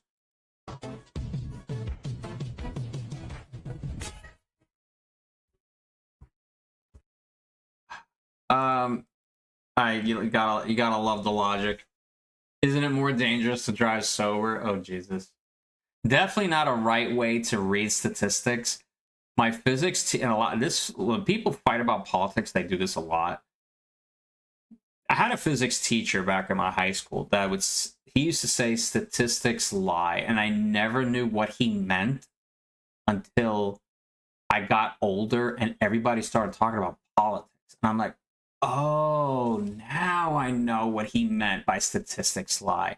Because people cut out little details and they create whole stories, and I'll be like, well, if the statistic is said and it's from a reliable source, it must be right. And that's sometimes all people need to believe in something. Yeah, this chick is Narissa's in New York City. Whatever you're into, but I don't know. I'm not into that religious stuff where Okay, we did this already, seeing actually. a lot more women left lonely and alone like this as men continue to just opt out of dating altogether when it comes to these types of women. Let's go over this video. Let's watch it together. And then I got a lot to say after this. So let's get started. I just got home, and the hardest part about going to bed is that I feel so pretty, and I'm like, wow, you look so cute. You look so good. You look beautiful. And I have no one to share it with. I get home, and then I wash my makeup off, and I take my hair down, and I do these things and then I go to bed. And although I think I'm beautiful, I don't have anyone around who, like, I don't get to go home and sleep next to my man and he's like, So, another long video. Sorry about that. I mean, at least she has confidence, but still, again, following the trend of, oh no, another one going to bed without someone next to them. I mean, it happens to men a lot. Trust me. It definitely happened. Look at this.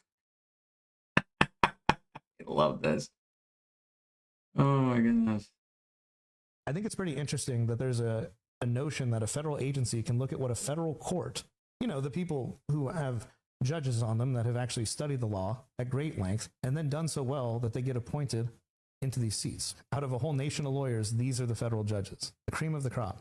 And you as an agency just get to say, well, you know, that's kind of inconvenient. I think it's erroneous. The marathon got its name because a man in ancient Greece ran 26.2 miles from the Battle of Marathon to Athens to deliver the news of the battle to the king. And he delivered the news of the battle to the king, and then he immediately dropped dead. That's a true story. And we honor this man by continuing to run the exact distance. This is the kill them, yeah. Down to the .2. Like, that's rude. The king should have been like, this guy is a hero. It's illegal to run that far ever again. Oh my We're gonna have a God. memorial 5K fun run. There's going to be plenty of water stops. Nobody's going to have to put anything on their nipples. I like Disney movies, but here's the thing. Oh my I'm a boy God. mom, and I'm going to share with you guys the things that I'm going to teach my son to be a good guy to women. So if you have a baby that's a girl right now, I'm telling you, I'm going to make sure that this boy is behaving himself. So let me show you my list. As soon as I found out I was having a boy. So I am all for this. Absolutely, boys should be taught how to conduct themselves with other boys and especially girls and ultimately women. I want to see somebody do something like this for like a girl mom, you know, or a girl dad, so to speak. Boy, I started making this list because I'm this passionate about it, and the list continues to grow. If he doesn't see a girl seriously, do not waste her time. If I find out he's talking to a girl, he's not going to be doing the whole playing, like not responding, doing all that bullcrap. Absolutely not. He's not going to be doing that. If I find out he's leading a girl on when he has no intentions of taking it further with her, he's going to have to stop talking to her, period. Like, I'm going to teach him that from day one because it's disgusting. Absolutely not. This one's a huge one for me. What you show and give in the beginning in the relationship is expected through the whole relationship. Do not show a girl your best cards and then take those cards back, because that's not actually who you are. Do and treat them. So I get what she's saying, but there's also a phrase that says, guys will treat girls in the beginning how they want to be treated, but in the end, they wind up treating the girl how the girl already treats the guy.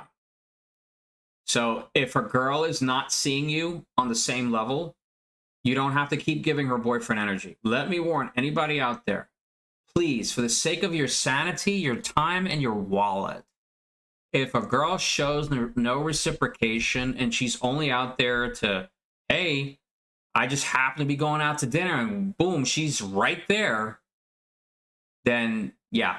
If the girl's not initiating calls, text messages, any kind of communication, maybe she's just not that into you. And I know it's painful. Like, I knew somebody just a few months ago, mentioning her again. She, you know, an avoidant. For the most of the time, we stood in contact, but I began to see a trend until she cut it off completely, like a classic avoidant. It's not, you know, don't beat yourself up over the head. Sometimes it's just not compatible for whatever reason, and just move on. You don't want to waste your time and your sanity for a girl that's not going to give you that same energy back. She's 25 years old, by the way. She lives in Nashville, Tennessee. go on. Can I come? Let me know if you need someone else to join. I really love your guys' friend group, but I really want to be part of it. I love hanging out with you guys. Could I come next time? Girl, you know I'm always down. If you're trying to become part of especially an existing friend group, do not apply pressure. Show that you're available and you're interested, but with an established friend group, pressure is only going to make them resist you being part of it. Stay confident. Bye, girls. Can I come? Growing up, I could tell my mama had a Like I thought that video was gonna go a totally different direction. Have you ever tried to hang out with someone who's like woke? It's actually the worst experience ever because they literally cannot have any fun. You're like, oh, I love the movie Pocahontas. Pocahontas, there you And go. they're like, you know, that wasn't real. I'm like, shut the fuck up. I just like the movie. Like, what the fuck? So annoying. It's like, oh, let's pick apart everything. Let's pick apart every little thing because we can't have any fun. Fuck you. Have you? She's my spirit animal. Let's check her out. Fashion and beauty. She does cooking. I forgot what OOTD stands for. Oh well. I will like that video. Next. What's the most petty thing you saw in a divorce? I once had a divorce there was a $25 million marital estate. They'd burned several $100,000 each in counsel fees. We've gone through a bunch of litigation. We managed to settle the case, and the only thing we were down to was the division of personal property. And we couldn't agree on who got a $45 toaster oven, and the settlement blew up. What? Wow. The settlement blew up.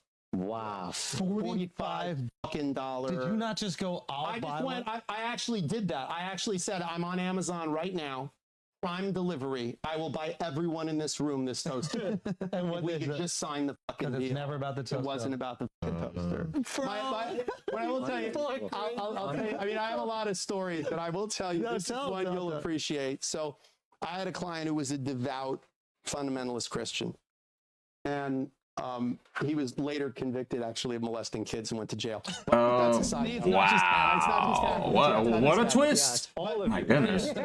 All of you, no. But he was a great. He was a client that was. He had a lot of money, and we had worked very hard to negotiate a settlement of his case. And the day comes to sign the settlement and to do what's called a voir dire, which is where the judge says to each party, do you understand the settlement? Did you agree to it? Or are you under duress? You know, so these are the stuff, but like, it was great. I got him a great deal, like a great deal. Like this was way better than it would have been at trial, and he didn't have to go through the trial, and this was great for him. And he meets me at the courthouse the morning of it, and he says, Jim, I need to talk to you. I spoke to God last night. Oh boy. I prayed on it. Oh boy. And God said to me, that I should take it to trial. And I said, that is a terrible idea. And I explained to him again, here's all the ways that we're getting value here. Here's all the things. This is what it should be. And he said, no, I'm sorry. I prayed on it. And the Lord has said to me, you know. So who wants to bet that this client winds up losing majorly? Like he just totally screws up. Should have just let it go instead of having this go to trial. It's funny. It says it's never about the toaster. It's never about the toaster. It's principle. So, of course, it fucking blew up. The whole thing went haywire. We start the trial. The lunch break, I go back, and my partner, Colin, it's been my law partner for many years. I go back to him, and I tell him what happened. He looks at me and goes, you know, you played that all wrong, Jim. I said, what? He goes, what you should have said is, what time did you talk to God? 10:30? Okay. At 11, I talked to God. No way. And he said, my son in whom I am well pleased. Yeah. How my blessings upon you. Yeah. By the way, are you going to see Steve later? When you do, tell him forget that I said earlier, you should take the deal. He was like, it's unfalsifiable. I try to hit him back with the voicemail. Just say, he's like, if you can't disprove what God said to him, he can't disprove what God said to you. You could have just said, I talked to God a half hour later, and he said, take the fucking deal. Yeah. So if that ever happens to me again, were you kind of satisfied when you saw it go against him in court? And does that happen where, like, you're in court, you realize this person sucks, and it under the doctrine of fuck around and find out. Yeah. He fucked around and he found out. Yeah. I mean, you know, and listen, man, I give people advice, and I tell clients all the time, like, look, $850 an hour, I'll mow your fucking lawn. I don't care. Like, I was a waiter. I've done worse shit for less money. Wow. But, like, you're paying me for advice. So if you want to pay me for advice and ignore it, go ahead. Wow. If it blows up, it's good for me. Yeah. Like, the more protracted your case is, the better it is for me. Yeah. I'm trying to put myself out of business here. Like, I'm trying to settle your case. But if you want to fuck around and find out, fuck around and find out. So I guess we never truly find out exactly what happened in the case, but obviously it wasn't positive. He said he makes $850 or $350. Oh my god. Well, if he's giving these videos, he probably makes $850 an hour. Like, this guy is unbelievable. I mean, I hear he's a great attorney. I mean, now he's all over TikTok. Damn. What prenup demand instantly led to a couple breaking up? Ooh, that's a good one. I just had one recently. Hopefully they're not a view. Can we get a short version, please? Short answer. Sure. I had a young guy in finance in his late 20s, early 30s. He's not going to get the short answer, is he? Age, you know, maybe like 2-3 million, which for that age is very impressive. The first million's the hardest. And I don't know what she was trying to do. Okay, so by what the comments say, it doesn't look like he married her, guys. This wasn't a marriage to her, it was a business negotiation. This guy says, I'm sorry, but someone with a net worth of $2 to $3 million is not taking private jet flights. They're smart enough to understand they can barely afford jet cards. Business class makes more sense. Wow. Yeah, I mean, you'd be surprised how many retirees are literally millionaires, but you'll never know it just by looking at their house. They probably are worth $5, $6, $7 million just from their retirement, all their investments. But they don't go around spending that money. A lot of people like to show off. Like, no, don't do that. It attracts too much bad attention. Listen, he's cute. Look. Yeah. Look, stop. Stop. No! Oh my god. Why is she... How young is this girl that she's trying to help her daughter date somebody? Stop. To make it easier on you guys, we just want like 4 people watching my teenage daughter's back window.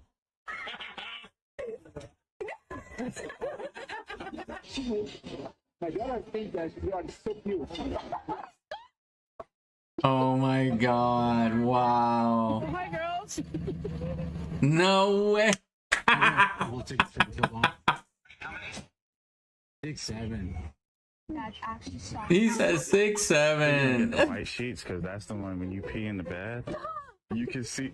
I'm just saying, you can see the pee in the sheet, so you want to make sure you get. Where are you going? Look, she running. What?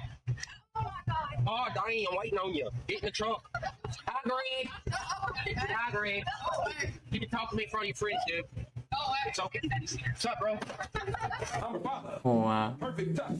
You guys are the best thing you never saw. Hey, what's up, baby girl? Your daddy's here. I can hear you. That's so bad. Dad. I love you. Aww. Oh my god. We're matching. Oh my god. Please, you're so embarrassing. He's got a dad belly. My daughter thinks you're real cute. Can I get her number? No, we're good. Oh my god. This guy love embarrassing my daughter in public. I got pictures all on my every day. Sucking on my balls, licking on my balls. All right, son. I finna dip. This is low-key. That is so cute. Oh my god. He's cute. You know, this is, I mean, it's such an awesome way to like teach your teenagers. You know, I don't think I'm gonna have any kids, and I feel bad in a sense because I'm never gonna be able to have moments like this. Like I remember I was hanging out with a few friends of mine in Brooklyn, and I had a habit living in Brooklyn of blasting my rock music. And my friend Jessica, was sitting in the front seat at the time, had my friend Mike and Richie, I think were in the back. Actually, I don't know if Richie was there, but I know Mike was. And I was just blasting Nine Inch Nails, and the lyric that came out, and we were riding past these bunch of people. I don't know if we were going through a Kmart or whatever it was. People even know what Kmart is these days, or what it used to be. I don't know if it was Walmart or whatever. Probably wasn't a Walmart. I don't think there are any Walmarts in the 5 boroughs. Some department store parking lot. But the lyric came on, "You let me penetrate you." And I blasted it and I sang it out the window, and Jess just sank. Just into her chair like this. Did not want to be seen. She's like, no way. It's just not going to happen. This is not happening. It was hysterical. I loved it. I loved every minute of it. Definitely a good day. Good times.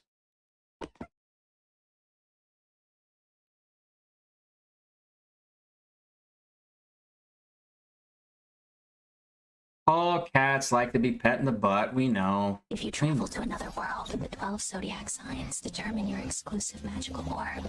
Pisces, illusory sea magic. Nice to meet you. How are you? Oh my god, where are you from? She's German. Germany? Stop. I love your accent. Thanks. Can you say something else? Hello. Okay, that is Oh my god. cute. Can you say something in German now? Yeah, halt die Schnauze. That sounds so cute. What is nothing. Oh, I love it. I don't know what she said. Probably very funny if I translated it. And you? Yeah, it's good too. Where are you from? Germany. Wait, what?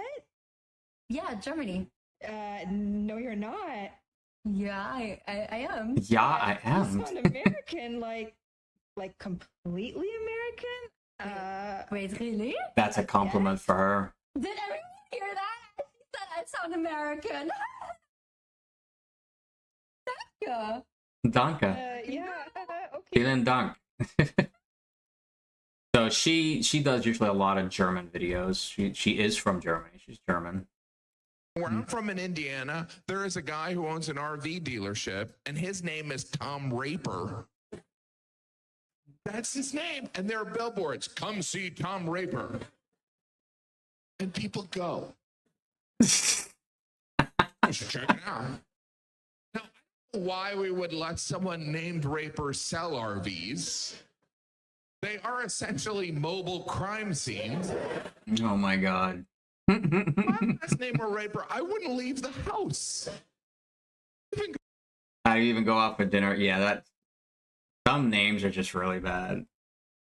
Like I have a rather ordinary name. Can't really make any jokes out of it, but man, some people, oh, they're just cursed from birth.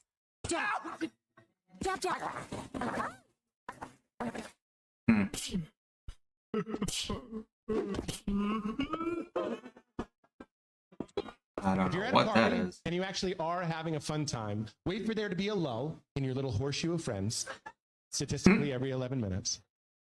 Then just look at them and go, oh man, this party is McDonald's. What? I'm loving it. Oh my god. The worst thing you can say. Feel how you feel right now? Violated. That joke changes your core temperature. The feeling of hearing that joke is the feeling of getting hit in the face with a living lobster. That's what that joke feels like. Oh and my everyone falls for it. I don't care how smart you are. Like, this party's McDonald's. What? What do you mean by that, sir? Do you ever have to poop so bad you pee second? Oh my god. Look at this. Look at this. This is why live comedy matters. Oh my I god. told that joke on Zoom. It's okay. But here you laugh and you look around and you see you're not alone. It's everyone. Mhm. Sometimes you sit on a toilet and you're just like, oh God, that was urgent. Like it happens. The old 2-1 punch, we call it. 2-1 punch. So- Oh my god. Name calling does not break the modern black man. That's not going to do the trick. Like if I went to Kentucky Fried Chicken and for some reason everyone behind the counter had a Ku Klux Klan hood on top of their head, what do you think I'm going to do in this day and age? Run out Kentucky Fried Chicken? Not if I'm hungry. I'll go straight to the front. Hey man, let me get the 2-piece. I don't give a fuck what he says. You want a biscuit with that, nigger? I thought it came with a biscuit. What's all this attitude? How about this? What if I lived in Austin and I had a white girlfriend? And me and my white girlfriend at home one night and we're just doing what lovers do. And she's down on one knee, giving me a hand job. I love a good hand job. And she's really jerking me off. I got a huge dick, so she's like, That's so and I'm stupid. like, wow, this really feels wonderful. I think I'm gonna come. And then she looks up at me and goes, come in my face, nigger. Oh What my do you think I'm god. gonna do? That's no time for integrity, ladies and gentlemen. I'm busting that nut in her face. I'll sort through the ethics later. Sometimes Oh my god. Long-awaited assessment of Erica Kirk from an intelligence perspective. Let's. I like you, but I won't do this right now. I don't. One of the fastest ways to get good at just enjoying the moment is to be so self-forgiving that it's almost delusional. It's the best advice that I could give somebody. Be delusionally self-forgiving about everything. What does that mean in reality? Give me an example. Most people look back with regret and shame. I shouldn't have done that, or I should have done that. I can't believe I embarrassed myself. I can't believe I did that thing in front of those people. Get so forgiving of everything that you've ever done of yourself that it is like, You know, I think I encountered this a lot more when I was younger. Not so much these days. Don't really have a large group of friends. My thing was I used to remember embarrassing moments from school mostly. But guess what? They don't remember me anymore, much less those embarrassing moments. I mean, how many times was I tripped in the hallway in middle school, bullied? I guarantee you those people don't even remember me. And that's okay. I don't even remember half the stuff I used to endure back then. It was a very torturous time, believe me.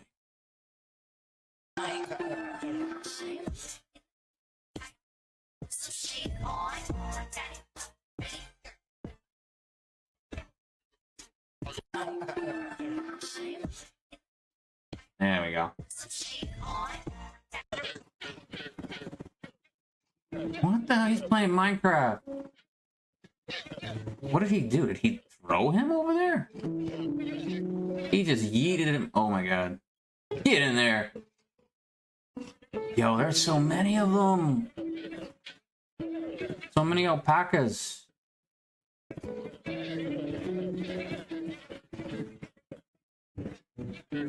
What is going on in there? I guess they're getting mad. Whoa.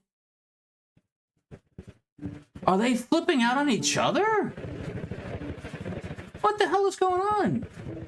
I didn't know this was a thing in Minecraft. They're just spitting on each other?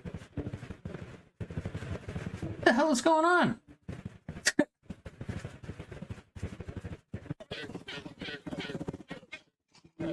Alright, I'll heart that. Oh my god.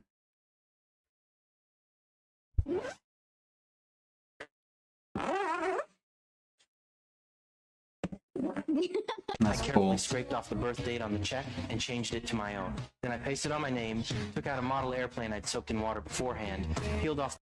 Okay, so this, he's describing an actual thing that took place. This guy used to fake checks and cash them and get wealthy. He was very good at it. The airline logo and stuck it on the check. Finally, I pressed it flat in a book. Just like that, I'd forged a crude but functional airline paycheck. I took it to the bank to cash. Yeah. For most people, successfully cashing this check would be quite Yeah, what is it? Catch Me If You Can? This movie's based on a true story, by the way. Very fascinating. Ah, Superman again. Even though you've been raised as a human being, you are not one of them. Marlon Brando.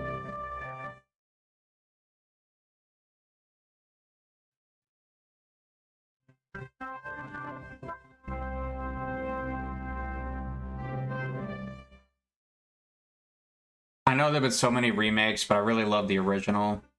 I love Marlon Brando too. They can be a great people, Kal-El. They wish to be.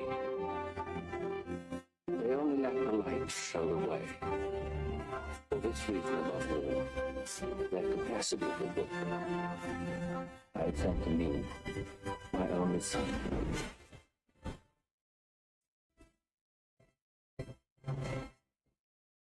Yeah.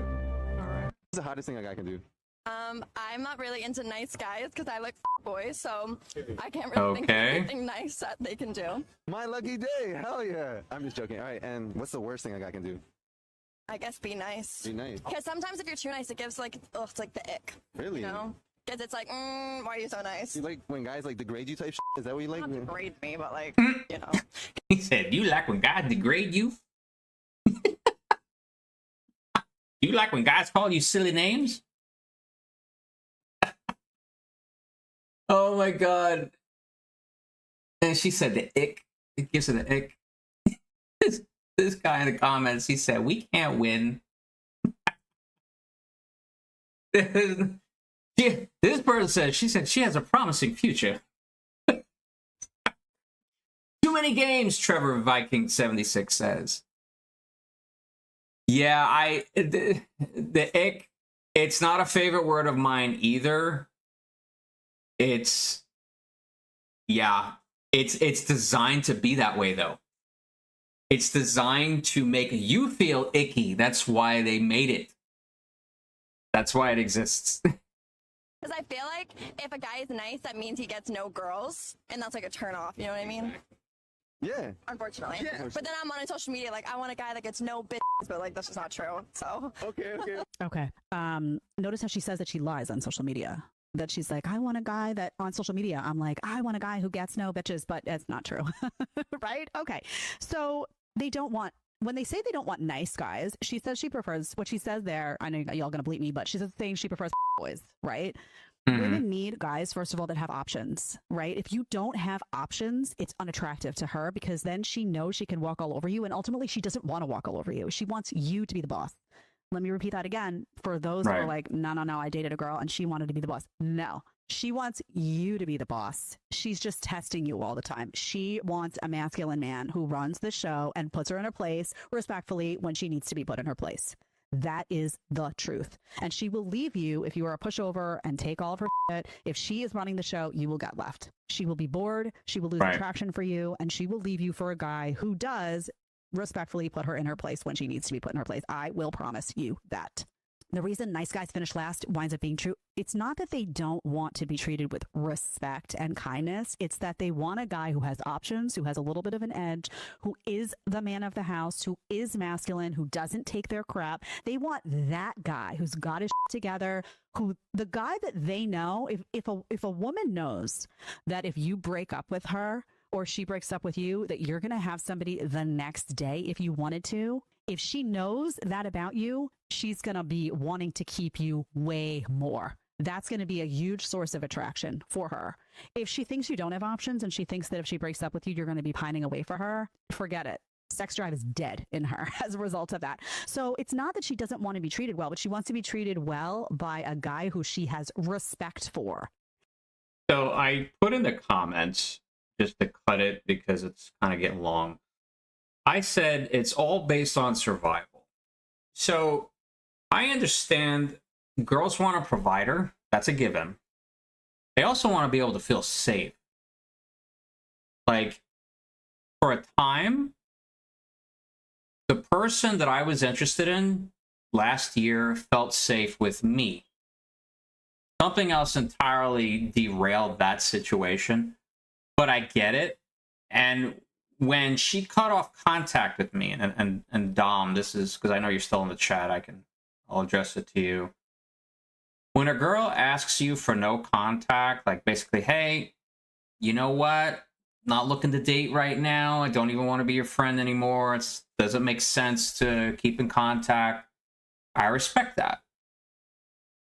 What this girl would show me, obviously before that whole crap happened back in November, she used to show me these long books of DMs that guys would leave in her text, in her text messages. She'd open her iPhone, unlock it, and show me guys pleading for her, saying, I'm good looking, I have money, why don't you want me? We'd be good together. That's one thing I didn't do. And I hope she noticed that. She left me a paragraph. I replied with a short audio memo, and that was it. I said, I'm sorry you feel that way, basically. I'm at loss for words. I still love you. If you want to come around, you're more than welcome to. I kept it really short. It was like maybe a minute. But I did not, one thing I did not do, and don't ever do this, Dom. You find somebody and it doesn't work out, I say, I'm sorry ahead of time. Don't beg for her attention. Don't plead. Don't show up at her house at night with roses or whatever. Like, in that sense, they get the ick. They don't want that. Who knows? Like, if you're courting somebody and for whatever reason it doesn't work out, trust me, you don't need to fill your head in with probably half the stuff she's doing that you're not supposed to know about. It'll drive you crazy.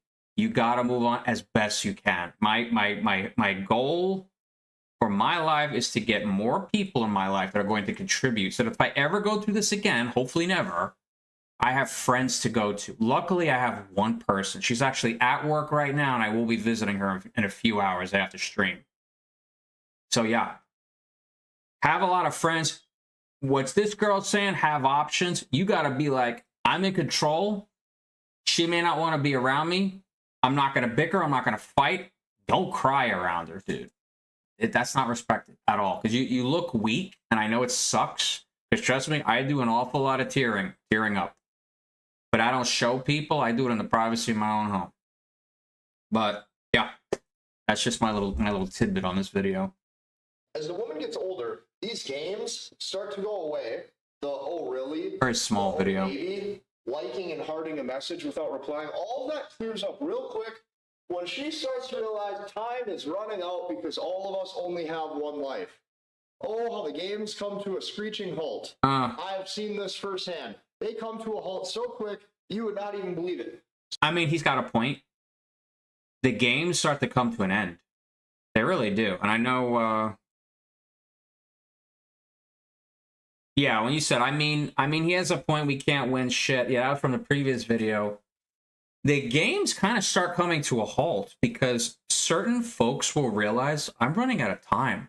I don't have time to go back and forth in meaningless text messages, meaningless dates that don't go anywhere, that maybe it's just for sex and that's it. You know? It sucks. You're running out of time. And even though you know it, you repeat it to your friends, but one day you believe it. And then you truly know it. Something clicks in your head. I gotta meet somebody. I'm almost out of time.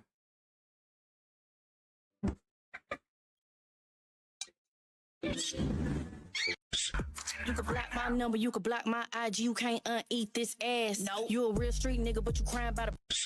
You can block my number. I saw this video. I did not like it.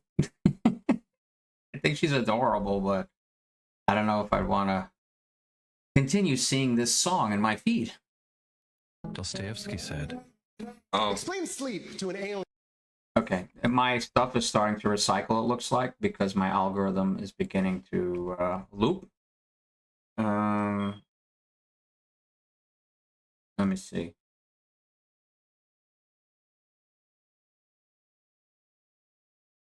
Dude, I love this. I don't know, Dom, if you saw it. Where is it? Where is it? There it is. This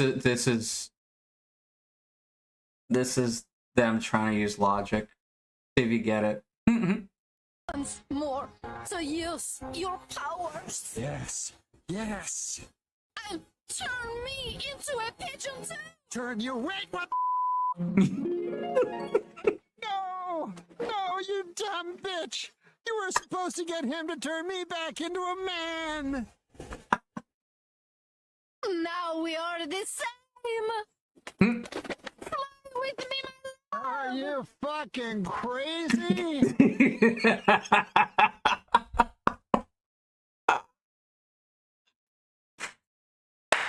It's so true. They try to use logic.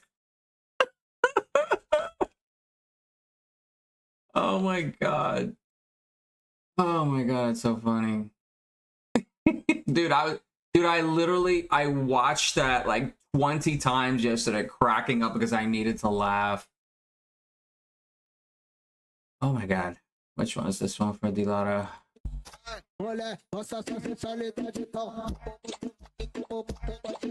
Oh yeah, I watched this already.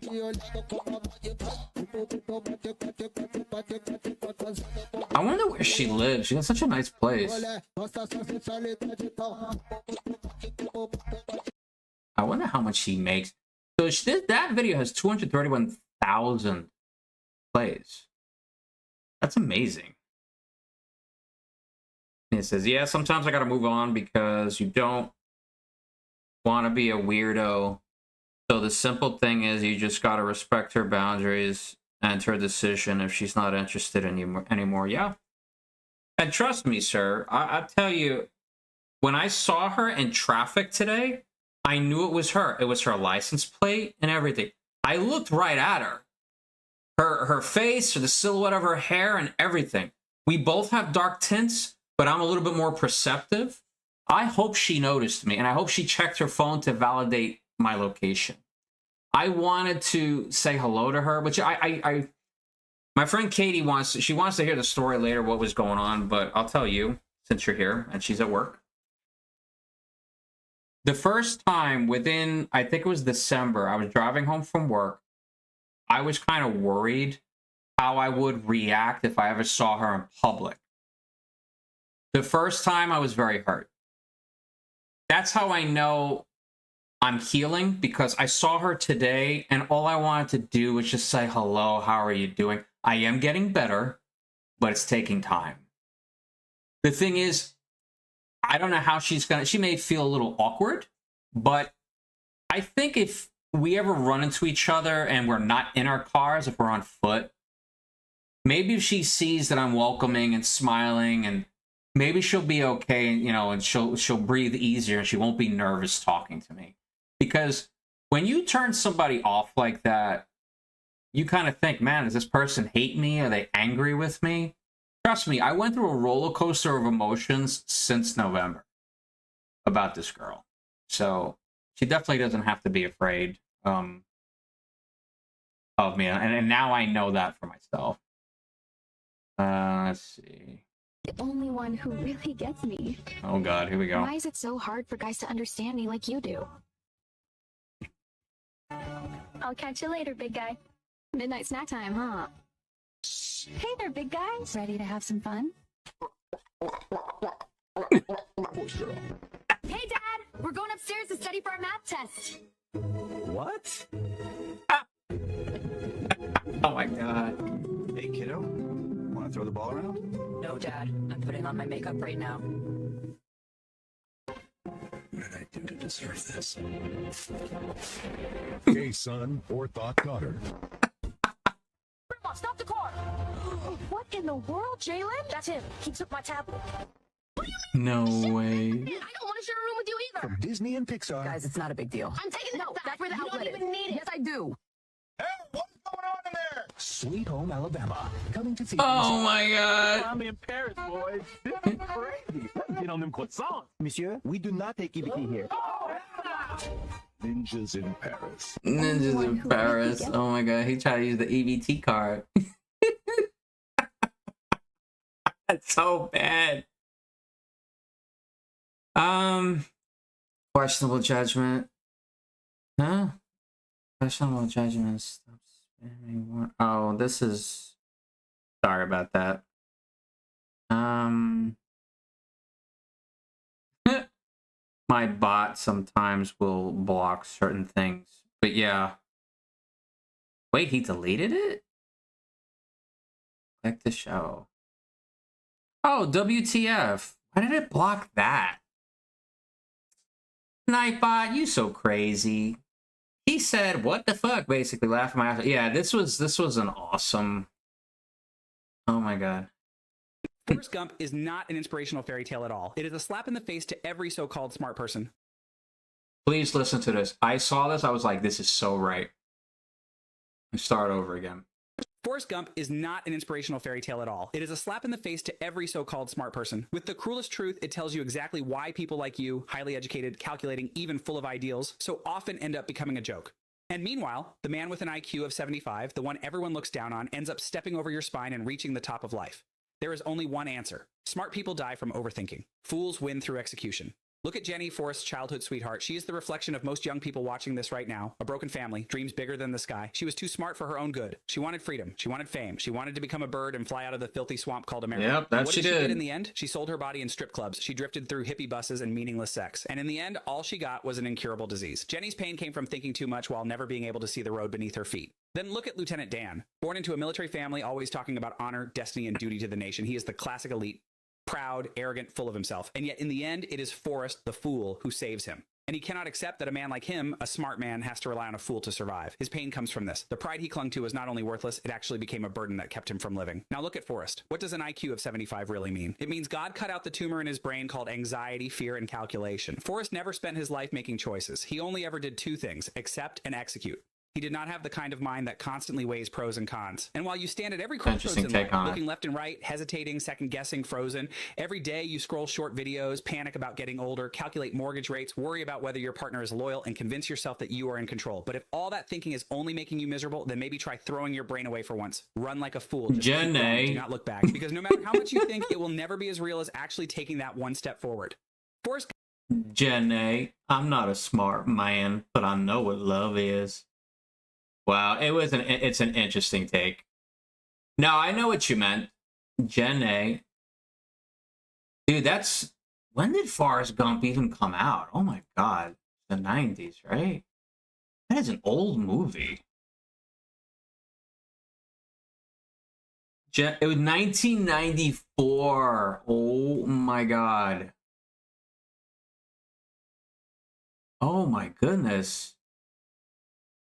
Probably the majority of my chat hasn't even been born yet. 94. Jesus. But that was such a good movie, man.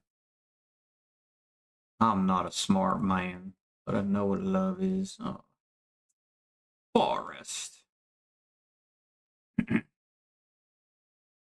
Yeah, it's definitely an old movie. Let's see, what's this girl crying about? You want me to be honest? I'm angry. I'm mad. I'm fuming. I'm on fire. I'm mad because I care more about you than you care about me, and that's how it's always fucking. So I'm going to tell you something. I guess this is technically what they call a crash out. I've been there. I've been there, so I completely understand how she feels. Thank God! I'm tired of it. I'm mad. I'm angry. I'm tired of feeling so much. I'm tired of being in my head. I hate it. I'm angry. Wow.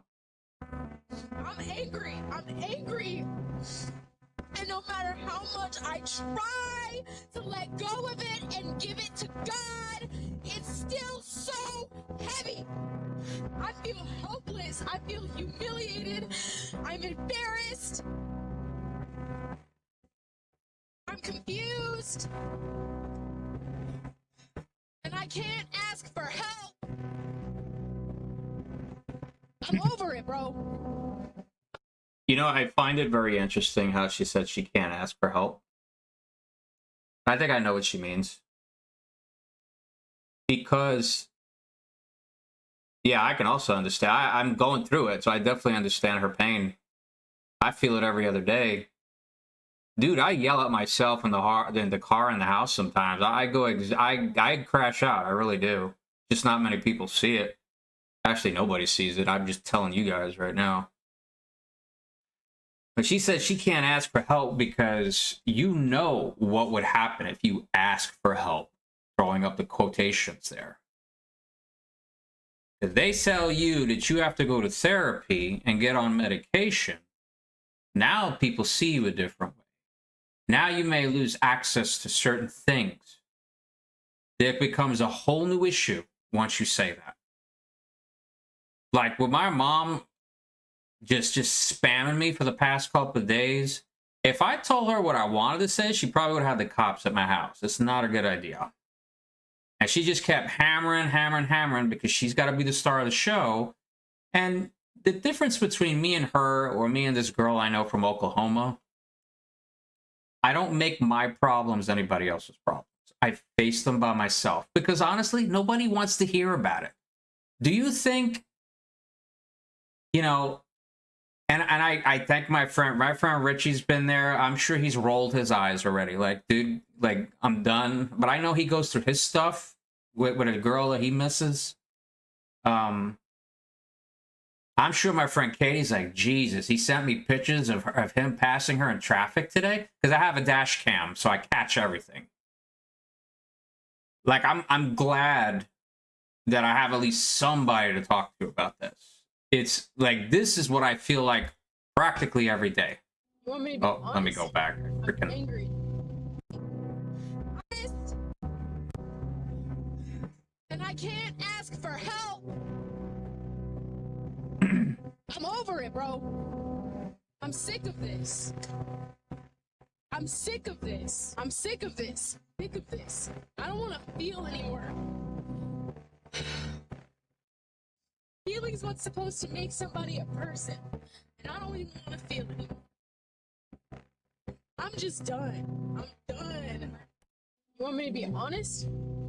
So this person, so Brittany Crawley in the comments says, Lexapro helped me when I was feeling like this. You see, I don't want to run to pills. I don't want to run to some medication. Let's figure out what this gem is. Lexapro, generic name, however that's pronounced. Acetylodoprim, or whatever, a prescription antidepressant belonging to a class of drugs called selective serotonin reuptake inhibitors. Oh my God. SSRIs. It is primarily used to treat major depressive disorder and generalized anxiety disorder.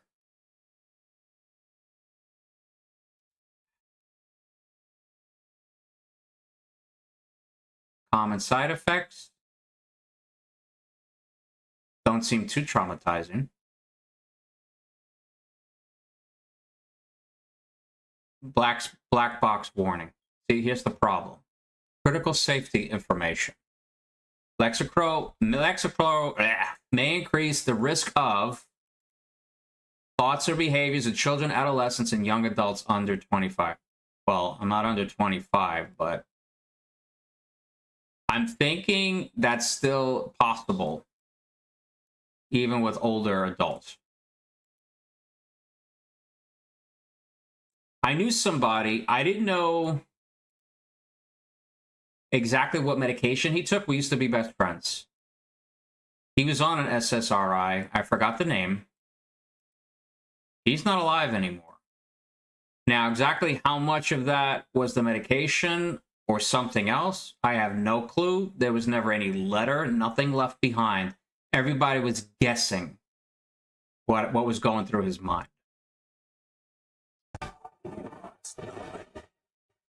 know your soul.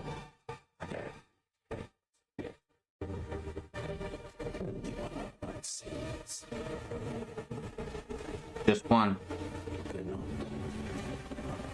Because my sins have been absorbed by the one true master, in Lord Jesus Christ.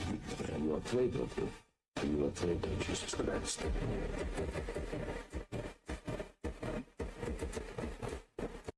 And that's one thing. And I know people in the chat are probably like, oh, I'm not into God or whatever. I don't care. And that's fine. But I'll say what I got to say. One thing, still living in this world, the enemy is always going to try to remember something you've done in your past. He's got to give you that guilt trip. He's got to drag you back down. And if you fully let yourself be engulfed within it, you're ineffective. You're thinking about your past again. You're of what you did wrong, whether you were mean or you were vile or you stole something, or wherever the case may be. Like that's the whole point of the accuser. He's got to take you back in the past to hold you there, because you're not effective. You're not effective if he can do that.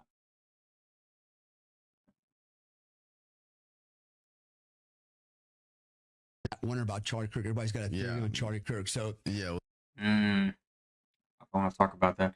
Yeah, bro, this is just sad. It's a bit depressing. Yeah, I don't know. Well, she was talking about a dude.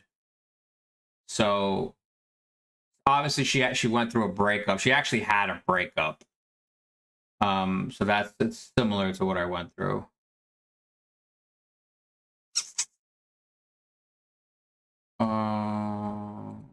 I have asked the universe if I am not meant to be loved. And this is okay. I've actually made this request before. Start over again. The universe, if I am not meant to be loved, stop letting me want it. Not a miracle, not a person, not even happiness. Just take the part of me that sits up every time someone is gentle, like a stray animal that still believes the next hand will not hurt. I have humiliated myself in front of the universe for years. Birthday after birthday, everyone's shouting at me to make a wish while I stare at the candles like tiny burning witnesses to the same confession. I do this every single birthday. If I'm lucky enough to get a birthday cake placed in front of me, and I have for the past, 3 years, because at my old place of employment, we celebrate birthdays with cake. Every single time, you, without fail, walking up to that lit candle, what am I going to say? Make a wish for what? In this case, this girl doesn't even want the desire to be loved anymore or to connect with anyone if it's never going to happen. I think I know what I said for my birthday. I think I looked at that candle, that burning candle, and everybody's around and they're smiling, and you know, you're never supposed to say your wish, so you don't say it out loud. And in my head, I think I said, what's the use? Why even bother? Like, what's the use? I blew out the candle and I played the part. I smiled, I thanked everybody, and I went back to my desk to work. And I think at my job, they always wondered why I hated birthdays so much. I mean, but do you really want to tell them? Because it's either they understand or they don't. If they don't understand, that's bad enough. But what if they do and then they just play it down? Oh, it's not so bad. Oh, you're better the way you are anyway. Oh, you get to go home. It's peaceful. Trust me, I like peace. And I'm secure in peace within myself to be in my own presence. But that loneliness thing kind of gets, you know, it gets tiring after a while.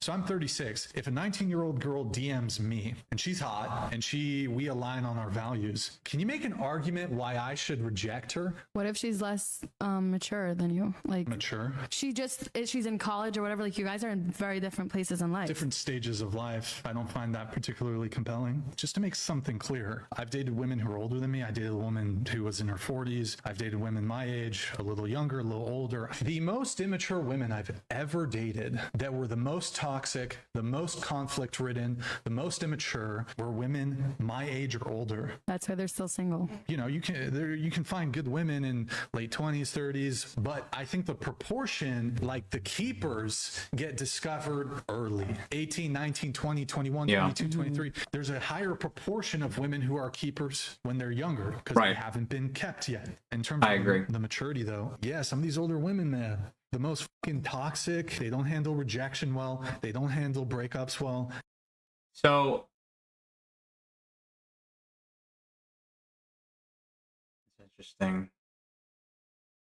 And that's where the whole age gap relationship comes in. So him, I think he's like, oh, see, it says it right here. He's 36 years old. Not saying he would look for an 18 or 19-year-old, but I understand what he's saying. They're not bittered by the world yet, plain and simple. They don't have a quiver of children. They don't have a mountain of debt. Girl I knew, just, you know, she's halfway done with college. She's that young. She didn't have time to get into debt yet. She's not, I mean, with the exception of being abandoned by her dad and maybe, you know, sleeping around a little bit. Really, when you think about it in the grand scheme of things, her life is quite simple. She just doesn't realize it yet. If she could just get over certain things, she could have a stable, normal relationship. But yeah, this guy right here, the host of the Whatever podcast, they're not bittered by the world. They're not dealing with baby daddy drama. They have no kids.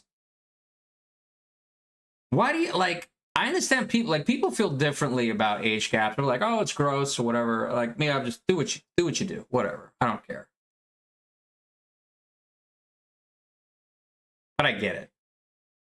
I get it why looking at a woman that, let's say, has three, because I've dated a woman here in Texas. She had 3 kids at the time. She has 4 now. Granted, the guy she married, that she had her 4th kid with, she is no longer with, as far as I can tell. I remember telling her, just before she had her 4th kid, I said, I'm glad I'm not dad number 4. I think out of her 4 kids, she has 3 baby daddies. Who wants that? I'm not saying that she didn't go through any difficulties, or I'm not saying life is fair. Life is not fair. I'm gonna put all that out on the table. I'm not particularly putting 100% blame on her, but she had something to do with it. And do you think I want to contribute to the quiver of children and then possibly get sued for child support and become the quote-unquote deadbeat dad? No, no thanks. Can't do it. I'm not going to do that.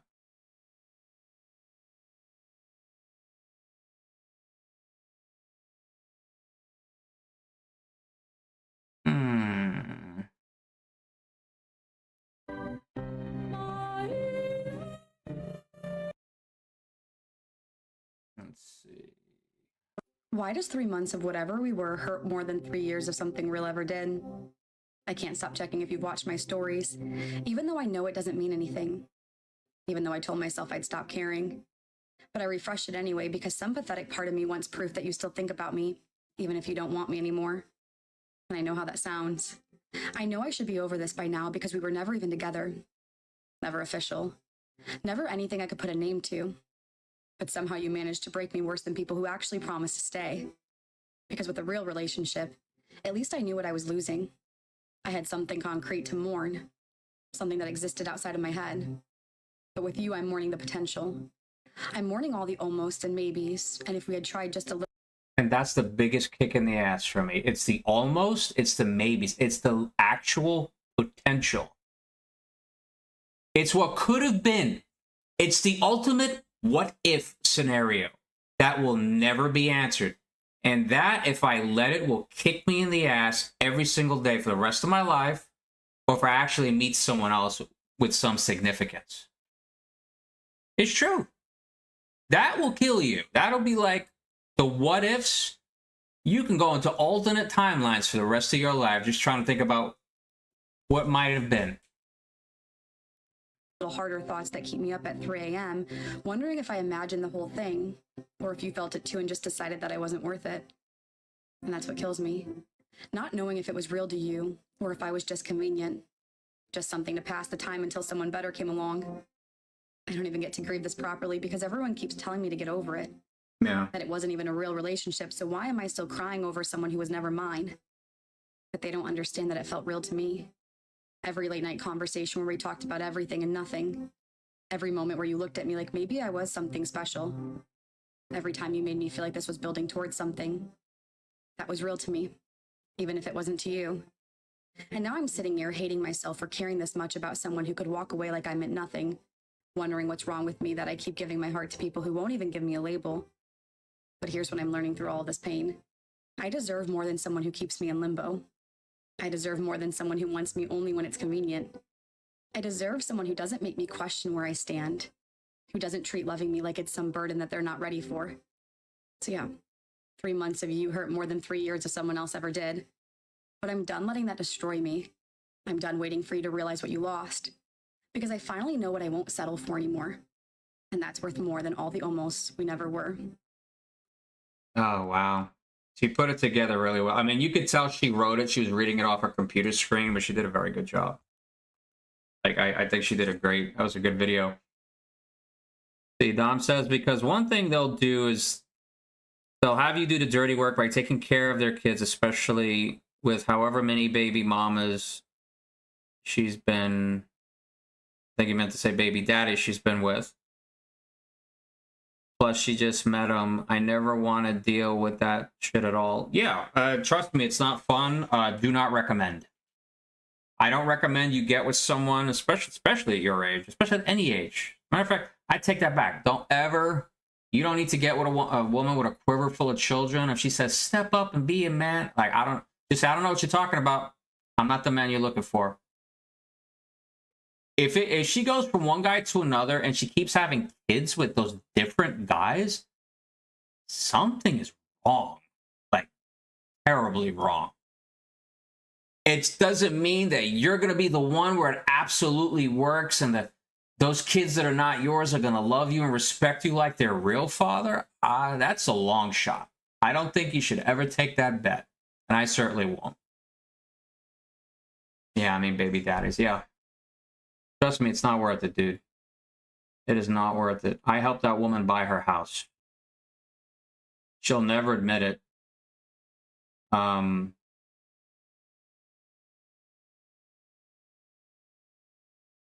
She'll never admit it.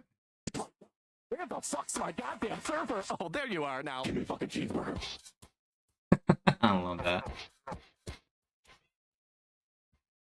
I wonder how long it takes. I mean, she's so skilled at it. It probably doesn't take her long to do these videos now.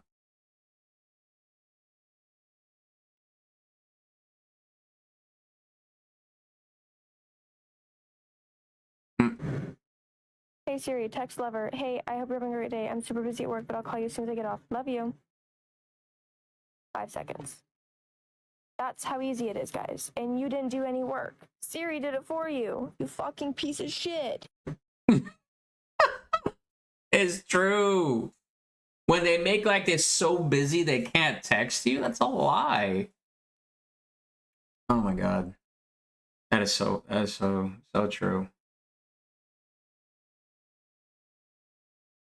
Usually within 1 to 24 hours of death. Nah, okay. Maybe we could talk about near-death experiences another time. I think I'm pretty good. I've done over 5 hours and I haven't played any video games. I'm proud of myself.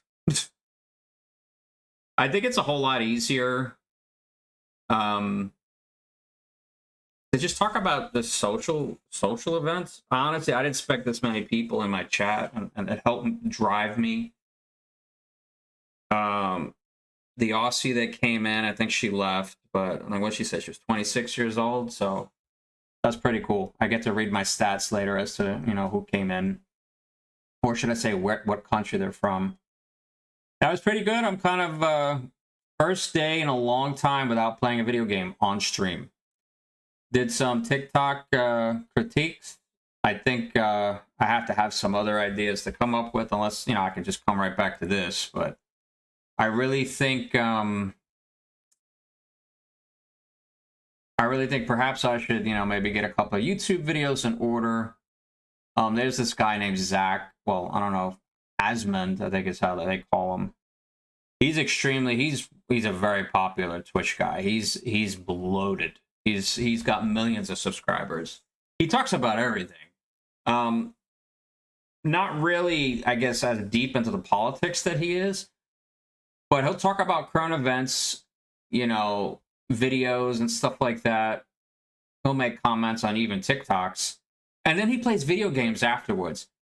He lives in a suburb of Austin, and they had a power outage. That was the only reason why his stream wasn't as long yesterday, because Austin Power, I guess, lost power to his house. He basically apologized to everybody on his other social medias, and now he's back again. So if I was as popular as him, man, I could do this for a living. But I fully appreciate everyone who's joined me. This is a decent experience I had today. Let me blow off some steam, because normally I can't do this. Any friends I have are really far away. Mom before was trying to blow up my phone and call me while I was streaming. I don't know if I honestly want to call her today. That may just set me off. But yeah, this is kind of therapy for me. Definitely a whole lot cheaper, and no SSRIs are being taken, which is good for me.